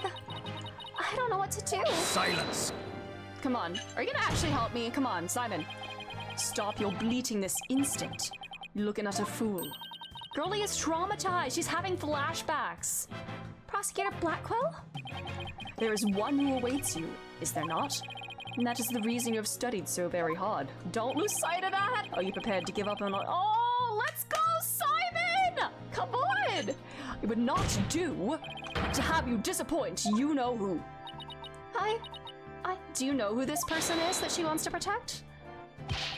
Aha! You are wasting your time. You have nothing on me. No evidence or anything else to establish my guilt. You are helpless before the might of lawyers for whom the end justifies the means. Don't worry, Athena. You're doing fine. The truth will always win against people like him. But, Apollo, what am I supposed to do now? Listen, all you have to do is take a deep breath and look back over the entire case.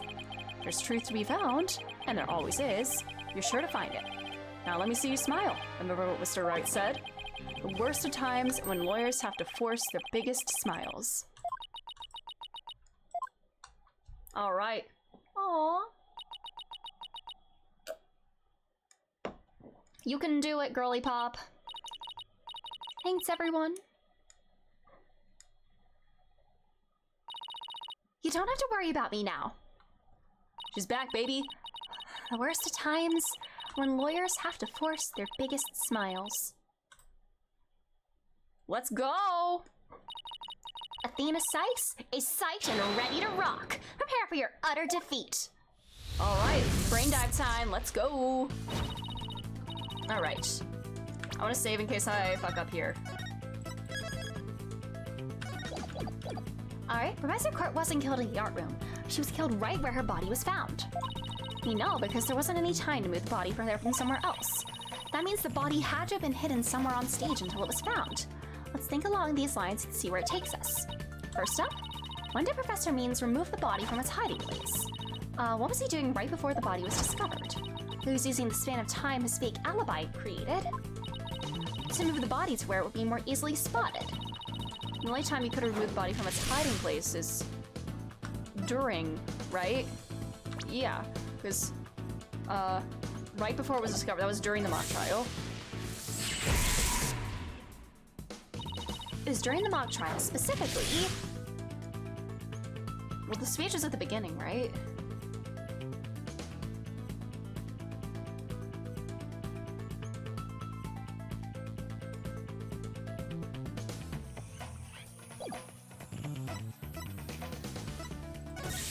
I could be wrong. No, yeah. Alright, yeah. During the speech. Professor Means moved the body to an easily seen location during his long pre-recorded speech. Professor also moved something. Oh yeah, the statue was moved during that at that point. All right. During the mock trial, Professor Means wrapped the White Lady, Justice, in the school banner. The banner, and sent it zipping down the stage with a crash, killing 2 birds with 1 stone. Get your attention, the body made it look like the murder occurred in the art room. Was there anywhere to hide a body on that stage? Doesn't seem likely. No, there had to be someplace. Something that should have been finished but was only mostly done. Something that was used to cover the body up, but it didn't draw undue attention because it looked like it belonged there on stage. In a way, no one would suspect there was a body hidden inside.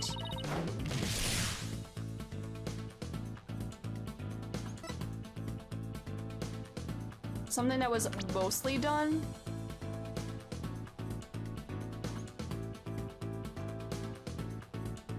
The Gavin statue? Oh my god. No. It would have been inside the right statue, yeah. Because that's the one, he made. Oh god. Damn. He was hiding inside the Phoenix Wright statue. Jesus Christ. I know, the Mr. Wright statue was never actually finished. The body was wrapped under some cloth to hide what was really inside, cleverly disguising it as the boss's statue. Damn.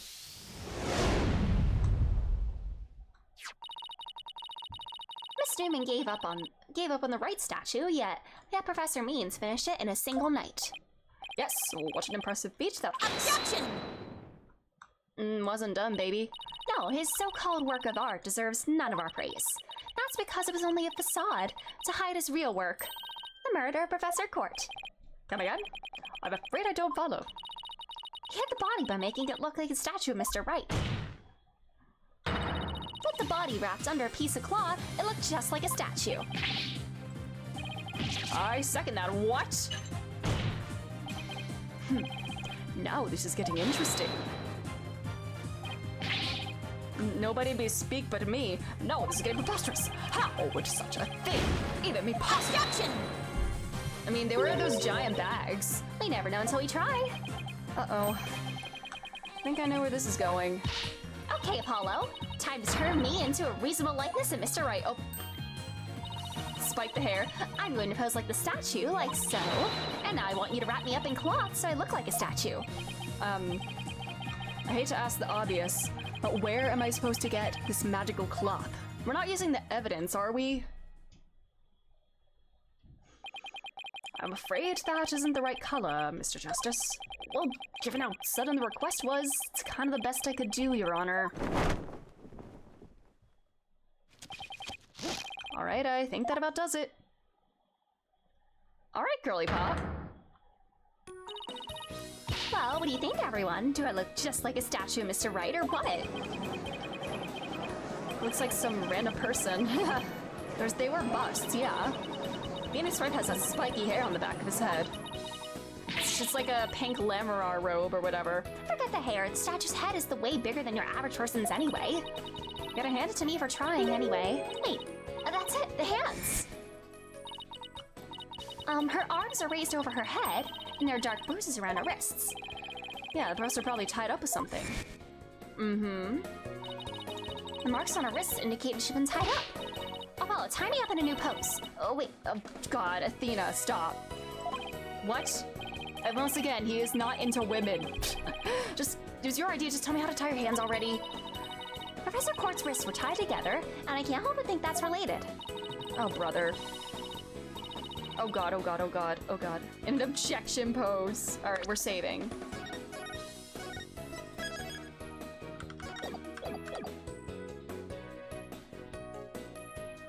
Okay.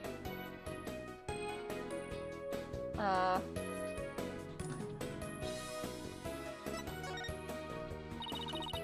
I fucked up. You sure? What about the spiky hair on the back? Oh. I had this massively long hair for nothing. Just using super glue to blend it in place. Silence! I just want to see the dialogue here. Fool! You shall ruin your hair. Lucky for you, no such glue residue was found on the victim. Huh? Oh. Oh, and you're right, you're right. Alright. Alright, hold on. We're literally right at the end, god damn.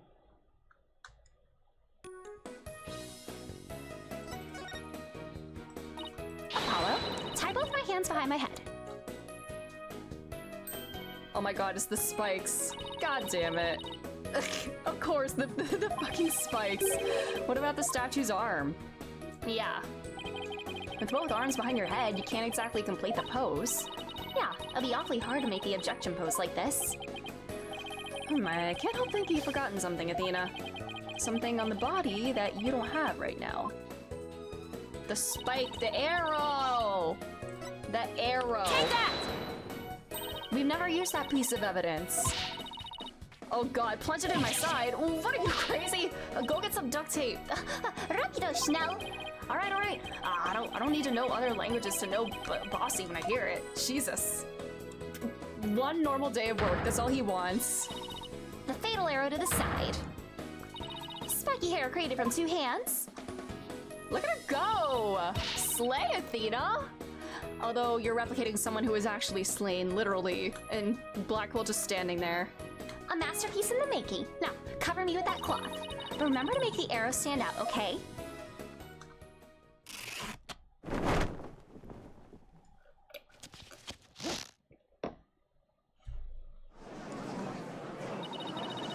Mommy, the iron's too sharp. Fuck. Nobody's buying it. The arrow's nowhere near long enough. But what else could you use for the arm? Still won't give up, eh? I must commend you for your spirit and determination. Of course she's not giving up. After all she's put me through, she owes me an explanation, and one that makes sense. Oh god. Now disappoint me again. Doubly painful. Oh, good lord. Well, good thing I don't have to worry about that. Blackwell has accepted means is guilty. Yeah, he's a graceful loser indeed. He's like, you know, I'll let this shit show go on as long as it needs to, but we'll end with that. Yeah, you're not into this kind of thing, are you? Oh, brother. No, don't king shame Athena. I guess I better get it right this time. Think, Athena, think! Professor Court was murdered when she was stopped by the stage to see Professor Means. If it wasn't premeditated, he must have used something close at hand in his little ruse. Apollo, show me the stage setup photos again. Like that? Right now? Okay, hold on. Please, please, please! Please be in this photo! It just has to be! Oh brother, oh brother, oh brother. I just hit the R key again. Good thing I wasn't actually pointing at anything.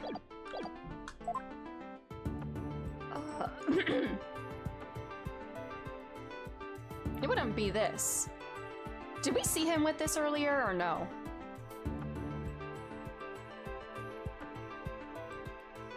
Take that! I know what to use for the arm of the statue on Mr. Wright. This is absurd. There was no such thing in this photo. Don't play dumb with me, Professor. It's the staff you have right there. Yeah, was he carrying that when we first met him? Stop! This is the spear of a great legal warrior. Whatever, just hurry up and lend it to me. What a thing to say when your coworkers go with your boss watching. Literally. Jesus. This length is perfect. And while she's posing as a statue of your boss. Mr. Wright couldn't possibly object to such an awesome arm. Okay, go for it, Apollo. Sure, I'll give your arm a hand. Cloth and binding coming right up. Good lord, Apollo could be like a stagehand with this. Good lord. He better get a raise after this. Objection! There we go. Jesus. Phoenix is in the gallery watching. I want to see the live Phoenix reaction to this entire thing, especially this section here. Phoenix learning that a body had been stored inside a statue of him, or at least acted like a statue of him. Oh, brother. He's Trucy's assistant in her show. Aww. Phoenix live reaction. It's that famous lawyer. That's definitely him. I know that pose anywhere. We did it. Didn't we? Well, am I not the spitting image of the legendary Phoenix Wright?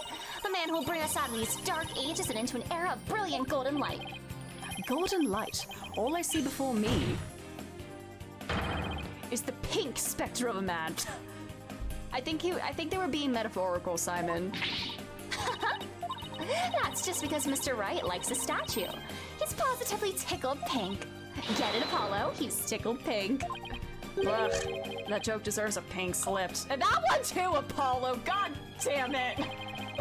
Phoenix would be her assistant. He's very supportive. That will be so cute. I love that. A little father-daughter magic duo that is actually like a good relationship. Seems the gallery is quite impressed with the defense's sharp thinking. And the witness? The resemblance is nothing more than a coincidence. Everyone fails except me. Nah, buddy. Not so fast there, Buster. Unfortunately for you. And her hair is still in perfect shape after having a cloth thrown over it many times. I can prove my theory to be more than a mere coincidence. Oh my god. Hold on. Test the spear for blood.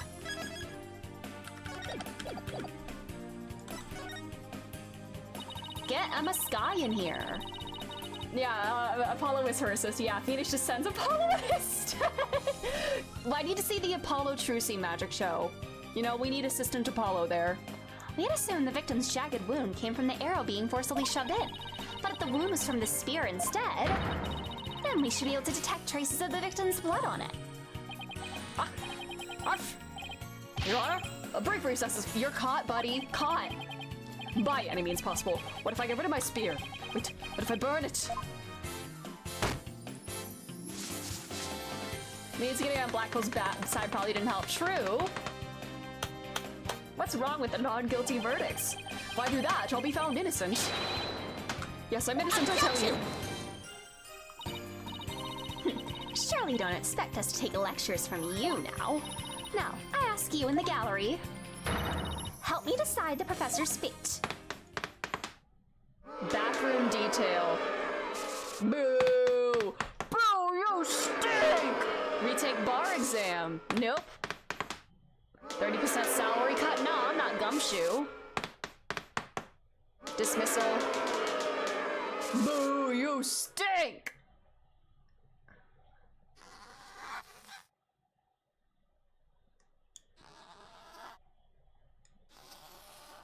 Governors, stop! Not the... Oh, that's not the Governors, but it's a G. Ouch! G for guilty or G for Governors? I mean, that's not the Governors logo, but he almost drew the Governors logo. Is he a fan? Prosecutor Blackwill, watch us become a foul witness, Aristotle means. Yeah, that teeth looked painful. It is as Sykes Stono suspected. Blood was detected on his staff. He has admitted to this heinous crime. All of it. He shall join us in the clink tomorrow. His teaching skills can be put to— Oh yeah! So do all of the people that we've convicted, or does he just see them in prison now? Like, is what's his name, like Pretty Boy there now? Oh, very so. The guy from the last case, I can't even remember his— Ferrand, yeah. Is he just in prison now with Simon? Because that'd be so funny. Great. I'll teach felons that the end justifies the means. So much for rehabilitation. You think he asked Matt on guard for his autograph? I mean, if he's a Steel Samurai fan, or a Nickel Samurai fan, maybe. I mean, tacky— yeah, that's a better word. Tacky boy. Can I ask what the professor's motive was? Again, he wanted Justine gone. I keep wanting to say Justine because of Justine Courtney, and I know that's not even her name anymore, and I haven't even played any version of Investigations. God damn it. Her name is Verity Gavel now. God damn it. I kept wanting to call her that. Shit. God damn it. French. Yeah, French boy. I could barely make out a word he said on account of his shattered teeth. One of Blackwell's fellow inmates was once a surgeon. Why not a former dentist, too? I eventually had him put pen to paper. It turns out Professor Means was the one taking bribes. The victim had suspected him after a report from the class snitch. Oh. That led her to question him at length the day of the killing, right there on that stage. He's just a Ronin, yeah. Sebastian the best, and I'll be Eustace to be. But I think, from what I've seen, the character seems like a loser. I don't know anything about him. Like, don't answer or like confirm anything that I'm speculating on, but he seems like a loser. And having a last name Winner makes him seem like even more of a loser. And Eustace is a loser name. No offense to all the Eustaces in the world, if there's probably not many, but Eustace Winner is a loser's name. And from what I've seen, it might fit. Anyway, the result? The heinous crime that is brought before this court. The fool, like Newman, had come to know the script's contents via the victim's note. It seems they came up with a plan to stab the victim with her own awl in order to make the killing look like the one in the script, and thus frame the defendant. He is so— I'm excited to meet him. But that scrap of paper with Hugh's name and the same mark as Professor Court's planner. Yes, about that. Are they like staff issue books? Those planners are bestowed upon all students graduating at the top of their class. Really? So then? You're saying he's acting too much like a bottom? Top what it needs a tooth. Whoa. I like Eustace Winner. Hi, Nanosphere, how are you doing? Once upon a time, Professor Means was also awarded the same notebook. The handwriting is being analyzed now, but like as not, the scrap belonged to him. This, too, was evidence of the bribery scheme that the victim had obtained. Know that Constance is her name. Only Aristotle Means took the bribes. To think a professor would murder a colleague, then try to pin it on a student. If this is the dark age of the law, then we can only hope that a brighter future awaits. The first step is to hand down my verdict for a promising young lady.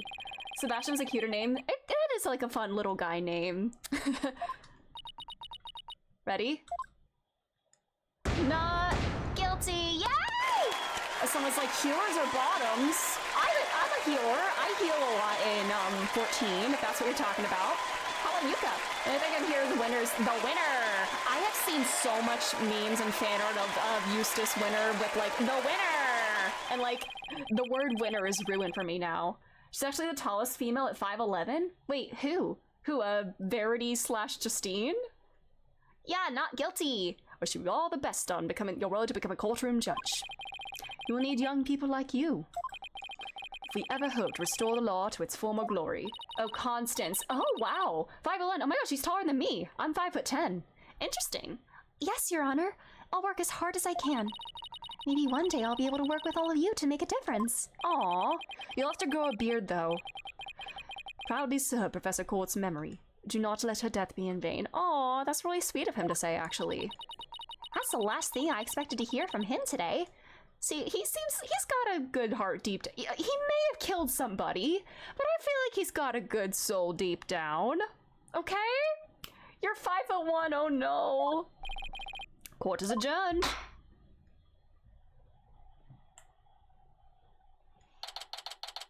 Yay! We did it! Woohoo! Thank you, Thena.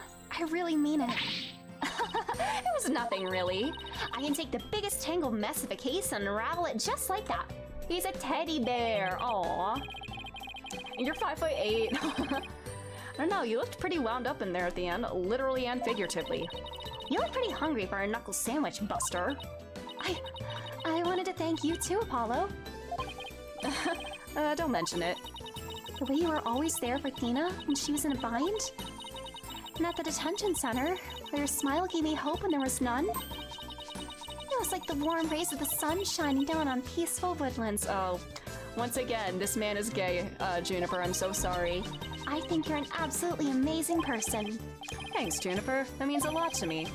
But I still have lots of work to do. I can't wait until we see you on the judge's bench. I promise you I'll get there someday. Simon is a sweetheart even if he murdered someone. That's the impression I'm getting. That's why until that day, I'll... Oh. Guys, I've got some big news. I mean, this is huge. Oh, am I interrupting something? No, it's okay, I think. So, what's the big news? The school festival. It was supposed to have been canceled after what happened, but... Gaviner's concert happening. We just got a call. They're continuing the festival, even though someone was murdered. In memory of Professor Constance Court, who worked so hard to make it happen. The festival is being extended one extra day until tomorrow. Okay, well I guess that's nice. Where's a cute thing he did? Yeah, he's a bit too old for you too, Junie. Yeah. Trucy is here! Oh my god, are we gonna have an actual concert? Oh my god. Oh my god, it's Mother. She's in the Mother outfit. Stop. Didn't he say he would— We've got a special treat for all of you. A love letter for Themis Legal Academy. All Achtung, baby. It's time for the Guitar Serenade. Didn't he say he was never gonna perform that song ever again? Because of the last time he performed it? Alright, buddy. I hope his guitar exploded. They have to one-up last time. I hope it exploded on the stage. I guess he made an exception, you know? I guess so. He said he never performed the song again. A lot of people had issues with the game because of it. Oh, really? Just because of that? I mean, I don't think it's that big of a deal. I mean, it's a fun little inconsistency, I guess, but I wouldn't say it's like a game-breaking thing, you know? I try to find like funny explanations for things, you know? He made one exception. People change their minds all the time. Yeah. Clavier isn't like, I don't know. I mean, I do see him being petty like that, but still. Ah, that was so much fun! School festivals are amazing. I think you and Robin are getting a little carried away. Aw, your singing voice, Juniper. It can melt my heart. Aw. Mr. Wright, thank you for that training seminar. Just remember the objection posed is all about attitude. Oh, and congrats on your mock trial win. Although Robin had you for a while there. Damn. I did, didn't I? But I'm just glad we're back to how it used to be, thanks to Athena. I wonder if she, like, threw the trial because she doesn't even want to be a prosecutor. I mean, she's gonna graduate with her friends, but after that, it's art school. She's literally doing the opposite of Phoenix, starting in law and then switching to art. Perhaps he's moved out Juniper's outfit. Could be. Although, literally the same outfit that Mother was wearing. God. You know, it's just, in my head, his guitar exploded at the end. That's how I choose to believe how it ended. It was... That would have been the funniest possible way to end it, but yeah. And you know what? Oh, shit. I literally was just saying, doing the opposite of Phoenix. All right. I should read before speaking, maybe. And you know what? I think I'll stick with becoming a prosecutor after all. I'm going to make up for my mock trial loss by winning the real deals in court.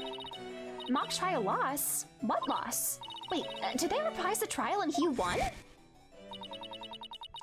Level-headed lawyer course genius and hot-blooded prosecutor course student will go head-to-head in a mock trial battle for the She-Devil's Black Heart. Hobby's been through enough. Yeah, agreed. He didn't give an autograph as Rockstar Cloud, but performed it, the song he said he wouldn't ever perform again. It didn't sit well in my heart. Aww. Man. Does this mean it's really gonna happen? Juniper, there's something I wanted to say to you. Huh? Oh, is he going to do it? I think he is. If he's 25, though...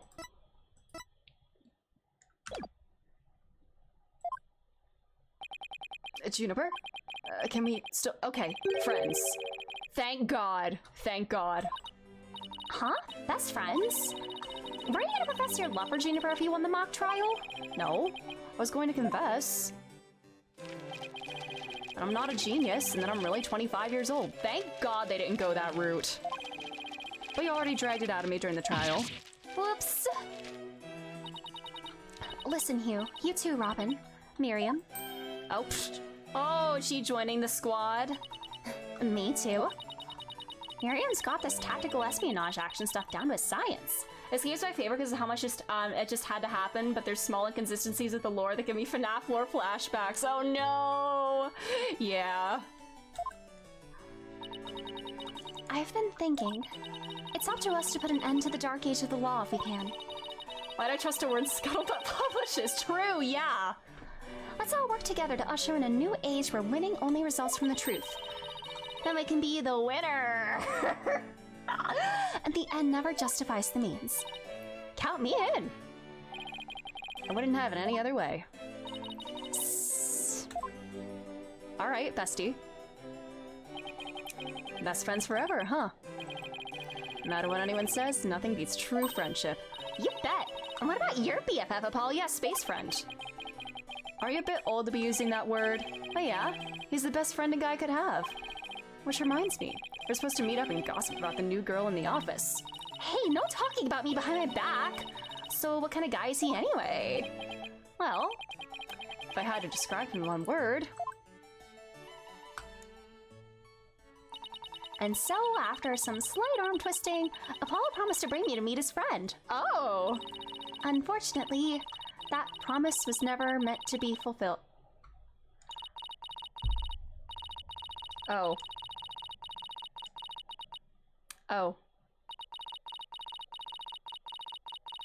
Oh no! Oh god. Cause that's sounding suspiciously like the end of 1-1. I promised to tell the chief about me and Larry. Ah! And now those words continue to ring in my ears.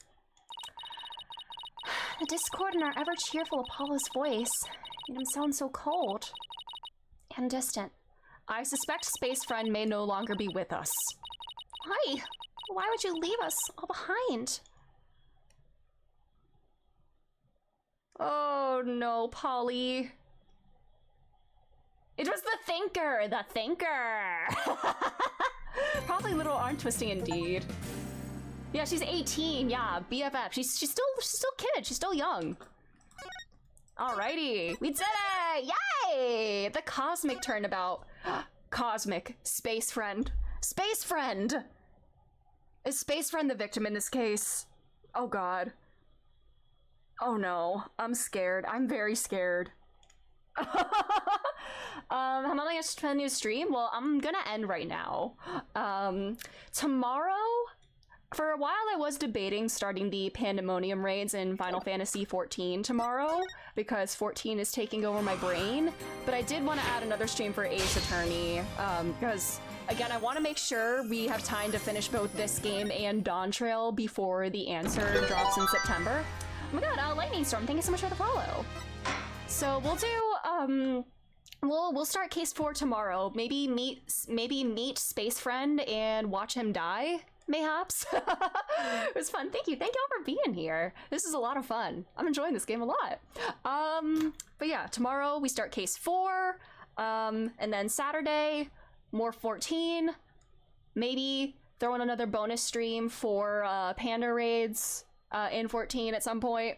We'll see. But tomorrow we'll start case 4. Thank y'all again for being here. Have a great rest of your day, night, time zone, whatever it might be where you are. And yeah, tomorrow, 5:30 p.m. Eastern Standard Time.